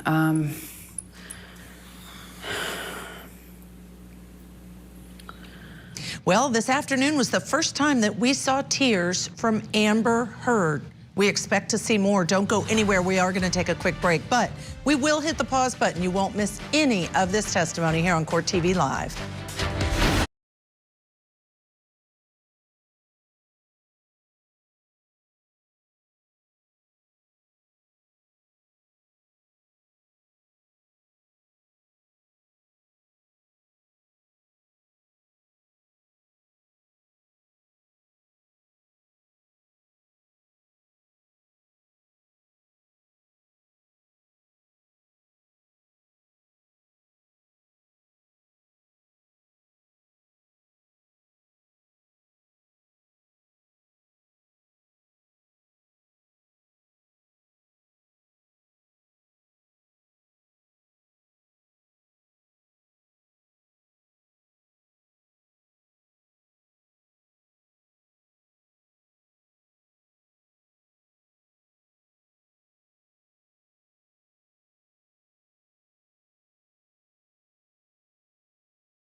day at grove.com.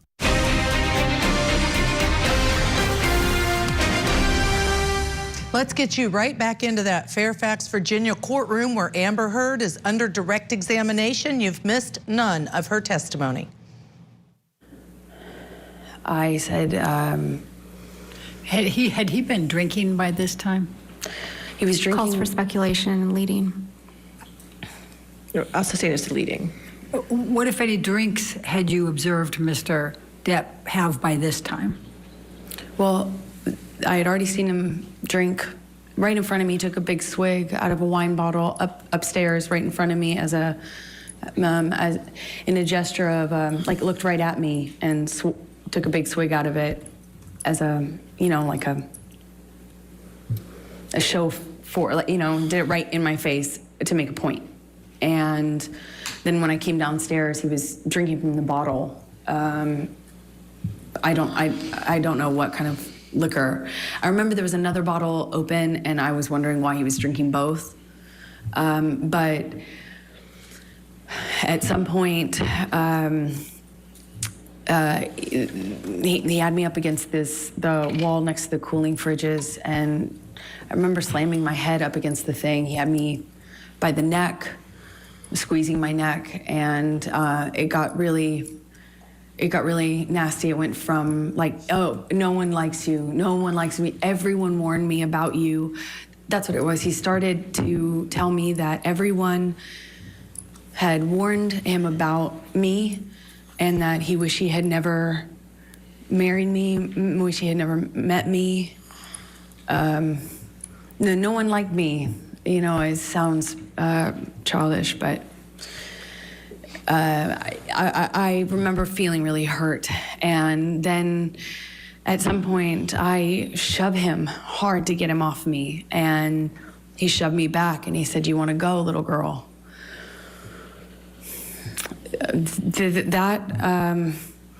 I couldn't, as I sit here today, tell you if that happened before he choked me up against the wall, but at some point, I am in a struggle with him where I'm holding his shirt lapel, and he kind of just flings me, for lack of a better way to describe it, throws me across the room. I land on a games table. It's like a ping pong table.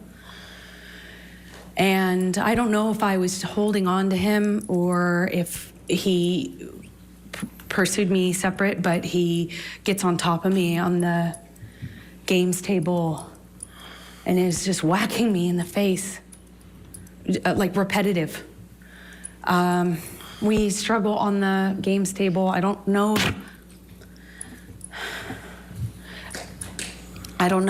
how we get up. I don't know if he pulls me up. I wish I could tell you, but we were in this struggle down in this games room by the bar.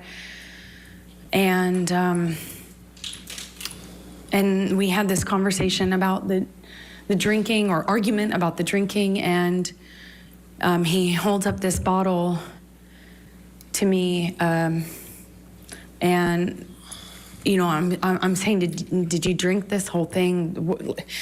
Something stupid, focusing on this detail, and he is telling me that I can't control him anymore, and that if I really wanted to try, take it. And then he's like taunting me to take the bottle from him. If I really want him to stop, why don't I take it from him? Go on. Kept saying, "Go on," and kind of gesturing with the bottle towards me. And like he does that 2 or 3 times. I reach for it, he'd revoke it, kind of laugh at me. And he's holding out the bottle. I think like maybe the 3rd time or so I get a hold of it. I pick it up and I slam it down on the ground right in between us. There's a tile floor, a white tile floor. And I smashed the bottle on the floor. And that really set him off. So stupid. Sorry. It was like a light bulb switch went off. And he starts screaming.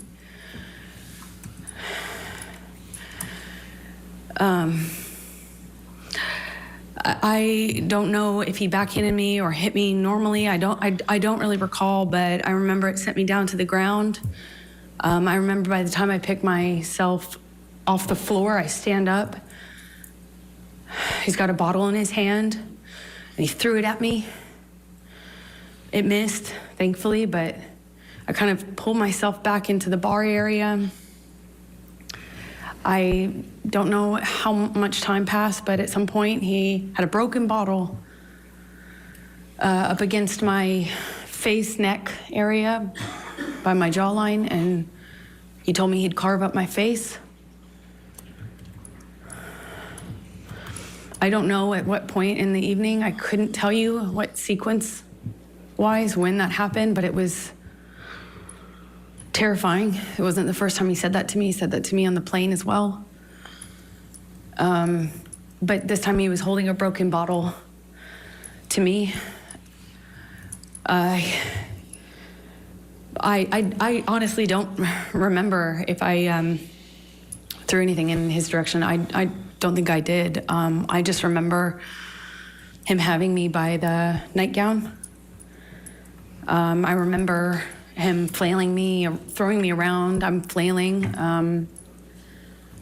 This is after there were some bottles broken on the floor. I think this is actually after, again, forgive me, I wish I could remember the sequence, but it's flashes. He's throwing these bottles at me. I remember retreating. There were also cans, like soda cans, beer or soda cans, and they're coming at me one after the other, and I keep pulling myself into the bar area. There's a bar behind me in like I don't know, like an L shape. He's standing in the only way you can exit, so I'm kind of trapped in front of this sink, surrounded by bar on three sides with him in front of me-ish, kind of front off to the left, and he's throwing these bottles one after the other, and I can feel glass breaking behind me. I remember feeling one of them go by my head really fast. I mean, a real velocity. I remember being terrified. I remember I couldn't move, I couldn't go anywhere. I eventually, I don't know, he ran out of things to throw. I think that's how I moved myself towards the exit. And I believe that's most likely when we got kind of in this struggle by the bar area, because I remember my feet slipping on the tile as he was slamming me from the wall to the countertops. At one point, he has me up against the wall and he's punching the wall. He had my, nightgown and it kind of ripped it off my chest. I remember at one point he's teasing me, taunting me that he has my breasts in his hands.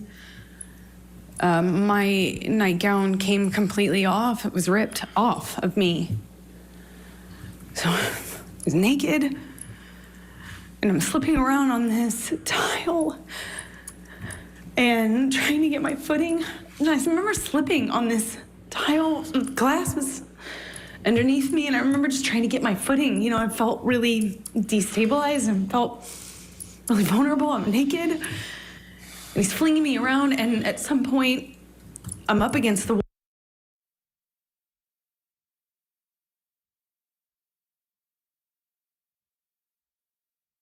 I ruined his life over and over.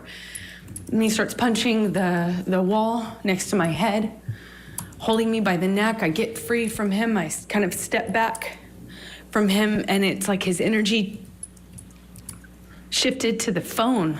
There's a wall-mounted phone on the wall next to where my head was, and he went from punching the wall to realizing there was a phone there, and he picked up the phone and he's screaming. He's rah!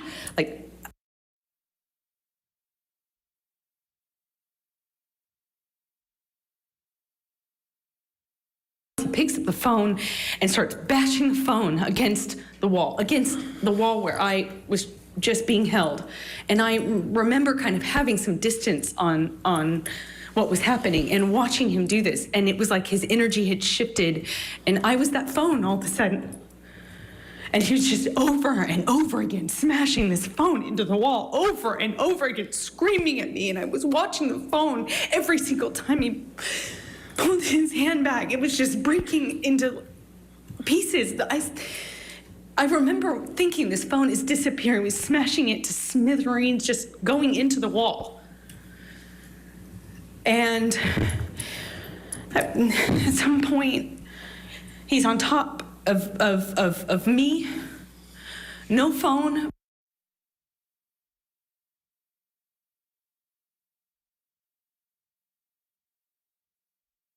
I'm on the countertop.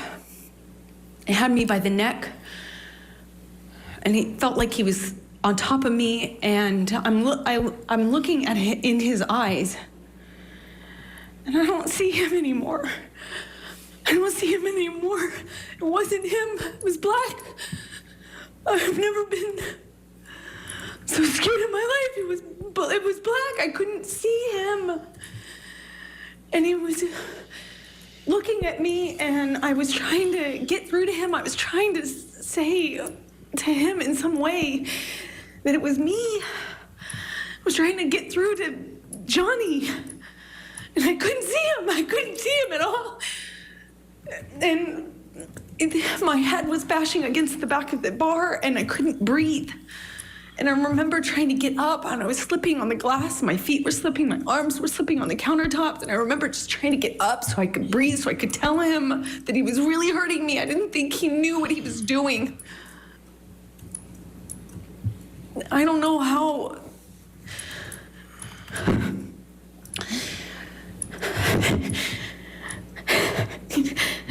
Sorry.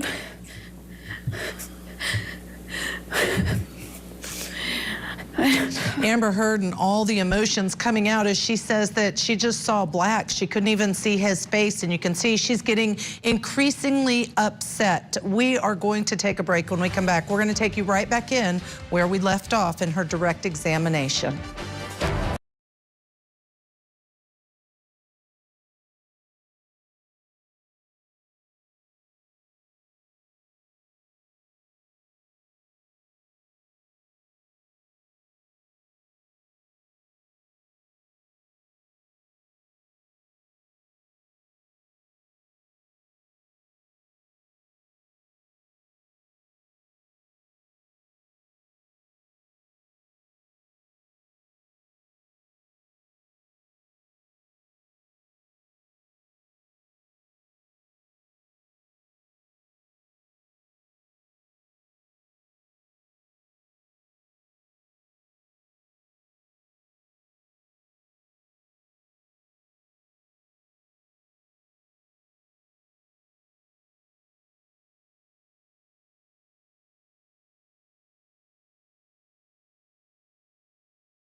3093. We're invested now. Yeah. Like, we came 2 weeks ago and let's just see. We didn't even think we were going to get in. We got in and now we're invested. I'm like, we can't just watch this on TV. It's not the same experience. It's just exciting to already be here. This is the first time I've ever been close to even any celebrity.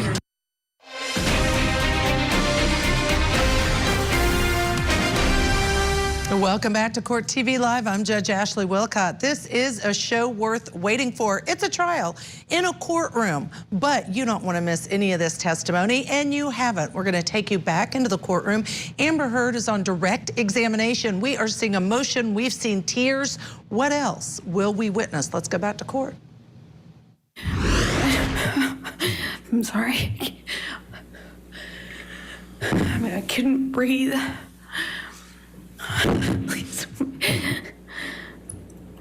I don't know. Please, I don't want to do this. I don't want to do this.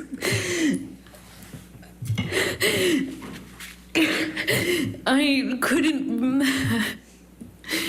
couldn't breathe. I couldn't get through to him. I couldn't get up. I couldn't get up. And I don't know how that ended. I don't know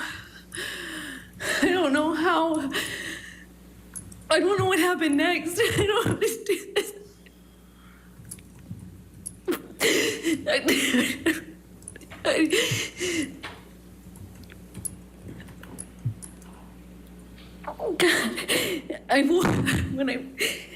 The next thing I remember, I was bent over backwards on the bar, meaning my chest was up. I was staring at the blue lights and my chest was on this, my back was on the countertops. And I thought he was punching me. I thought he was I'm sorry.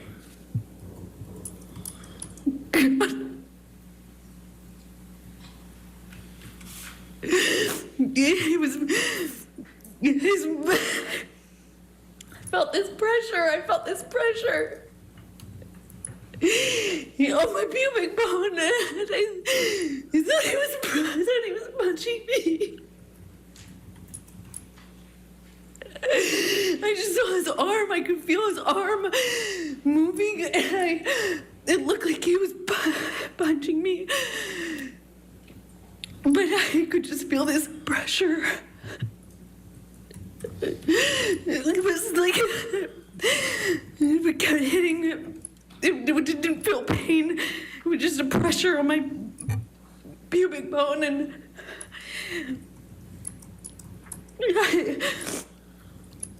I don't know.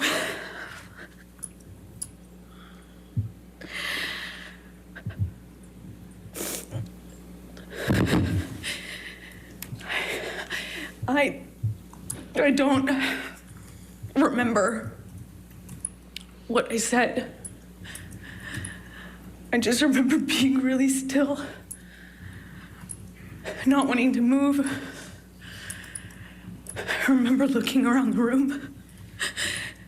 I remember looking at all the broken bottles, broken glass. And I remember that it's just not wanting to move because I didn't know if it was broken. I didn't know if the bottle that he had inside me was broken. I couldn't feel it. I didn't feel pain. I didn't feel pain. I didn't feel anything. I didn't want it. I looked around and I saw so much broken glass that I didn't know if he would know. I didn't know if he would know if it was broken or not. And I just remember thinking, please, God, please, I hope it's not broken. I don't know how that ended. I don't know how I got off the countertop. I just remember it being in the bathroom. I remember retching. I remember the sound my voice was making. I remember I lost control of my bladder. I remember just retching. I remember there was blood on the floor.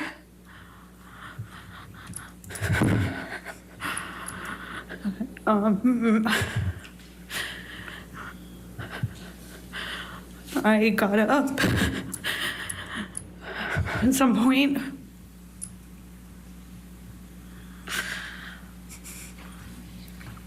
I don't know how that night ended. I don't remember what happened. I don't remember. I have a memory of him begging me not to leave. I remember going outside the front door. I remember him coming out to the front area, but I don't remember. If that was before or after this, I don't remember. I just have that memory. I remember taking a bunch of sleeping pills. Not a bunch, like 2, which is a lot for me.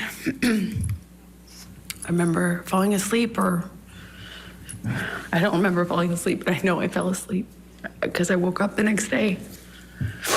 I assume it was late morning. I could hear him downstairs.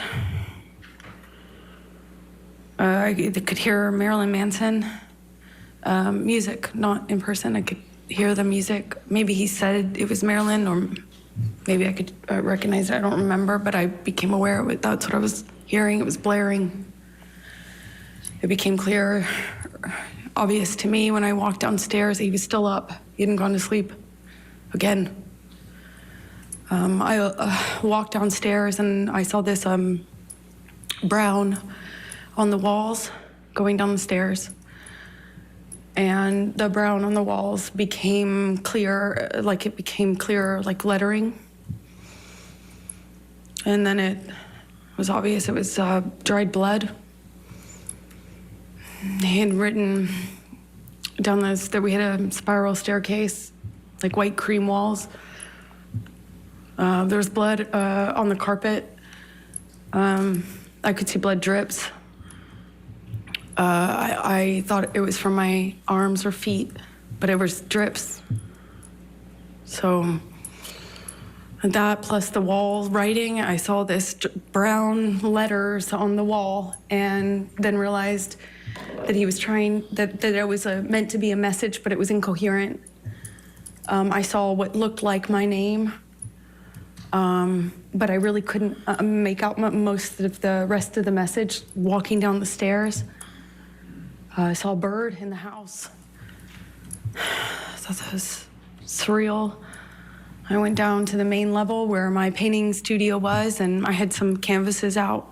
It was in the living room area. And by the time I got down to the bottom of the stairs, the dried blood had been kind of taken over by paint. It was blue, navy blue paint, and then brown paint. And then it was, on the walls, on the lampshades, pillowcases of the sofa cushions. There was blood. In the painting studio, my canvases had been covered with what looked like just brown, blue, green, red mess. It was just a mess. There was a painting that had, a painting that the owners had that had, like giant penis on it, and, some other things. There was a table overturned, a bunch of broken glass on that floor. I walked downstairs where I heard the music coming from, and that's where I found him, blaring this music. He was in the study, which is by the bar games table area off to the side, and it was just glass and blood and broken windows and a broken window, and it looked like a mess. The table was collapsed, and I walked into the study. There was a couple unbroken empty bottles. I remember wondering where they came from.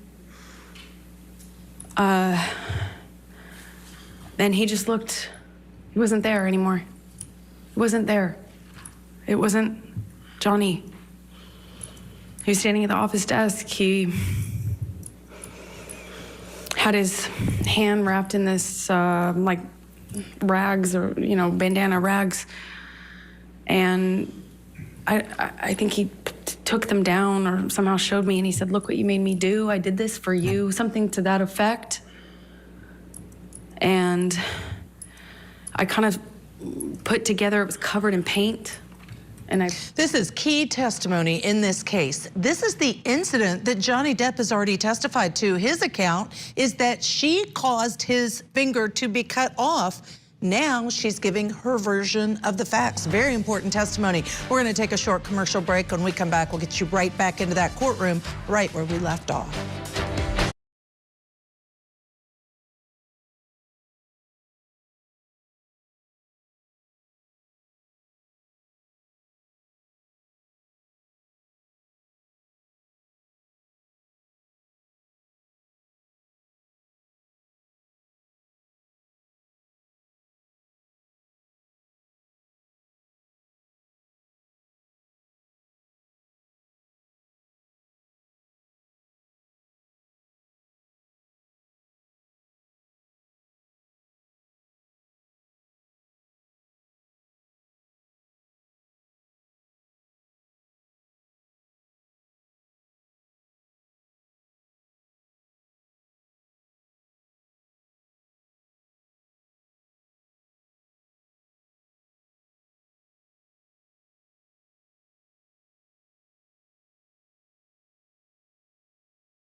drinkhint.com and order today.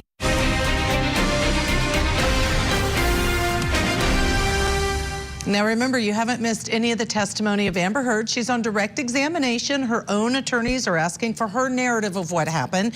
And she's just been discussing the incident in which the tip of Johnny Depp's finger was cut off. And she has a completely different account. She's now describing the scene of the crime. Let's go back.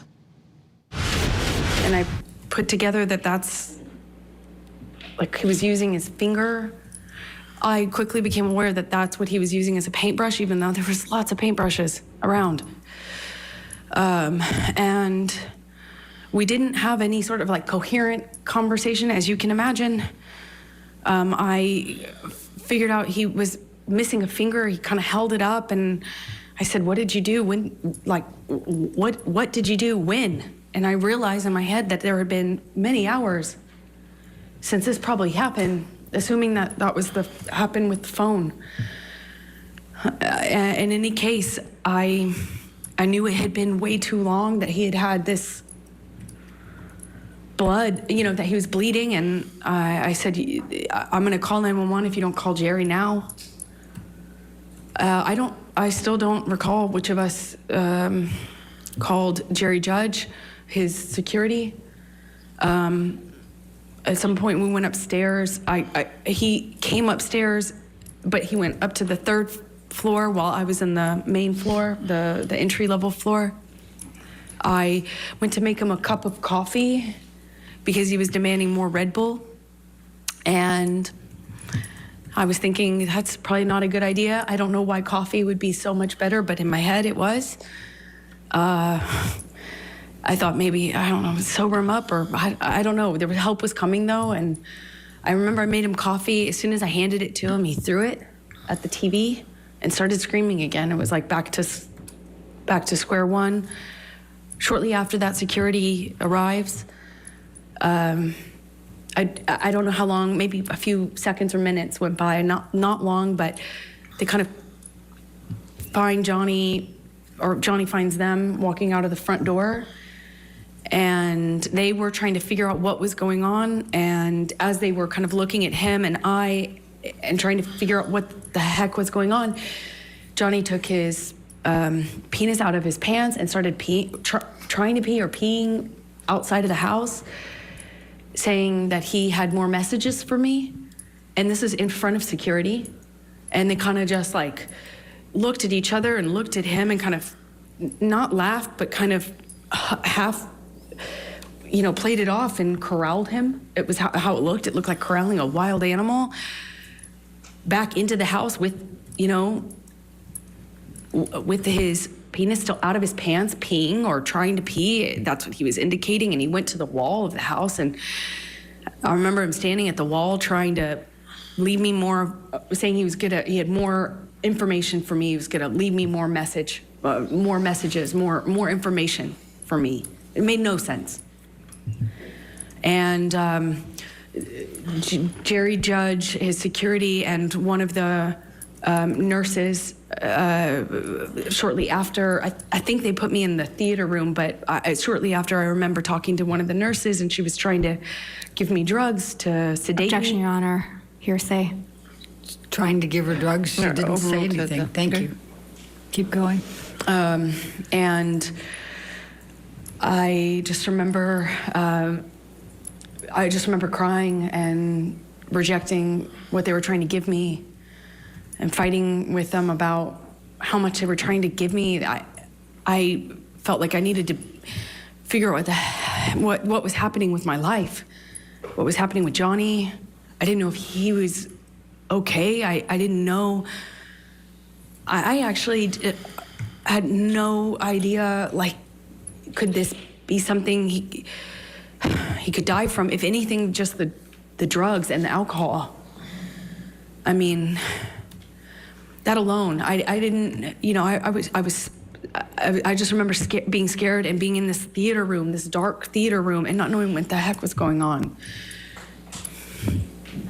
I eventually was taken up to my room by one of the nurses, and I'm sorry, Debbie, and or suggesting I go up to my room. I went up to my room, and I took a quarter of what she was trying to get me to take, and I eventually fell asleep. I came back downstairs to look for my phone, which Johnny had picked up before security came in. He picked up my phone and said, "We're gonna get to the bottom of this." He wasn't making any sense at the time. Understandably, just different, nothing made sense. But he picked up my phone and was saying, I'm gonna prove this, we're gonna get to this, we're gonna get to the proof of this, something to that effect. I don't remember his exact words. And he pushed record on my phone. I didn't actually at the time think that he had done that. I had no idea, but I did know that I didn't have my phone when I woke up and went downstairs to get it. It was dead. It was sitting out on the dining room table by where Jerry Judge was sitting. Jerry Judge was on the phone and talked to me, and I went back up to bed, took more of this sedative, and fell asleep.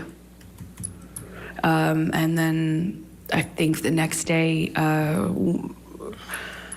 went to the closet and took out the clothes that he hadn't painted on. I guess when he went back upstairs, he had just like, it looked like what he had done is dip his hand in a bucket of paint and just wiped it on my clothes. Just went, and he had picked up another portion of my clothes and put them in the bathtub. And I don't know if he added paint or if he just had touched them with paint, but it was this ugly navy blue brown paint. I packed what was packable, what hadn't been destroyed, and eventually left Australia with Ben King, who you met on the way there. Let me stop you there because I want to ask you some more questions about those three. This is a pivotal moment. Johnny Depp, as you recall, testified that Amber Heard cut off the tip of his finger. She has now said, nope, she didn't do it. A question is going to be, can she bring any evidence or witnesses to support her version of facts? Don't go anywhere. It's top of the hour. We have to take a break. When we come back, we'll take you right back into this courtroom where we left off.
855-6363.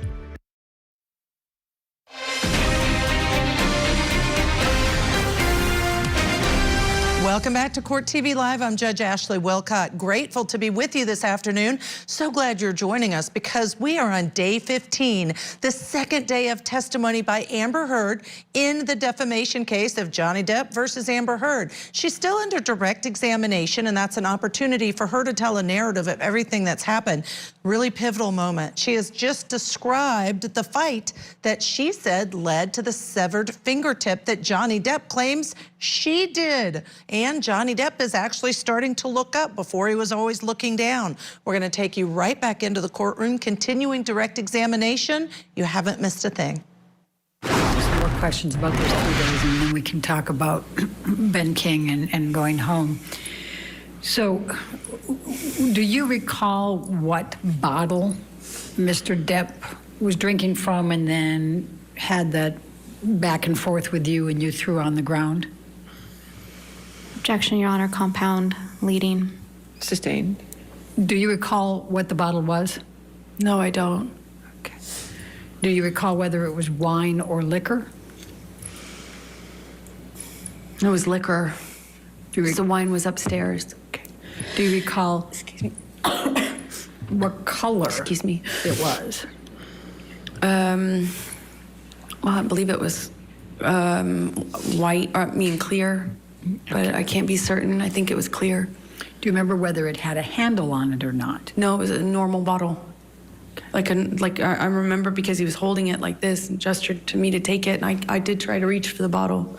It was a normal size, but for the life of me, I can't remember what brand. Okay. When you woke up that third morning and came out of your room, what, if any, food did you see? Oh, yeah, I forgot about that. Objection, Your Honor. Leading. Overruled. There was mashed potatoes smeared all over the bedroom door, on the wall, and various places. But I remember opening the door and being really confused at first as to what it was. It had little specks of green in it, I assumed to be spinach. And throughout the house, there was food rubbed in places, just countertops, walls, doors, as I mentioned. And later that evening, I found the raw meat that I had left out, the steak, all over the house. There were pieces of it. It was cut up. And he had ripped my nightgown into pieces, into shreds, and wrapped the meat up, wrapped the steak pieces up with my nightgown. It was this really beautiful burgundy silk nightgown that had this black lace trim. I ironically got it from Dr. Kipper for a wedding gift. And it was wrapped. I found it, I continued to find it throughout the rest of the time that I was in the house in Australia. There was pieces of it in the microwave, pieces of it in the produce drawer, in the closet drawer. Just raw meat wrapped up in my nightgown, as well as the smeared food on the walls. It was bizarre. What, if anything, do you recall seeing on any mirrors? Oh, he had written on the bathroom mirrors in the bedroom, and I believe he had, there was another mirror. I just don't recall which bathroom it was in. I suppose it was the one that I went to, which is on the very bottom level, where I was retching, for lack of a better way to describe it. I think it was in that bathroom that he also wrote on that mirror as well. What, if anything, do you recall? In blood and paint, sorry. I'm sorry. What, if anything, do you recall of any lampshades being written on? Well, he wrote on messages to me, things to the effect of go-getter, horror sort of thing, that sort of language. But calling me easy, calling me a slut, calling me you know, like just things about ego and what a whore I was. But it was hard to make sense of it because it was clear he was just out of his mind. It was, I mean, he wrote on a back of a pillow in blood. And you can tell because it dries like in this ugly brown color. He wrote on the walls going downstairs. Like it took in fact, you could see where it looked like he had run out of blood because the messages became, the markings became clearly letters. And the letters kind of became, like I could see where he had clearly run out of blood or it wasn't bleeding enough and went and got paint. And then it became paint and blood. You could see both. You could see where he went back with it.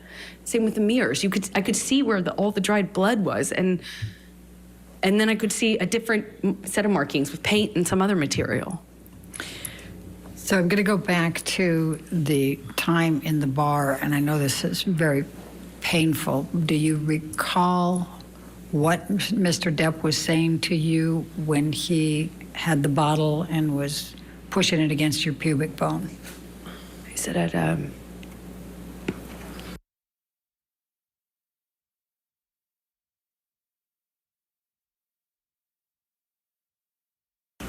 he said it to me over and over again.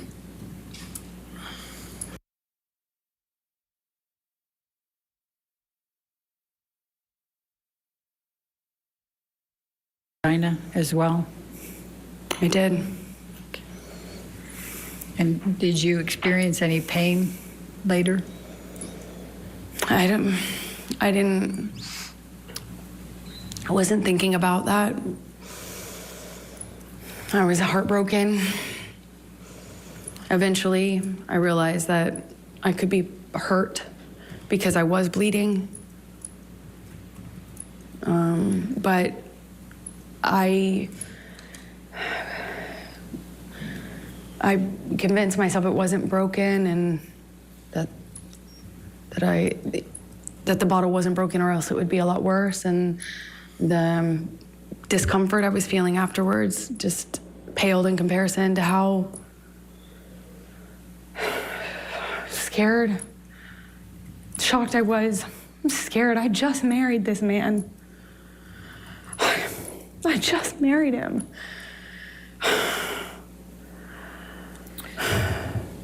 And forgive me for asking this, but I need to just make sure the record's clear. You were penetrated up the vagina into the pubic bone, is that correct? Objection, Your Honor. Leading. Sustained. What, if any, penetration was there in your vagina with the bottle? I can't believe I'm so sorry. To do this. I am so sorry.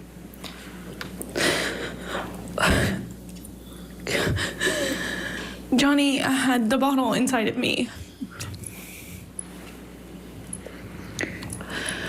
and was shoving it inside of me over and over again.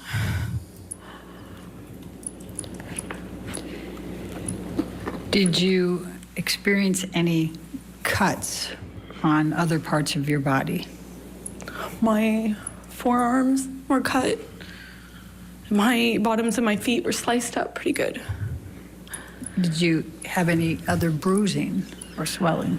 I had bruised across my jaw, I suppose, from one of the many times he clocked me in the face downstairs. I think I just didn't make a record of anything else. I'm going to ask you to turn to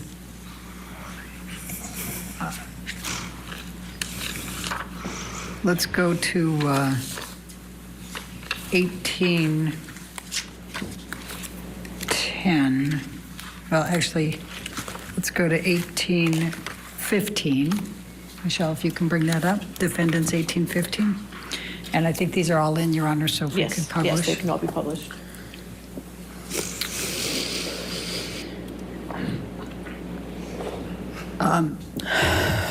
Is this the game table? Yes, it is. Okay. And is this, based on your testimony, is this where you were you on top of this table? Yeah, that he briefly got on top of me and was pushing on my throat, actually, at some point when I was on the table. I had forgotten about that. And this, though, looks like it is after a lot of the stuff was cleaned up, because it didn't look quite like this. Okay. And did the table collapse? Yes, it did. Objection, Your Honor, leading. Sustained. What, if anything, happened to the table? The table collapsed underneath me when Johnny threw me into it and got on top of me, or fell on top of me. I honestly don't know which one.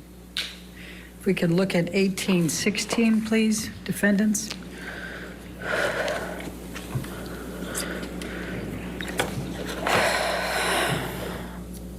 Do you recognize this, what's depicted in this picture?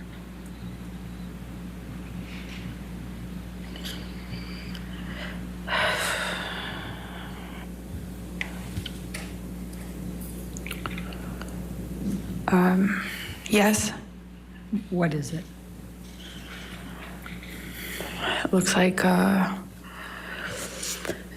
the bottles that were by Johnny on the desk when I came down that last morning, and he was still up, still drinking. If we could go to Defendants 1817.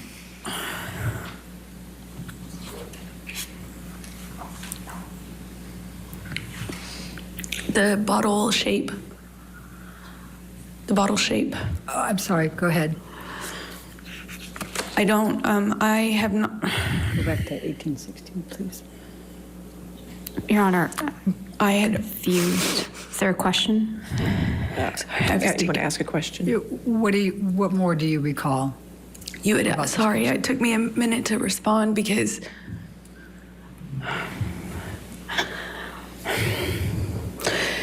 it's hard. It took me a minute to respond because I had not remembered seeing the bottle that Johnny was using on me. I didn't have a memory of seeing it. And this picture, I wasn't aware of until just the other day, yesterday, the day before. And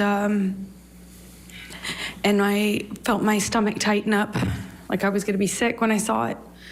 Because even though I didn't remember seeing the bottle, what I had remembered is a pressure, like something square, which is why I thought he was punching me.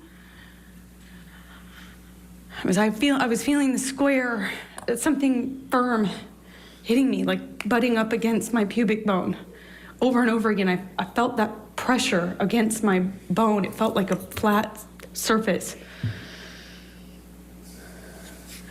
But when I realized it was an object or a bottle and not his fist, which is what I thought, because his arm, I could see his arm while he was holding me down, saying he was gonna kill me, but I thought it was, his arm looked like he was punching me.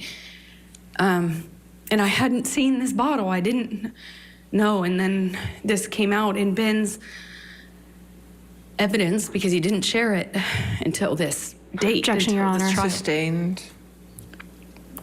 And so I recognize it. Okay. All right, now let's go to Defendants 1817. Amber Heard is really describing disturbing details of domestic violence. And remember, that's what is at the heart of this defamation case. You will not miss any of her testimony. We're going to take a commercial break. When we come back on the other side, we're going to take you right back where we left off.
Let's get you back into the courtroom. Again, Amber Heard under direct examination. You haven't missed any of her testimony.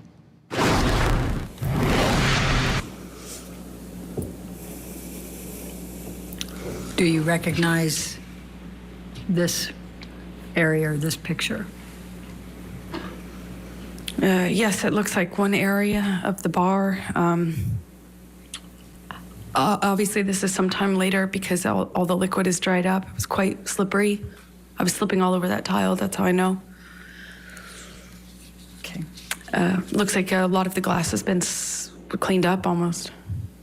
Okay. And then let's go to 1818.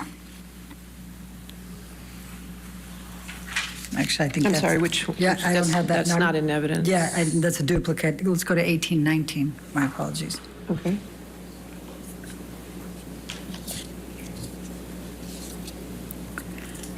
Do you recognize this? Yes, I do. What is this? This is close to where my feet were when I was dangling off the counter, when he had me on the countertop by my neck. My feet were slipping on the tile, and I just remember my feet. I remember feeling glass underneath my feet and slipping. I couldn't get up. I couldn't alleviate the pressure on my neck as he was crushing me. That's around that, not around, that's next to that. All the way at the end of the picture is the bar where I was standing when he was throwing bottles at me.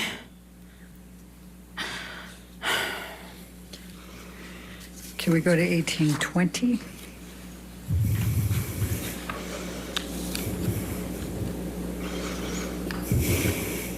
Do you recognize what's depicted here? The area. Yes, that's to the left would be where the wall-mounted phone was. Right to the left of that. To the right of that is the little L-shaped bar that I was telling you about, where I was trapped in. And when you say to the left of the wall, what do you mean? Is it off the picture or on the picture? So if you're looking at this picture, imagine up and to the left at person height, site height, was I don't know if it was antique, but it kind of looked old-fashioned, like an old-fashioned heavy. It looked heavy. I didn't pick up the receiver, but it looked heavy when I was watching it break. You know, it looked like these like really heavy these really thick, heavy, not plastic, but like a Bakelite or something heavy material on it. That's my best guess. So that would have been to the left, and then to the right would have been the very end of the bar that you just saw a picture of. All right, let's go to 1821, defendants.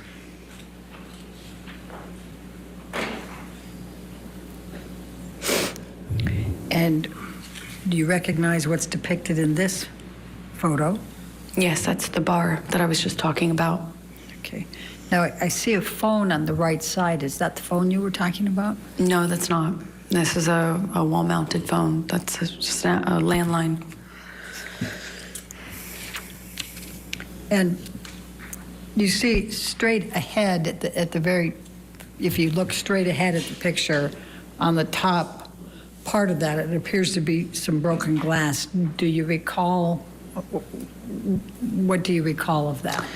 I recall more than just this window being broken. This is one of the windows that he broke when he was throwing things at me. My body was standing in front of that little kitchen sink you see at the end of the picture. I suppose that's some of the glass I felt, though, on the backs of my arms, like when the window shattered. Okay. Let's go to 1822. 1822, I don't have in evidence. 1822 is not in evidence. That's exactly why I just went over here. Let's go to 1825, I think. Is that the next one, Your Honor?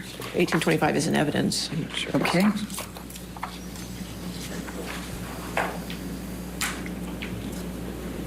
Do you recognize this picture? Yes, that's where Johnny was standing when I found him the last morning. That morning, it might have been like midday. When I say morning, it was after I woke up. It was certainly not early morning. And he was standing at that desk, behind the desk, with the Manson blaring. When I found him and told him that I was going to call 911 if he didn't call Jerry. If you look in this picture, there appears to be a lampshade down below. Do you recognize that lampshade down below the table? That's one of the lampshades Johnny wrote threats or messages to me on. Okay. Then let's go to 1827.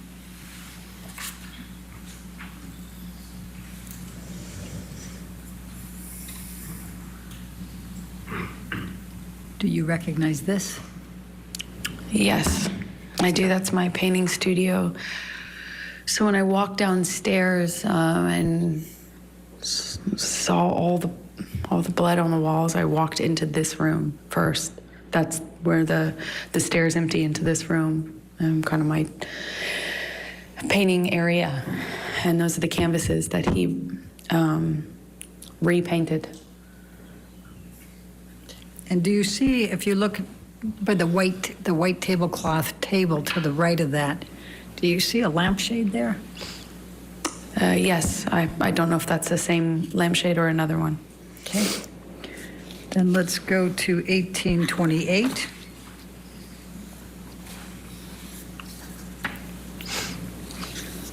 And do you recognize what's in that one?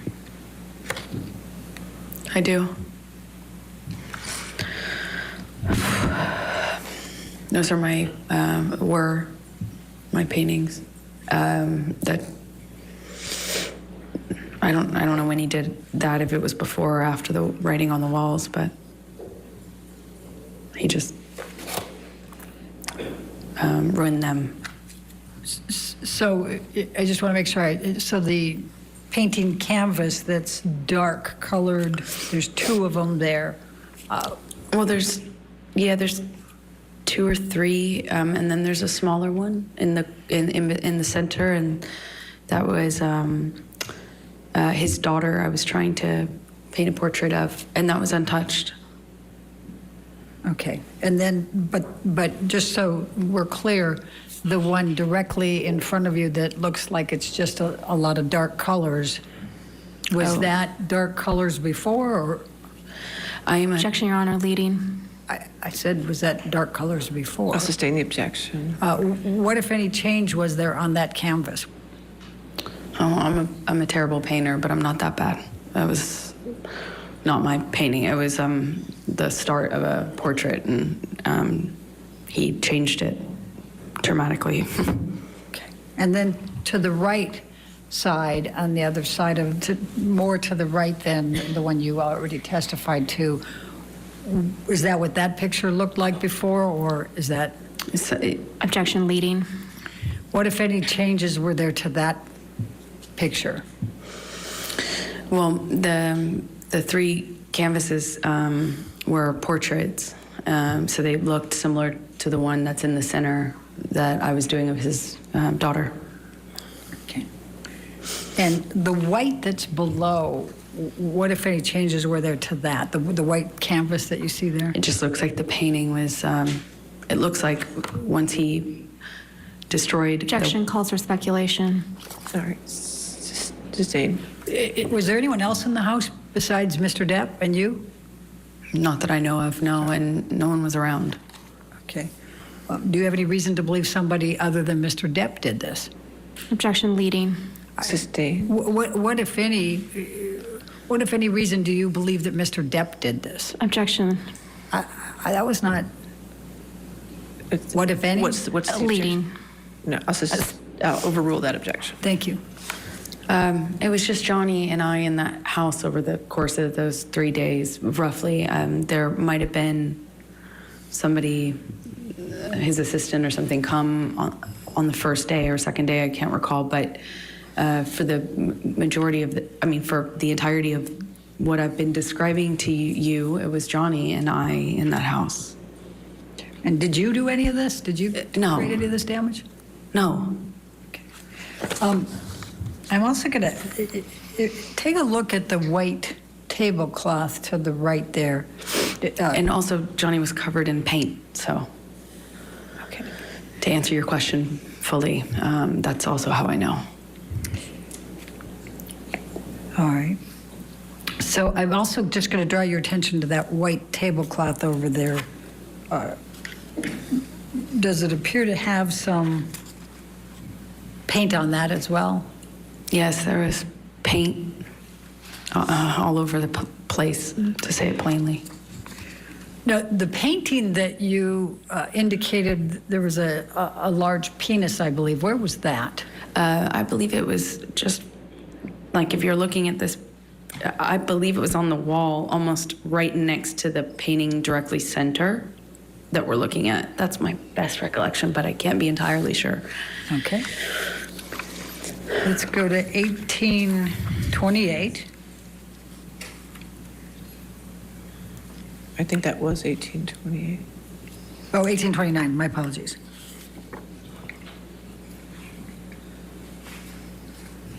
And do you recognize this photo? Yes, I do. What's in it? And what was this? This is one of the lampshades that Johnny chose as a medium to leave me messages in blood and paint. Okay. Let's go to 1830.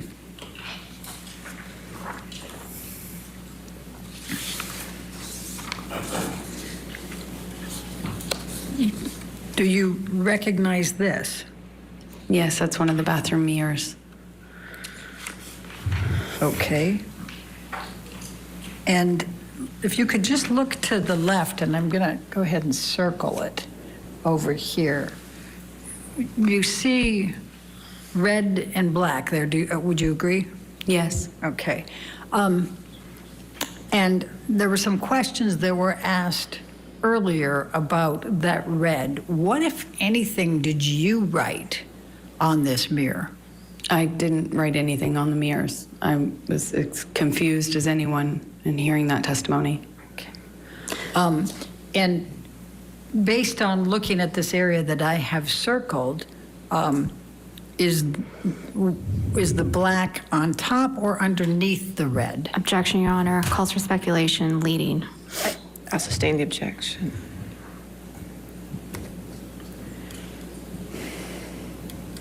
All right, this might be a good time to take a break. Why don't we go ahead and take our afternoon break, ladies and gentlemen. Let's go ahead and have our break. Do not discuss the testimony with anybody, and don't do any outside research. We'll come back here. All right, in 15 minutes. Can't help but notice when you're listening to the testimony and the objections, these objections are being sustained. That means the judge agrees with the objections being put forward by Johnny Depp's team. The court's taking a break, a perfect time for us to squeeze in a commercial break. When we come back, they're standing for the jury to leave. We'll get back to the courtroom.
Order now.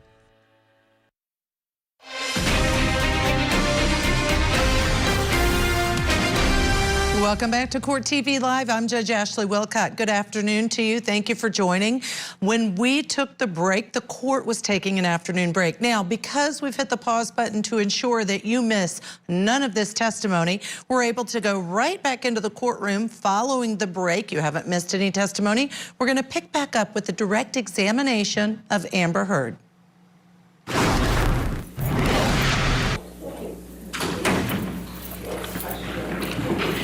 Thank you, Your Honor. Michelle, if you can bring back up 1830 for a moment. 1830, I'm sorry.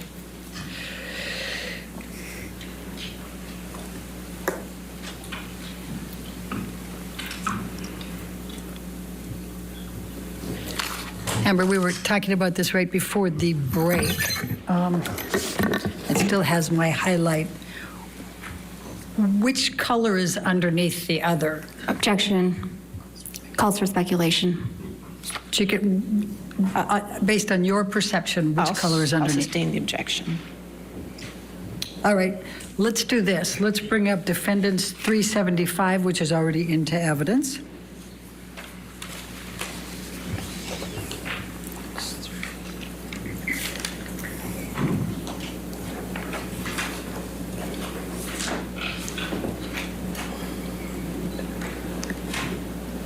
I think I need to clear that highlight, Your Honor, but I don't have the control on mine. There we go. Thank you. It's in the top right corner if you need it, but that's fine. Thank you. Oh, there it is. My menu was hidden. Amber, I'm going to ask you to take a look. This is the picture that we saw earlier. And do you see the area that's written in red here? Yes. Okay. What, if anything, did you have to do with the writing of that red? Nothing. Do you, before this trial, did you know who Carly Simon was? I might have heard her music, but no, I didn't. Okay. Did you know what songs Carly Simon wrote or sang? No, you had to tell me. Thank you. All right. And then, if you can just remember this picture, again, the red area there that I've circled, and then I'm going to ask Michelle to take this one down and put 1830 back up.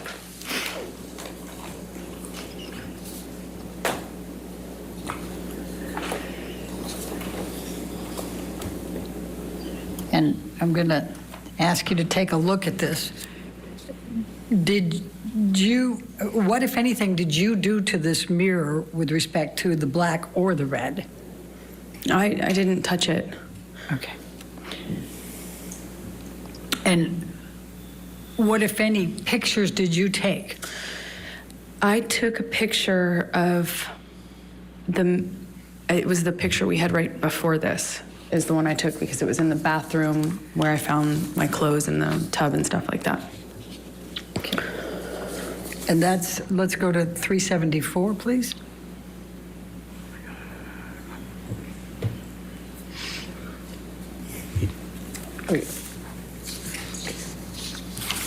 That's already in evidence.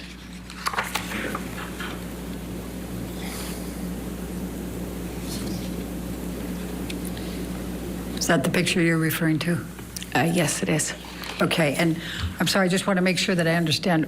What else was in this bathroom where this mirror was? The bathtub and another mirror, which also had writing on it. The bathtub had a few of my clothes in it and paint. And both of the two mirrors were painted. I believe I took a picture of both mirrors.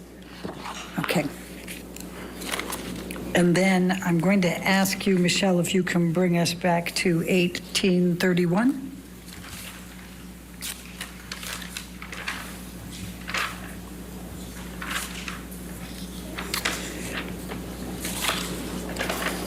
And did you take this picture? No. Okay.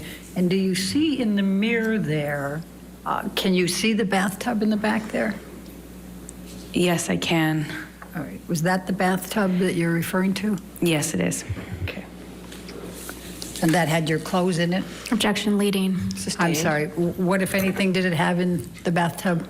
A few of my clothes with paint on them. Okay. You can see, I think that's what I see in the corner of the mirror.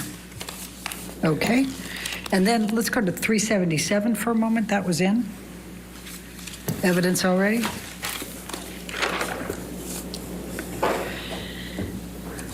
And do you recall seeing this picture earlier? I do. Okay. And now let's go to 1829, please.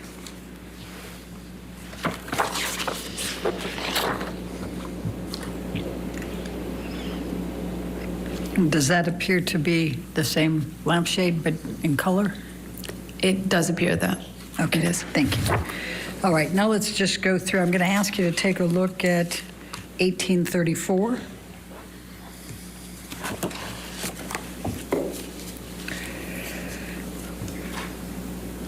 And what does this depict that you can recall? That is the TV that Johnny threw the cup of coffee at. Okay. And let's go to 1835.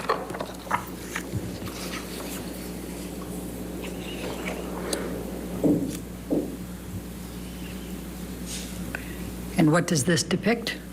One of the sofas in the living room next to the kitchen with blood on it. Okay. And then let's go to 1837.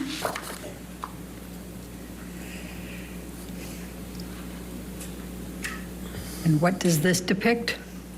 It's one of the guest bedrooms with Johnny's iPad on the bed and blood and or paint on the duvet cover. All right, thank you. Now let's do 1838.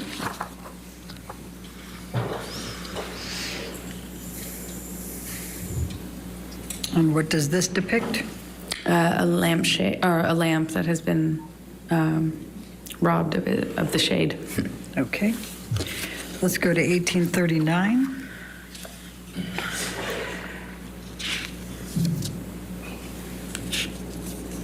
What does this depict? A different bed with more blood on it. Then let's go to 1840.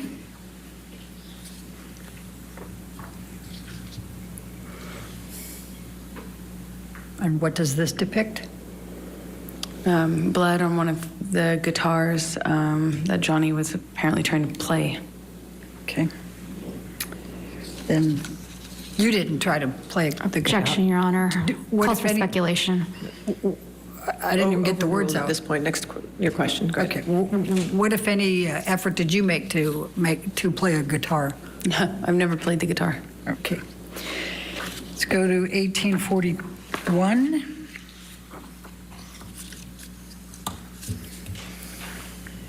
What does this depict?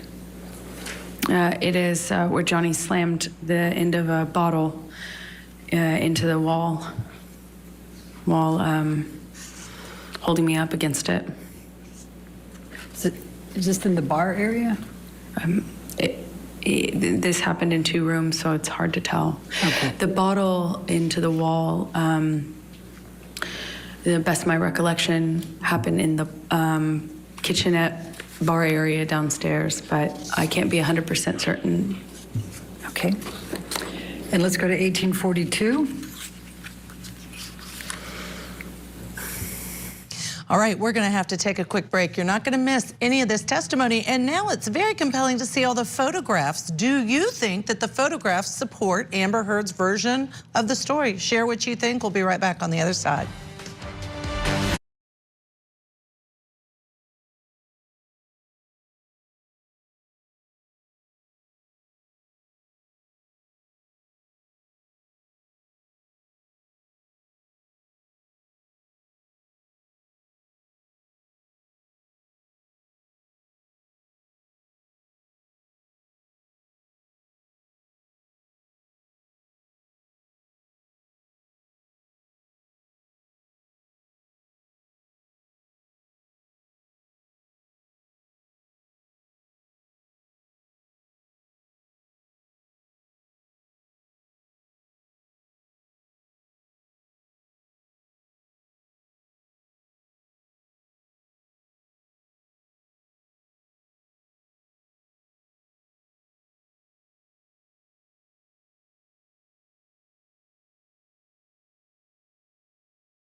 Let's get you right back into the courtroom. You haven't missed any testimony. Amber Heard on direct examination, now talking about different pictures of the night when Johnny Depp's fingertip was severed.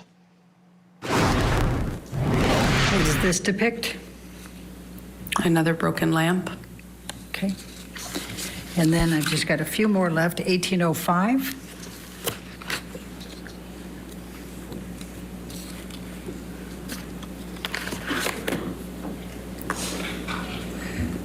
And what does this depict? Wine spill. It looks like the remnants of a wine glass being thrown. And it looks like a broken glass. Do you recognize where this was in the house? Well, it looks like a bedside table, but I can't be certain. Okay. Let's go to 1806.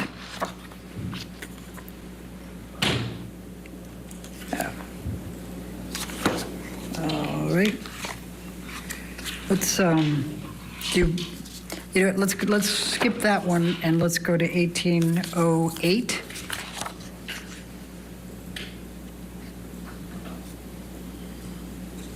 Do you know what this depicts? Wine spill. Okay. All right. Now, you started to testify about, well, before we go there,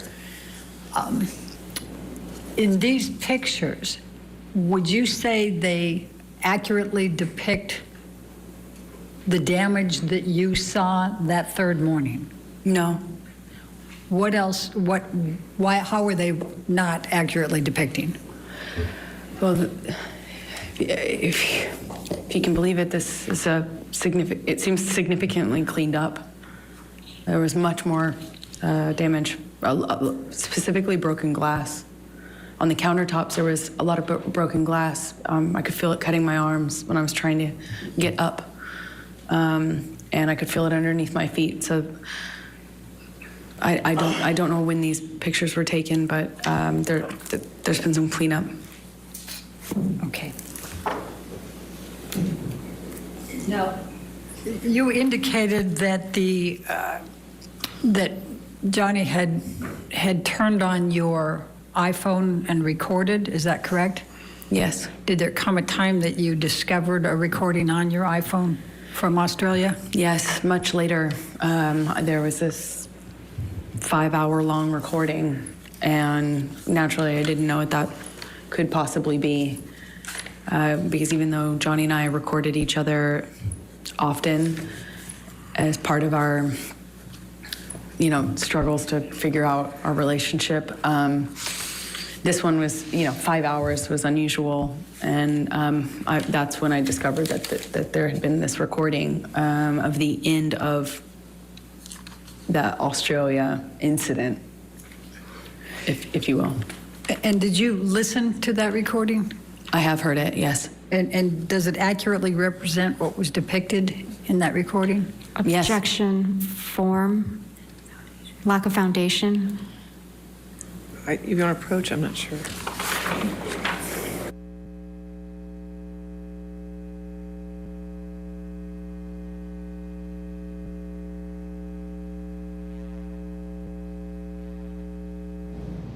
And there was an objection, so they did, the judge asked them to approach, so off the record they can discuss what that objection was. Let's just look at some of the body language, and I think to share what viewers have noted or pointed out, the hairstyle of Amber Heard today is a little different than yesterday on the stand. Her clothing, her attire is a little different. And Johnny Depp, again, go to social media, share your thoughts with us, but Johnny Depp has really looked down most of the time, although this afternoon I've noticed he is doing more of the turning to his attorney, leaning over, saying a few things to his attorney. You can sometimes see his forehead kind of wrinkle or crinkle as if he's trying to figure out what she means or what she's saying. Can't see his hands, but we've been told in the past that he does have a coloring book and some colors. That's not the right description, the adult books that you can actually color in. I think that's what he's doing there as you see him. His attorney next to him, I'm just going to venture a guess, is not going to be the attorney doing doing the cross-examination. Why do I think that? Because he's not taking notes. And to that point, cross-examination is not something that you can just wait and wing based on what she testifies to. You have to be prepared to know what you expect is going to come out, and then you take further notes during testimony. Let's go back to the courtroom. 378. Thank you. Thank you, Your Honor. Thank you. Okay. Amber, you testified that you made arrangements to return home. Can you describe, let's take you to at the point you left the Australia house to go to the airport and were accompanied by Ben King. Could you tell the jury what transpired during that? More Depp defamation trial after the break. Michael Ayala is going to take it from here. You will not miss a thing. We're going to hit the pause button here on Court TV, your front row seat to justice.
Thank you.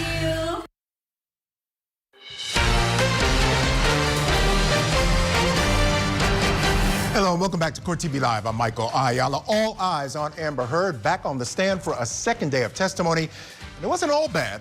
Earlier today, Heard recounted for the jury the moment Depp proposed to her.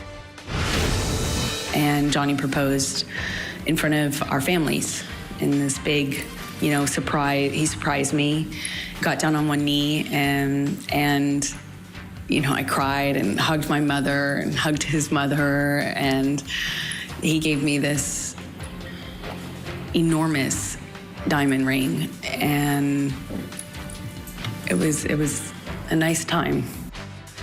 Yeah, but that dream moment quickly turned into a nightmare.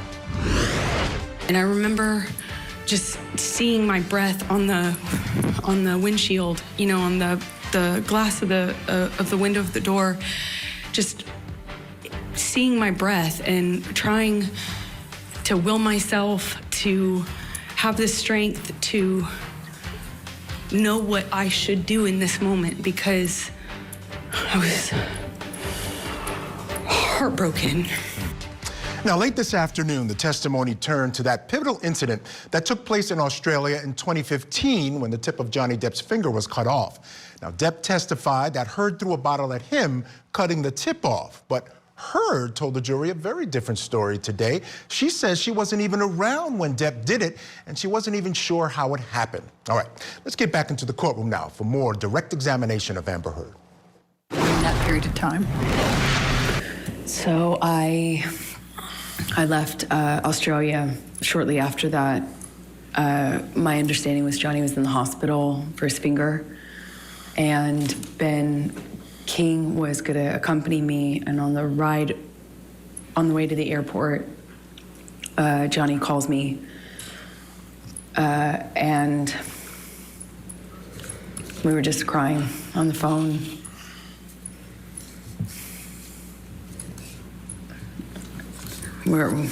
He was crying.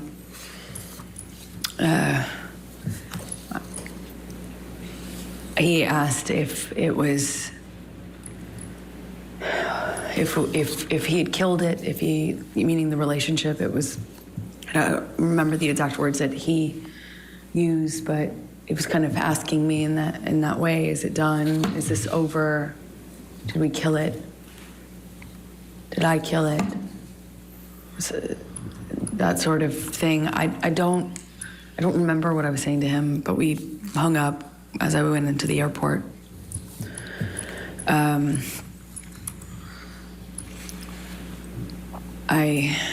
had a mix of feelings. Nothing really was making perfect sense to me, for sure. And I flew back with Ben. I don't really remember speaking to Ben on the flight. Okay.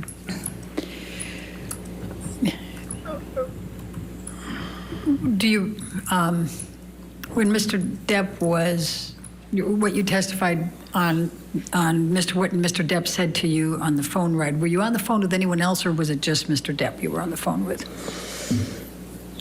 I only remember speaking to Johnny, and I remember sitting in the backseat of the SUV that had driven me, and we were outside of the entrance where you walk into the airport, and I even then felt torn about leaving. I obviously didn't want to stay, but I was in such shock and Objection, Your Honor, non-responsive. All right. I don't know how that's non-responsive. We're going to ask you a question again. Okay. Please tell us how you felt at that point and what Mr. Depp was saying to you. I remember Objection, Your Honor, asked and answered. She was in the middle of responding to it, Your Honor, and Your Honor said it was a different question, but I'll sustain that objection if you want to ask a question. Okay. How did you feel at that time? I felt destroyed. Like my heart was broken. I didn't know what to do. I thought maybe if I left him in Australia, I thought maybe something would happen to him. I thought he might die or kill himself, because that certainly seems like the trajectory he was on.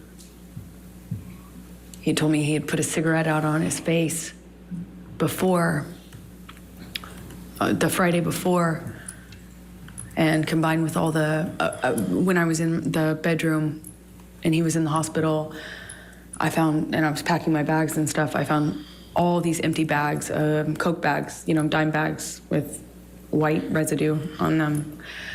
In them. They were in books, in the bedside table. There were so many that I was like, I wondered how I didn't see it before, even though I had, you know, just gotten there. So I was worried he would die. And I was worried that we couldn't come back from what happened.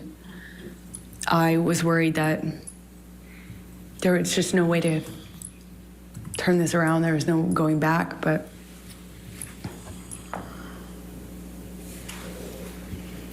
shock. Shock. So you flew out of that airport. Did you have a stop anywhere before you went back to LA? Objection and relevance? In a minute, I'll show you. Yes, we did. We stopped in an airport. I think it was, we stopped at the Sydney airport from Brisbane, I believe. And did you have to change gates there? Yes, we had a short flight to get to Sydney, and then in Sydney, I walked with Ben through the airport to get the next plane, and we passed a newsstand. And I just remember I passed this newsstand, and there was a book on one of the book stands outside of the store, and it had this puzzle piece on it, and Johnny and I used to use that as a term of endearment, puzzle piece, you know. And I saw this puzzle piece on the cover of the book. It got my attention. It said 4 ways to click, a relationship guide. And so I bought it, and I... Who was the author? Dr. Amy Banks. Okay. Go ahead, please continue.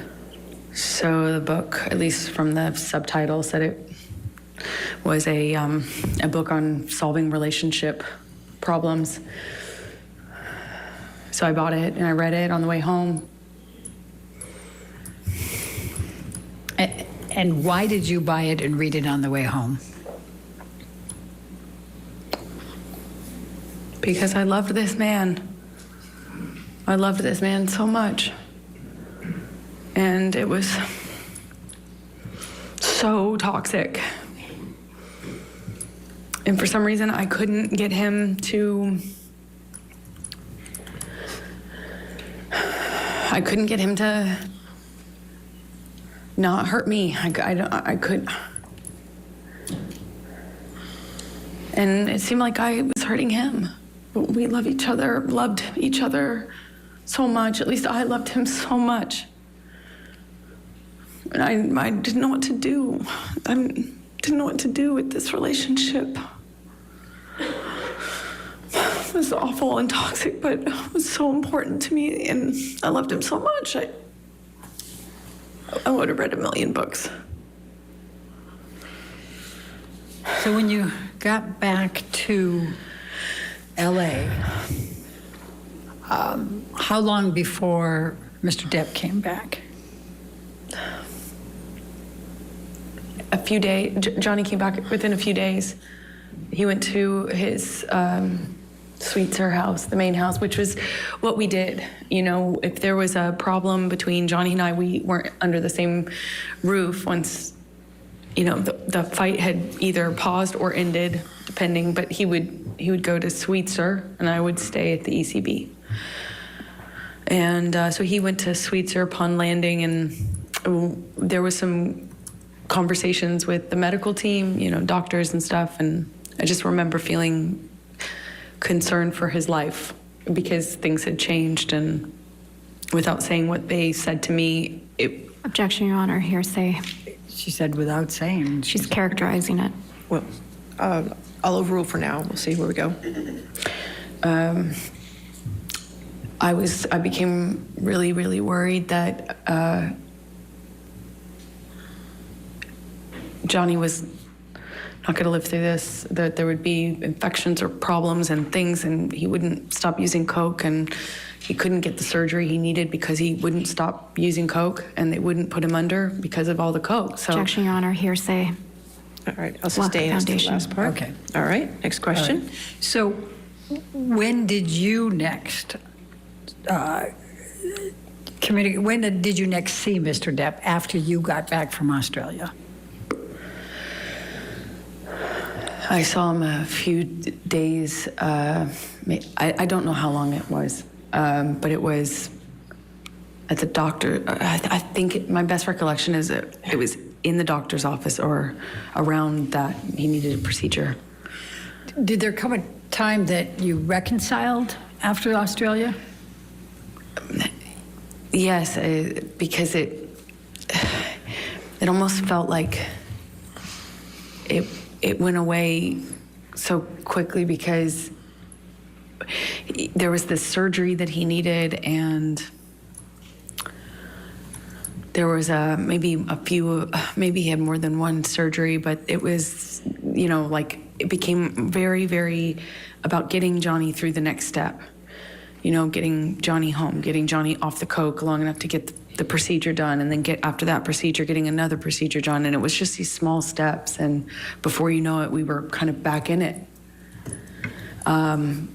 With the prospect, of course, of him being done with all the drugs and drinking, because that's what necessarily had to happen for him to have this surgery.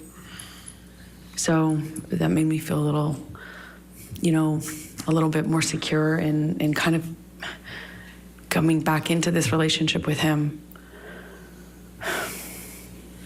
Okay. So I'm going to take you to March 23, 2015, which is a few weeks after, 2.5 weeks roughly after Australia. Where was Johnny staying at this point?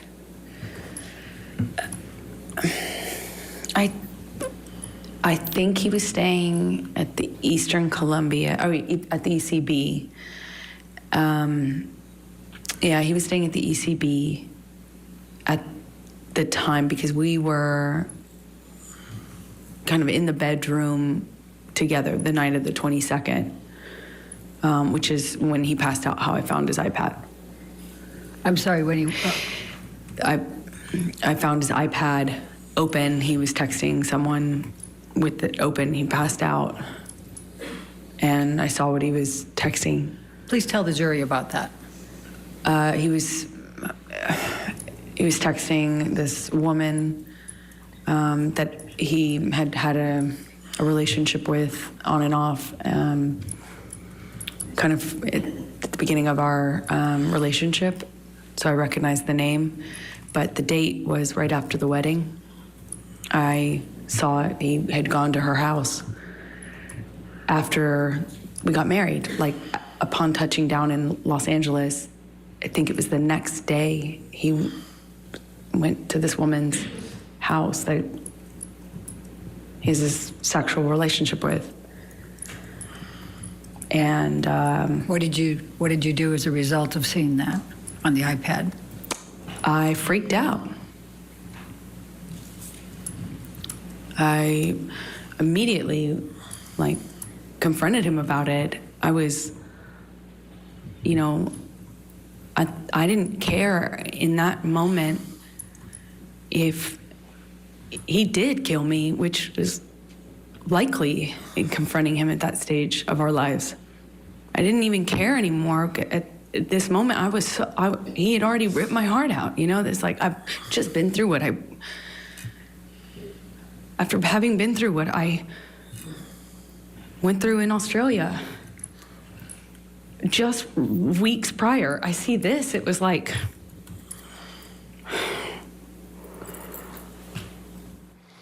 All right, Amber Heard telling this jury about the time she saw a text from Johnny Depp to a woman that he had a previous relationship with. And we already heard all about how jealous he was and how he didn't want her talking to or being around other people. Interesting stuff. All right, we're going to have much more ahead from day 2 of Amber Heard's testimony when we come back for the break. So keep it right here on Court TV.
Membership.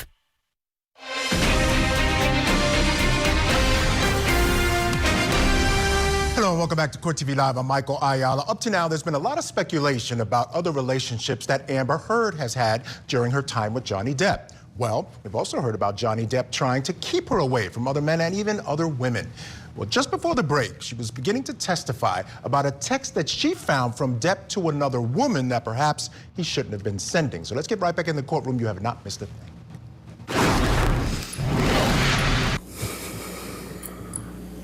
unbelievably painful. Unbelievably painful. So, what did you do? I'm yelling at him. So just yelling. I was calling him all these ugly names.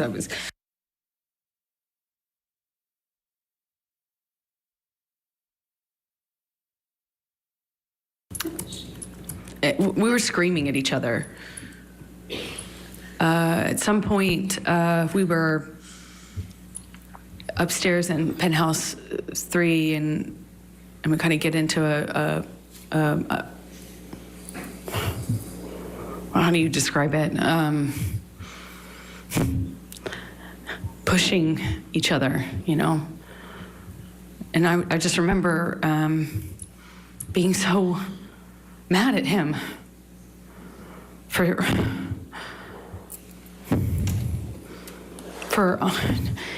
cheating on me and doing so in this way, like right after the wedding. And then right after my wedding, go to see him, and then Australia happens, and it just felt like everything came crashing down, and I was so hurt. Anyway, I break out of his grasp at some point, and I go into my sister's room. The apartments in the ECB are connecting, at least 3 of them are, and they connect from upstairs only. So you could get from Johnny and I's apartment into the neighboring apartment where Whitney, my sister, was staying at the time. And then you could go from that apartment into penthouse 5, again, still on the top floor. So I went through Johnny's office, which is how you access the door that gets you into Whitney, the neighboring apartment where Whitney was, my sister. And I went in there and woke her up crying, screaming, saying, what am I going to do? Objection, Your Honor, hearsay. Sorry. Sustain. I don't know. That was offered to prove the truth of the matter. I'll sustain. In any event. All right. Sustain the objection. Okay, so you went to Whitney's. Don't tell the jury what you said to her, but what happened next?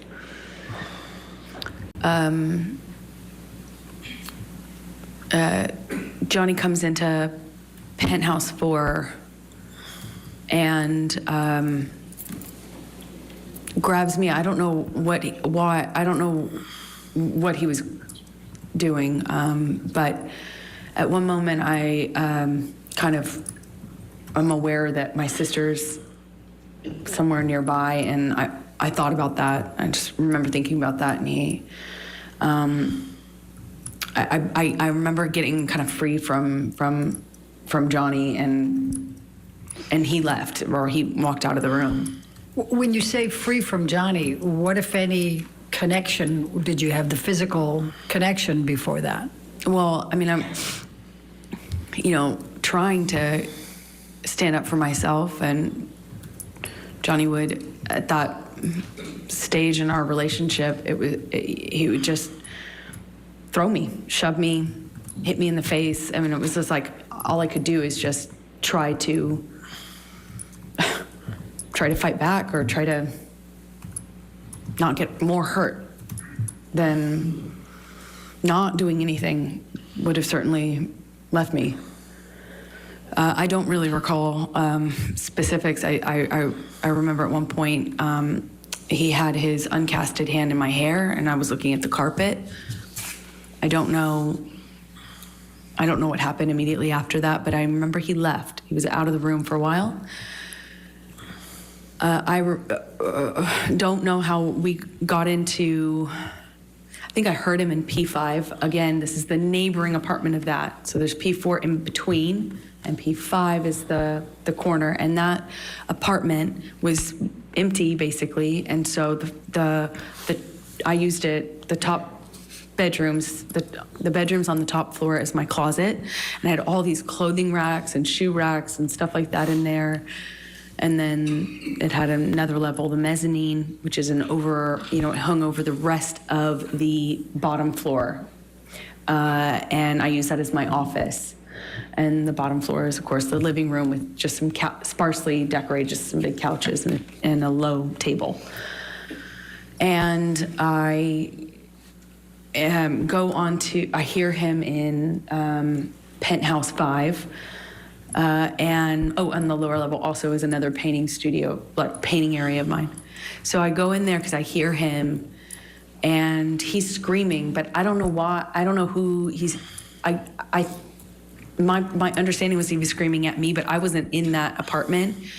I could hear him, and when I heard him, I came into Penthouse 5, and I have to go down the stairs, and I went down the stairs to the mezzanine level where my office was, and I could see him and a security guard and Debbie, the nurse, and he was sitting on the sofa when I first walked into the room, and he kind of stood up, he was drinking Red Bull and screaming at me, and Debbie came up the stairs because I'm screaming back at him. She came up the stairs, I think. All right, we'll step aside, take a quick break. You will not miss a thing. Keep it right here on Court TV.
Issued by WebBank, member FDIC. I'm Tanley Painter in Fairfax, Virginia for the Johnny Depp defamation case. And this is Court TV, your front row seat to justice.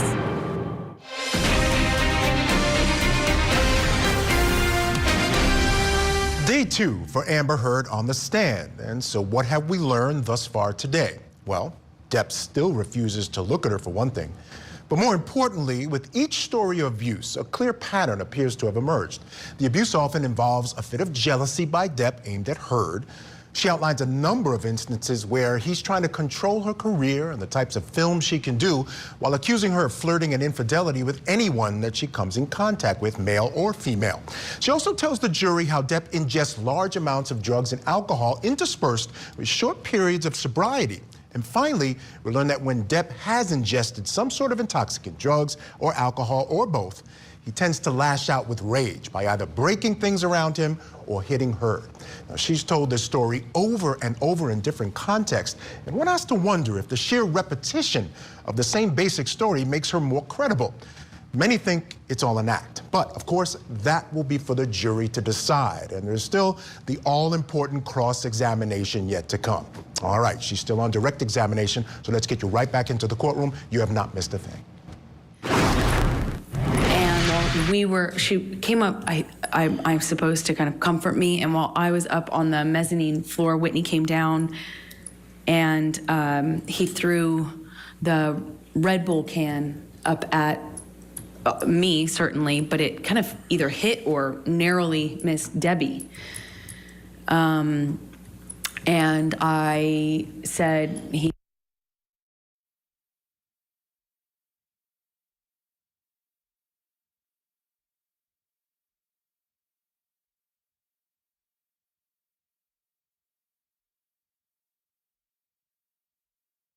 screaming at him because he threw this can at me and everything else that had happened.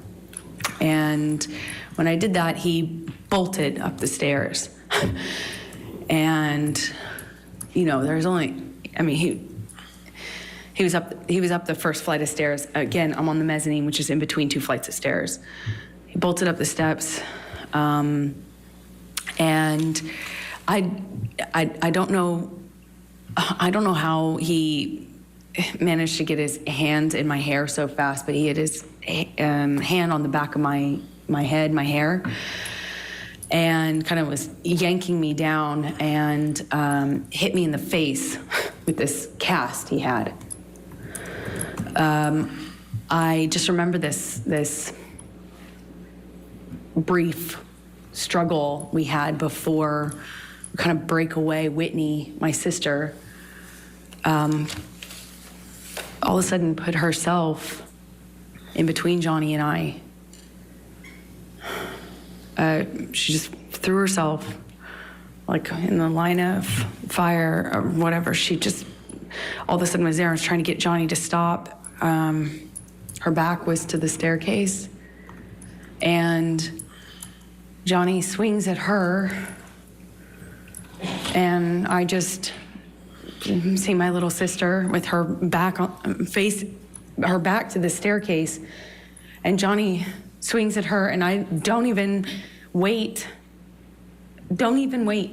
for any other, I don't hesitate, I don't wait, I just in my head instantly think of Kate Moss and the stairs, and I swung at him.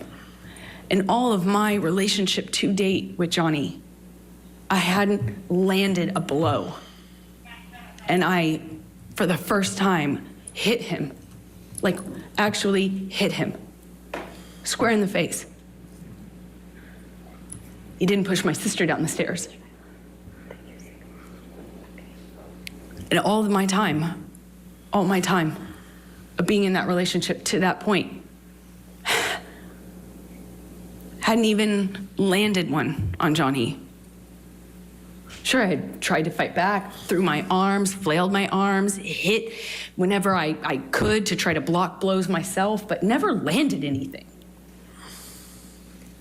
And Johnny kind of looked stunned and then laughed at me and then lunged at me again. And before I know it, security stepped in between us and and pulled Johnny away. And I went upstairs with my sister, and we locked the door, and I could just hear all this commotion happening in Penthouse 5. I could hear him raging, destroying my things. I could hear it. And at some point I saw it the next day. Tell the jury what you saw the next day. All these all my clothing racks were toppled over, shoe racks toppled over, thrown down the stairs. Desk, everything on my desk wiped off.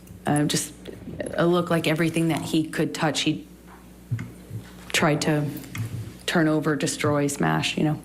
But my clothing racks, these huge, heavy clothing racks full of clothes, there was at least one of them he threw down the stairs. The rest were toppled over.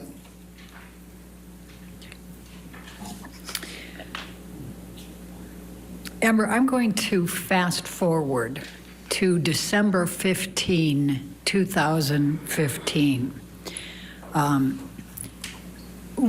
Were you and Mr. Depp together at that time? Yes, we were. Did you have a fight that night? December 15th, yes, we did, but I don't recall. I don't recall what started the argument. We had periods leading up to that were really beautiful and really good, and then periods that weren't. Well, let's talk about the December 15, 2015. What do you recall of your fight that night with Mr. Depp? I remember him chasing me in the kitchen. I remember throwing something in his direction to slow down his momentum. I remember him screaming. I remember him getting on top of me at some point, toppling me. Mostly at that moment downstairs, he was hitting me in my face. Again, this is another example of when I wish so much I could tell you an exact sequence, but I can't. It's flashes. So I'll tell you what I do remember. I remember at some point trying to flee upstairs, and we had, he got a hold of me and I got free, and I managed to get all the way up the stairs almost. I was on the last flight, and we had some interaction where I think I said something to him on the stairs. It might have been broken up, and I think I said something on the stairs, and I just remember how quickly he shot back up those stairs and grabbed me by the back of my hair, my head, and slammed his hand on my head. And I went down on the stairs, and he overtook me. I remember him so well. I remember his boots and the sound they made. I remember him grabbing my hair, my head, and kind of dragging me up the stairs the rest of the way. He dragged me into the room that those stairs open into. It's like a salon foyer area. And we had this argument that kind of, was a shoving match that I was losing. By the second or third shove, he sent me toppling over this chaise lounge, like a little low-lying sofa seat. And I hit my head on the brick wall. There was an exposed brick wall. I remember I stood up, and I remember Johnny asking me if I wanted to go. And he did that thing where he's like challenging me. He said it in that way, challenging me to stand up and get back up. And when I did, he said, "Oh, you really want to go now, tough guy?" Shoved me back down. Oh, you really want to go, huh? Oh, you're so tough. I stood back up again. This time he hits me in the face. I stand back up and look him right in the eyes. And it was just a really still moment. I'll never forget it. Really still.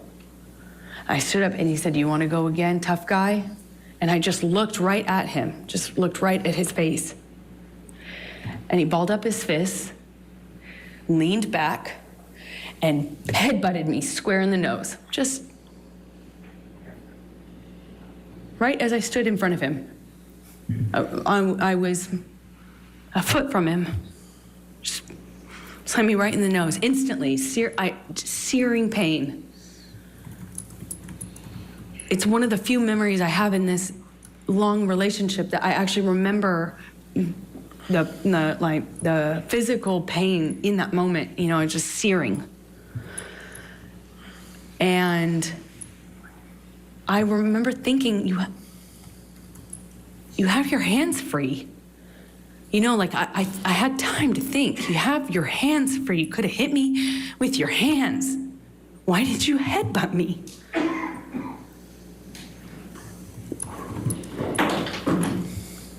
I told him that night I was going to leave him. I went through his office to go into the other room where I kept all my stuff. We had another struggle. He overtook me. I was trying to hit him off me. I was trying to get him to I was trying to get his body off of me, and he was just pummeling me. I don't know how else to describe what I was. I went down to the floor.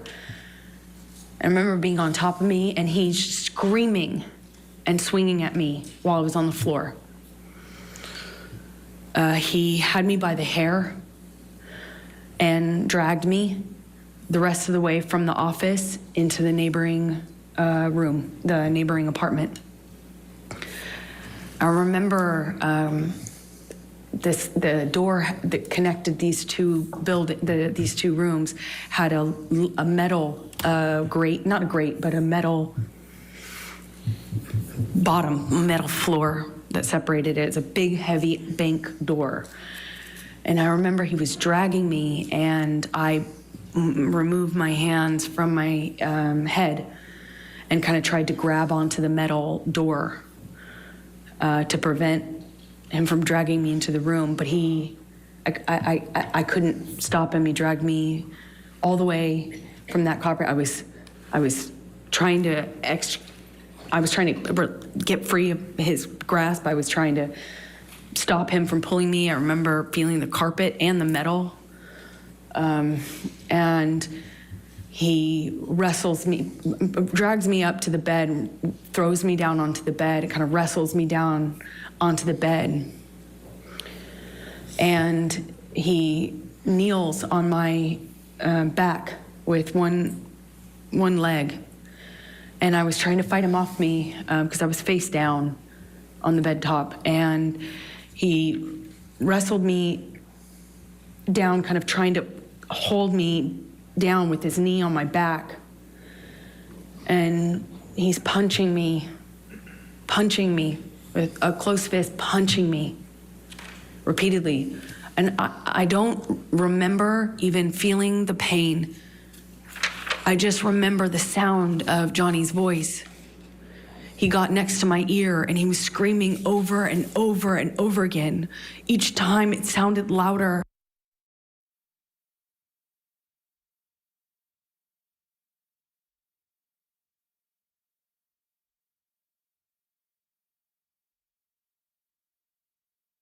And then pounding the back of my head, pounding it with his fist. And I don't even remember feeling pain. I just could hear myself scream until I couldn't hear myself anymore. I could just hear him say that he was going to kill me. And that he sounded like an animal.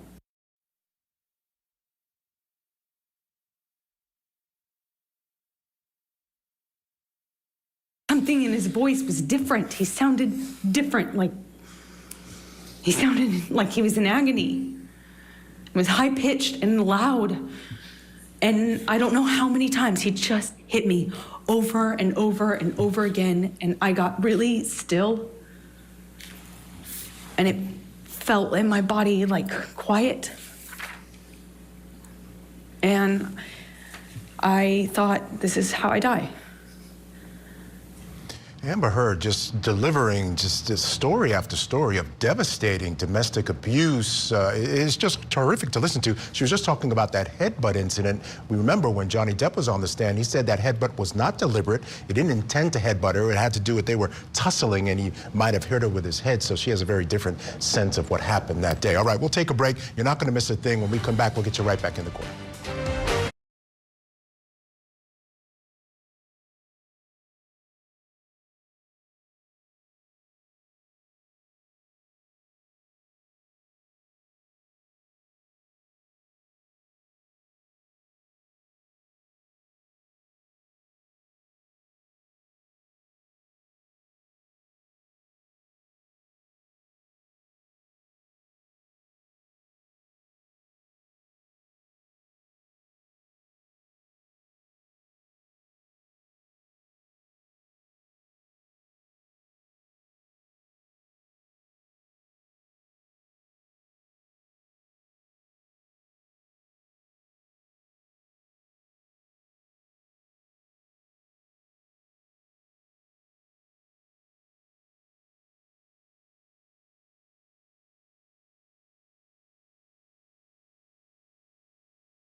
Gift. Share more.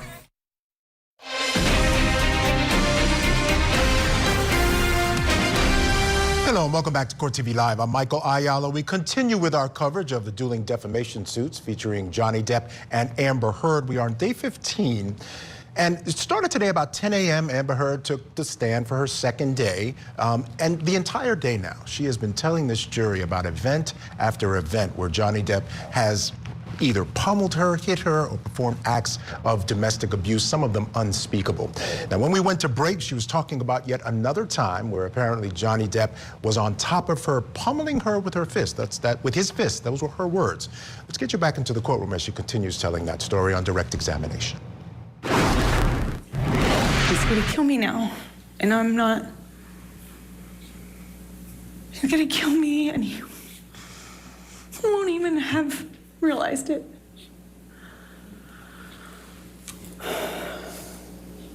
I couldn't breathe. I remember trying to scream, and I couldn't scream. I was suffocating in this pillow top with him holding me down, punching me over and over, and I don't have any memory after that until I woke up. When you woke up, was there anyone there?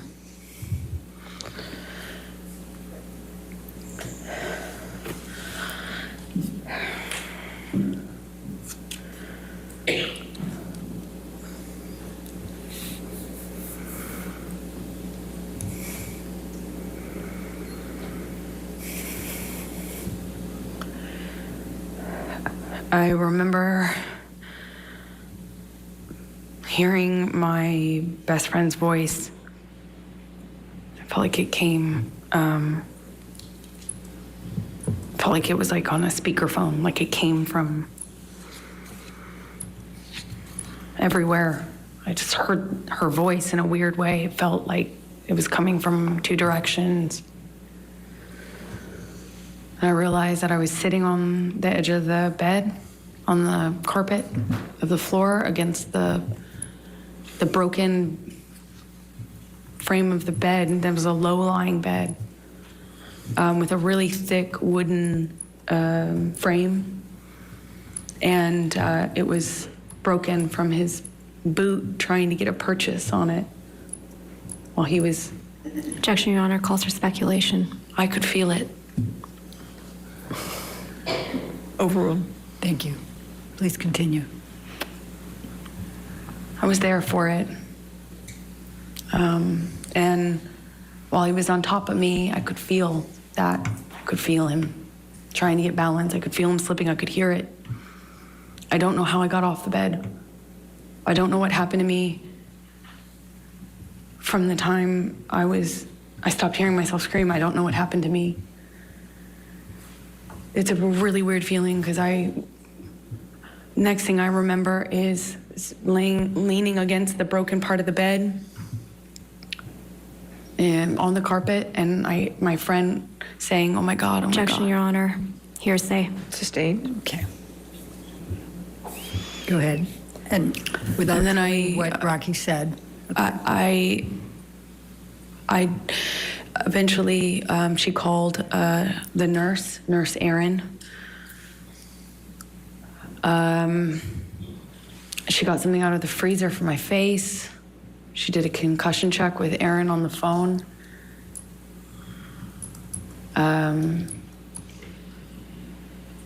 I thought I probably had a concussion and certainly thought I had a broken nose. There was blood everywhere, blood all over those pillows. And my head was bleeding from the ripped out hair, chunks of hair on the floor all over the place, actually. It was just all over the apartment. He after leaving me, had written on the countertops in Sharpies.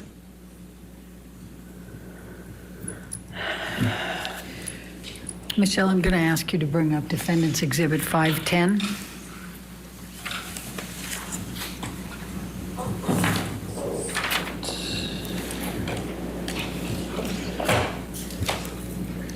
Do you recognize this photograph?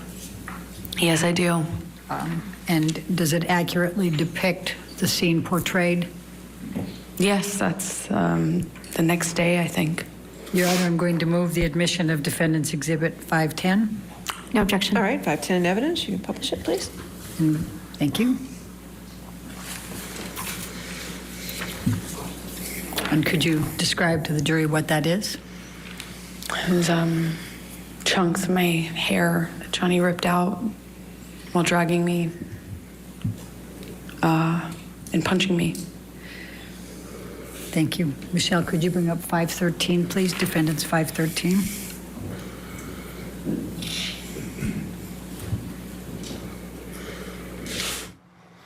A lot of domestic abuse, a lot of evidence of it. We're still waiting to see lots more pictures and corroboration. But right now, we do have to take a break. It is the top of the hour. Keep it right here on Court TV. Much more coming up in the next hour.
Shopguilt.com today.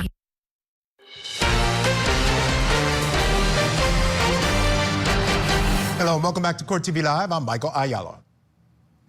Johnny shoves me and kind of grabs me by the collarbone, and at some point he just whacks me in the face, and he tells me to hurry the up. I feel this boot in my back. He just kicked me. He hated James Franco. Amber Heard back on the stand for a second day, depicting a Hollywood romance filled with real-life drama and destroyed by drugs, jealousy, and violence. Johnny Depp's ex-wife is walking the jury through an emotional journey, giving her version of events after being accused of defamation. Now, Depp continues to avoid all eye contact with his ex-wife. And check this out. The two exes passed each other briefly during a break in testimony, adding to the drama playing out inside this Virginia courtroom. All right, folks, Heard is still on the stand. We have hit the pause button. You have not missed a thing, so let me get back into court.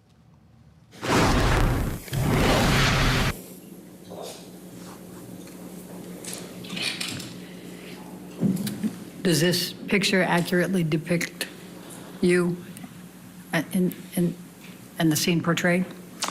I think this is a couple days later, but yeah. Okay. I'm going to move the admission of Defendants 513. No objection. All right, 513 in evidence. And could you tell the jury what this is and what it depicts? This is my face with a busted lip, which it's difficult to see in this picture, but my two black eyes, one is worse than the other. Like I said, maybe a day or two later. And my broken nose. All right. Thank you. Michelle, can you bring up Defendants Exhibit 514?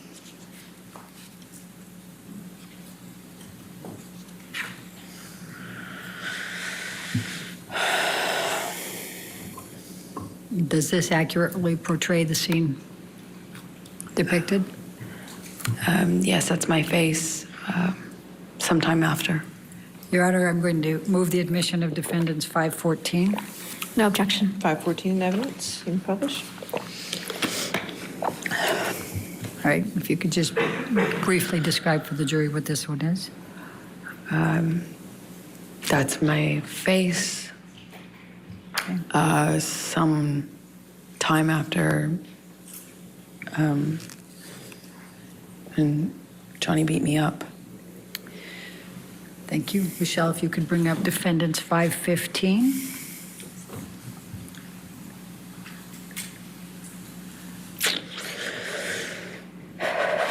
Does this accurately portray the scene depicted?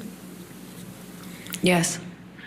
Going to move the admission of Exhibit 516. No objection. 515 or 516? 516. I'm sorry if I misspoke. You said 515 before. It's 515. 515. No objection to 515? Okay. No, Your Honor. 515 in evidence. You can publish. And what does this depict, Amber? Could you tell the jury? This is my face sometime after. All right. Let's look at Defendants 516, please.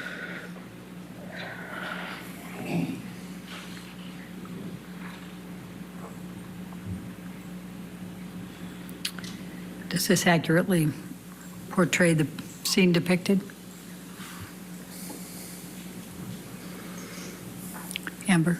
Yes, it does. This is maybe... Wait, let me move it first. May I move Sure. the admission of Defendants Exhibit 516? No objection. 516 in evidence. Published to the jury, please.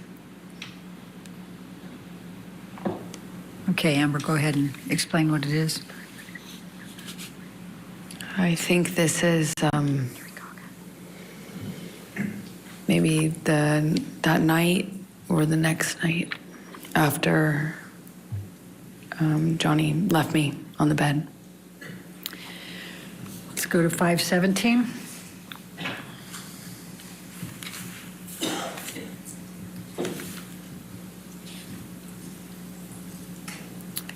Does this accurately portray the scene depicted? Yes, it does. Move to admit Defendants 517, Your Honor. No objection. 517 in evidence. Amber, please describe for the jury what this portrays? That's my face after this incident. And what's portrayed on your lip? Well, he busted my lip when he punched me. It's bleeding in this picture. It kept reopening. You know, it's a mouth. The lips move. Let's go to 519.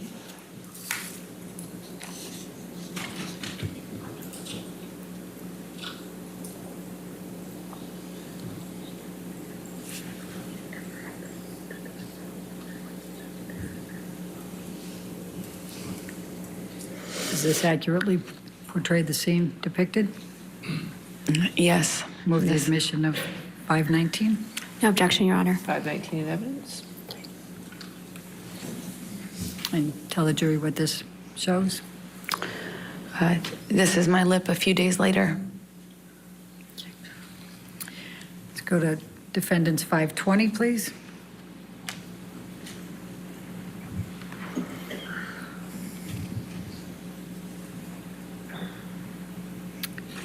Does this accurately depict the scene portrayed? Yes. Move the admission of Defendants 520. Is it 521 or 520? 520. No objection. 520 in evidence. Published. Can you please tell the jury what's depicted here? That's my scalp with a chunk of it missing from when Johnny was dragging me by my hair. Let's go to Defendants 521, please.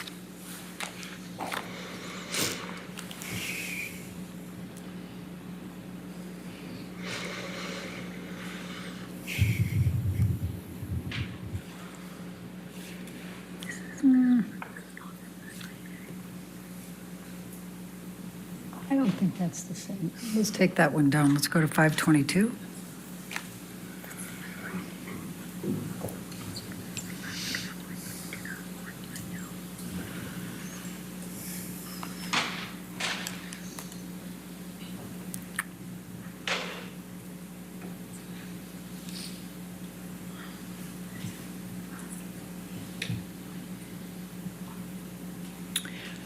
Does this accurately portray the scene depicted?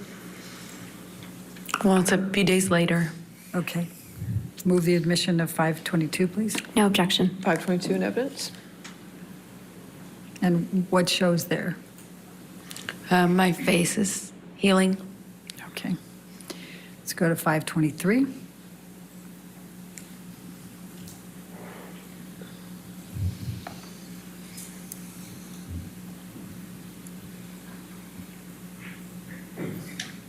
Does this accurately portray the scene depicted? Yes, I think this is day or so after, maybe longer. I can't tell, but yes, it does. Move the admission of 523. No objection. 523 in evidence. And I'm just going to draw your attention, Amber, to an area up here. What, if any, bruising did you sustain in that area? Objection leading. What, if any? I'll sustain the objection. Okay. What, if any, bruising did you sustain? Same objection. I'll sustain the objection. What injuries did you have? I had bruising on my temple, my chin, my neck, the back of my head. I had swelling and pieces of, my scalp kind of ripped, torn. They were gross, pussy. But this is of the bruising around my temple from one of the blows, several of the blows, I don't know. Let's go to 524.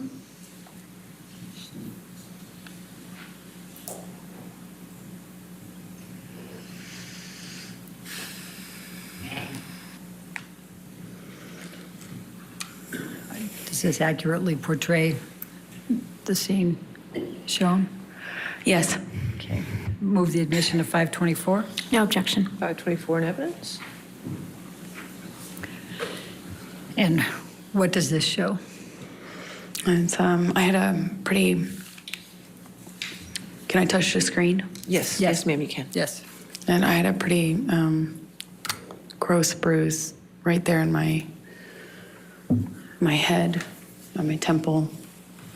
It's difficult to see it in this light, but I remember it was pretty ugly. Now let's go to Defendants 509.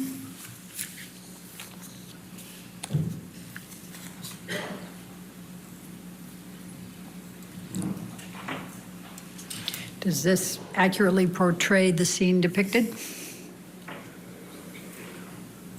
Yes, it does. Your Honor, I move the admission of Defendants 509. No objection. All right, 509.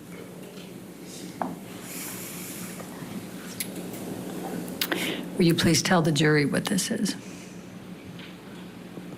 That's the bed that Johnny broke while on top of me.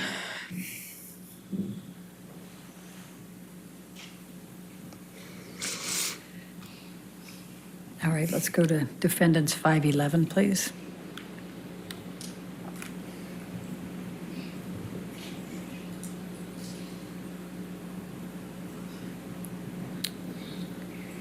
Does this accurately portray the scene depicted? Yes. Okay. Move the admission of Defendants 511. No objection. All right, 511 in evidence. What do you see in this picture, Amber? Just more destruction from a part of the fight that happened in the bedroom. Not the bedroom that I was just talking about. It was the main bedroom. There had been a part of the fight that happened in there too. Let's go to Defendant. All right, we're going to take a quick break, hit the pause button, we'll get you back in. But before we go, here's a quick reminder. Tonight and every night for the duration of the Depp-Heard defamation trial, join me as I bring you a special edition of Testimony of the Day. We'll get you caught up on all the best moments from the day's courtroom action during a special hour starting at 7 p.m. Eastern. Get you back into the courtroom right after the break for more of Amber Heard's testimony. So keep it right here on Court TV.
welcome back to Court TV Live. I'm Michael Ayala. Day 15 of the dueling defamation trial. We've been bringing you here on Court TV. Day 2 for the testimony of Amber Heard. And up to this point, she's been telling this jury about a series of events of domestic violence that she suffered at the hands of Johnny Depp. But just before we went to break, they were beginning to show pictures that allegedly depict the results of that violence. Does that corroborate her story? Does it make her more credible? You be the judge. Let's get back into the court. Defendants 512. Does this accurately portray the scene depicted? Yes, that's downstairs in the main. Wait, let me move the admission of it. Move the admission of defendants 512, please. No objection. 512 in evidence. Okay, now please tell the jury about it. It's downstairs in the main apartment. Okay. Let's go to defendants 525.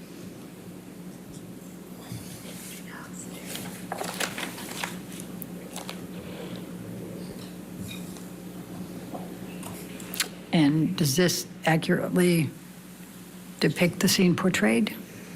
Yes. Move the admission of 525, please. No objection. All right, 525 in evidence. And please tell the jury what this is. This is Johnny's graffitiing on our kitchen counter that he left on his way out, I suppose. All right. And I think defendants 526 is already into evidence. Could you just bring that Yes, up? 526 is in evidence.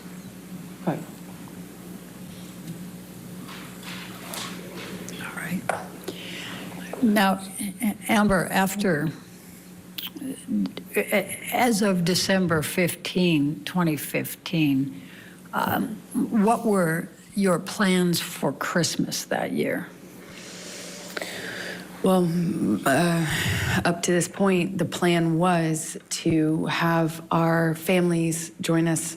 We would go with the kids and celebrate Christmas together, as a married couple.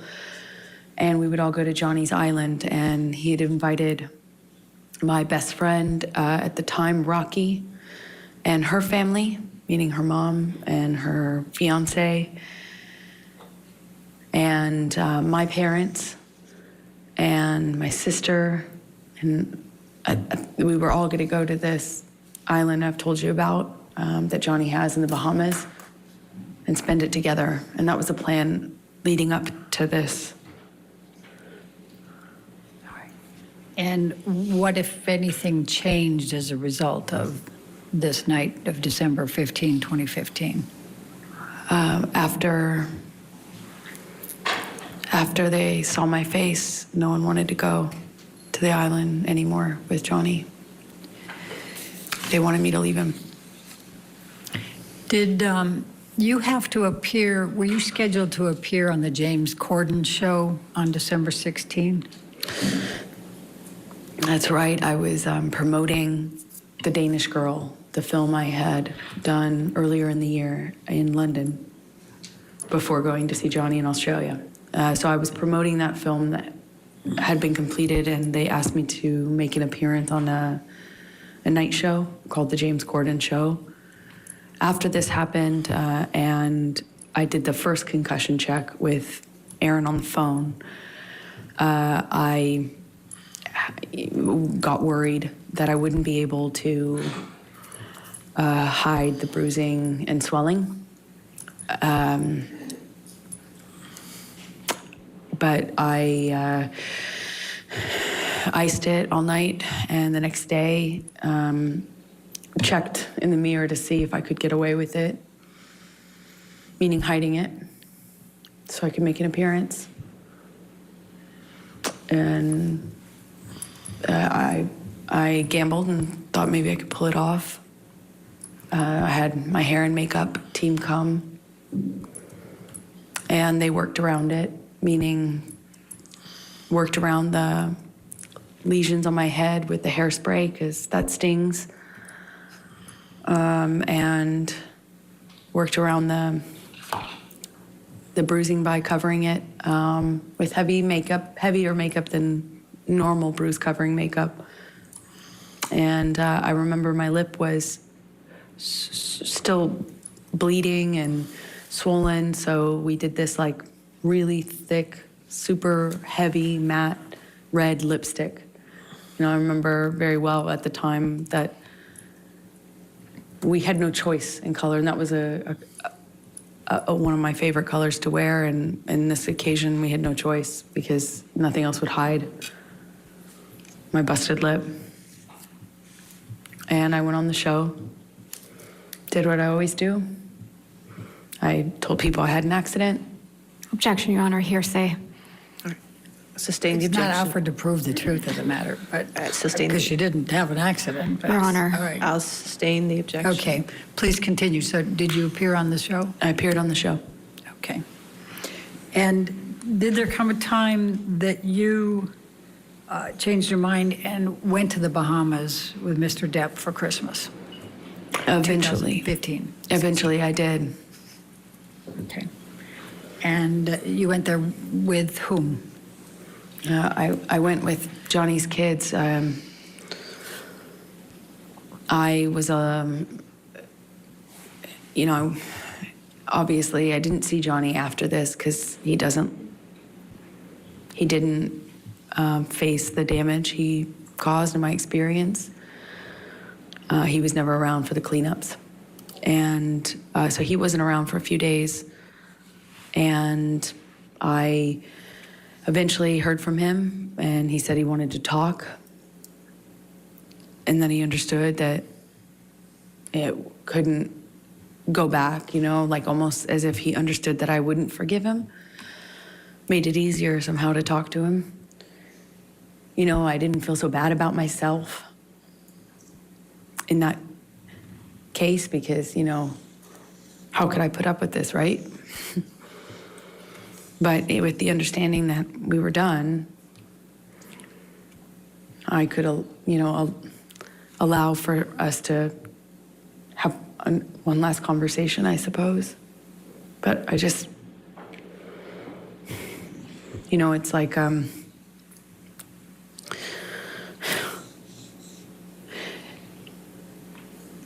I was heartbroken by the idea that I would spend my first Christmas as a married couple with his kids and everything on the island. I was heartbroken at the idea of missing that. And, you know, it's the best I can describe it is it's like for every hit, every instance of violence, every time I was choked, every single one of these instances was like a heavy coin put into a piggy bank. And you know, you think, okay, well, each single one of these is like... Objection, Your Honor, non-responsive. I think it's responsive, Your Honor. The question was, with whom did you go? If we could ask the question. Tell us how you felt and what you were thinking in this process of whether to go to have Christmas with Mr. Depp and his children. You know, I guess I was trying to explain. Go ahead. That, you know, it just... Caught it there. Another persistent theme throughout her testimony has been the fact that Johnny messes things up and then he's never around for the cleanup. She mentioned it there again towards the end there. All right, we're going to hit the pause button. We'll get you right back in the court when we come back. We'll stick right here on TV.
It is day 2 for Amber Heard on the stand, and so what have we learned thus far today? Depp still refuses to look at her, for one thing. But more importantly, with each story of abuse, a clear pattern appears to have emerged. The abuse often involves a fit of jealousy by Depp aimed at Heard. She outlines a number of instances where he's trying to control her career and the types of films she can do, while accusing her of flirting and infidelity with anyone she comes in contact with, male or female. She also tells the jury that Depp ingests large amounts of drugs and alcohol interspersed with short periods of sobriety. And finally, we learn that when Depp has ingested some sort of intoxicant, drugs, alcohol, or both, he tends to lash out with rage by either breaking things around him or hitting Heard. Now, she's told this story over and over in different contexts, and one has to wonder if the sheer repetition of the same basic story makes her more credible. Many think it's all an act, but of course, that will be for the jury to decide. And there is still the all-important cross-examination yet to come. All right, I'm going to get you back into the courtroom now for more of Amber Heard's direct examination. Each one of these is, it's almost like for each one of these things that happens, you lose the will or resolve to leave. You know, it's like every single heavy coin you put in this piggy bank is like an investment into the future you're going to get to, you know, and then before you know it, you're just carrying around this weighted ball. This piggy bank's too heavy, you can't leave, you know, for every single time I went back or allowed him back. After this sort of thing would happen, I lost a piece of myself, a piece of my self-confidence, my trust in myself to leave and move on. You know, I lost the fortifications, I lost myself, and it was somehow easier to stay. I didn't want to stay in the violence or in this. I wanted to stay with Johnny, the good Johnny that I loved. So I put another one of those coins in the piggy bank of investment in hope and future, and I forgive him. It wasn't even that simple. I just decided to believe him that it would never happen again, clean and sober once again. This time was the last time, because it couldn't be worse than this, right? It couldn't be worse. And part of me thought that maybe it just needed to get this bad to get, you know, like now we can't go back. There's no way this could happen again. So I went to the island after a few days of talking with Johnny, arguing with Johnny, talking with Johnny, negotiating that it was going to be clean and sober. I wasn't going to drink anymore. He wasn't going to use anymore. He'd never lay a hand on me again. He'd rather die than do that, is what he was saying. And I was scared. My friends were scared, but I decided to go. After a few days of having the plane and the kids waiting, not knowing what was going on, they were at Sweetser, the main house, kind of just waiting to go on this Christmas vacation. And eventually, I got in the car with Johnny, and we picked his kids up and left for the island. So let's go to the island for the Christmas holidays. And what, if any, arguments did you have with Mr. Depp at the island over the Christmas holiday? Towards the end of the trip, the trip itself was pretty nice, but towards the end, he started drinking again, started with wine, and we were on the couch in the main house, a cabin. It's like a one-room kind of cabin, and we were sitting on the couch, and Johnny, what I perceived as nodding off. I don't still know what it was, but he was kind of passing out or nodding off or something like that. And I'm sensitive at this point to the clues that I can pick up on to know what pattern of behavior I'm dealing with, because they made a huge difference in my life. So if I knew what he was on and what he was doing, I could react accordingly. So I'm picking up clues. I'm sitting next to him and he's nodding off, and every single time he kind of like nods off, he dumps this glass of wine on my lap. And I say every single time because it happened like 3 times. First time, whatever. Second time, I'm like, Johnny, are you all right? And I probably say it like a little weighted. And in my head, I'm just wondering what he's on. Does this mean he's on the Roxy's again? Is it nodding off? What's going on? What am I gonna deal with? He just had promised that it was clean and sober. We had this horrible thing happen in December. I thought we were moving forward. And the third time this happens, I jump up. I already changed my pants twice. And I jumped up and I shout at Johnny, like, what are you doing? Or, Johnny, you spilled on me again, something to that effect. And I get up, get up off the couch, and Johnny's son says, Objection, Your Honor. Hearsay. You are not offered to prove the truth of the matter. It explains what's coming. Give you a good approach. I just don't know.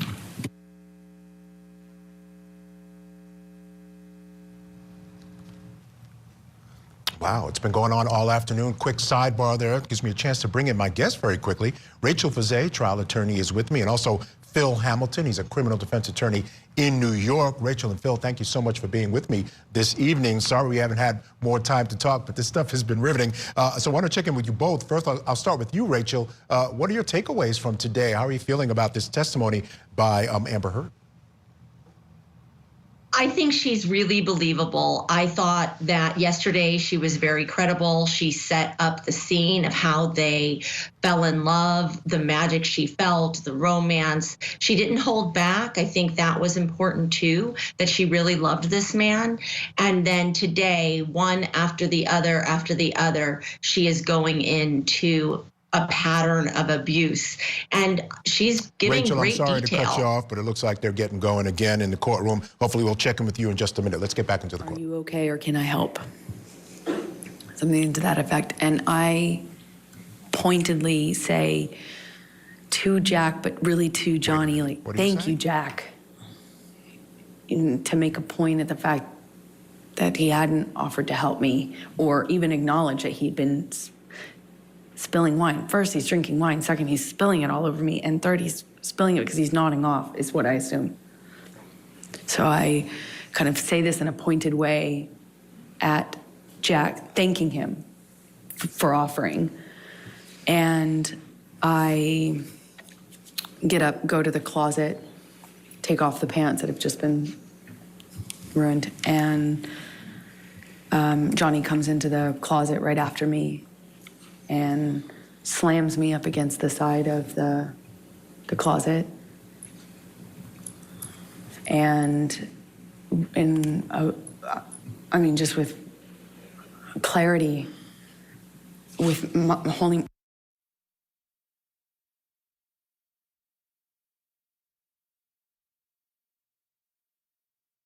Just shove me in, embarrassed.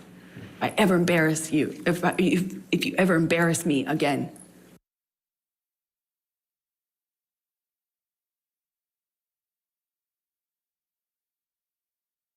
I don't recall who told Jack to leave, or I don't really recall having an awareness of where he was at this point, but I leave the closet, go into the bathroom, which is right next to it, and he comes barreling into the bathroom behind me.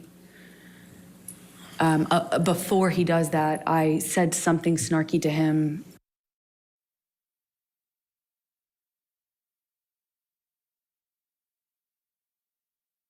Just something, so that I felt like I wasn't just being a punching bag.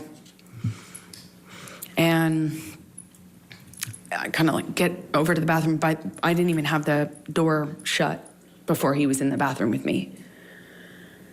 And I don't know if he used my body to shut the door or if he just shut it. But again, bangs me up against the wall. But this time he just grabbed my vagina, like,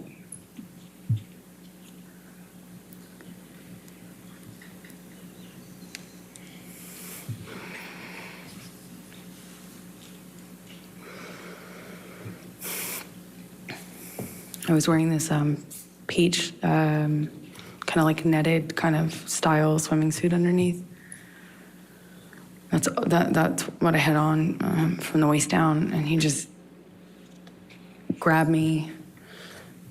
Best I can explain it with his shoved his fingers inside me, but through my bathing suit. He didn't like move my bathing suit out of the way, and just kind of held me there.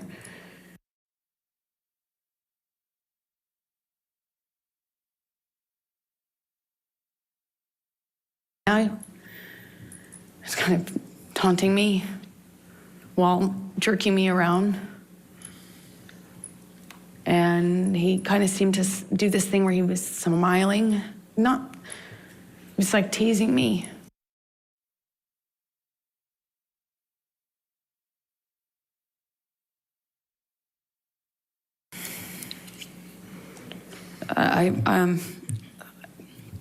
I don't know what happened after that. I went back into the room, or he went into the room. I don't know who went into the main room first.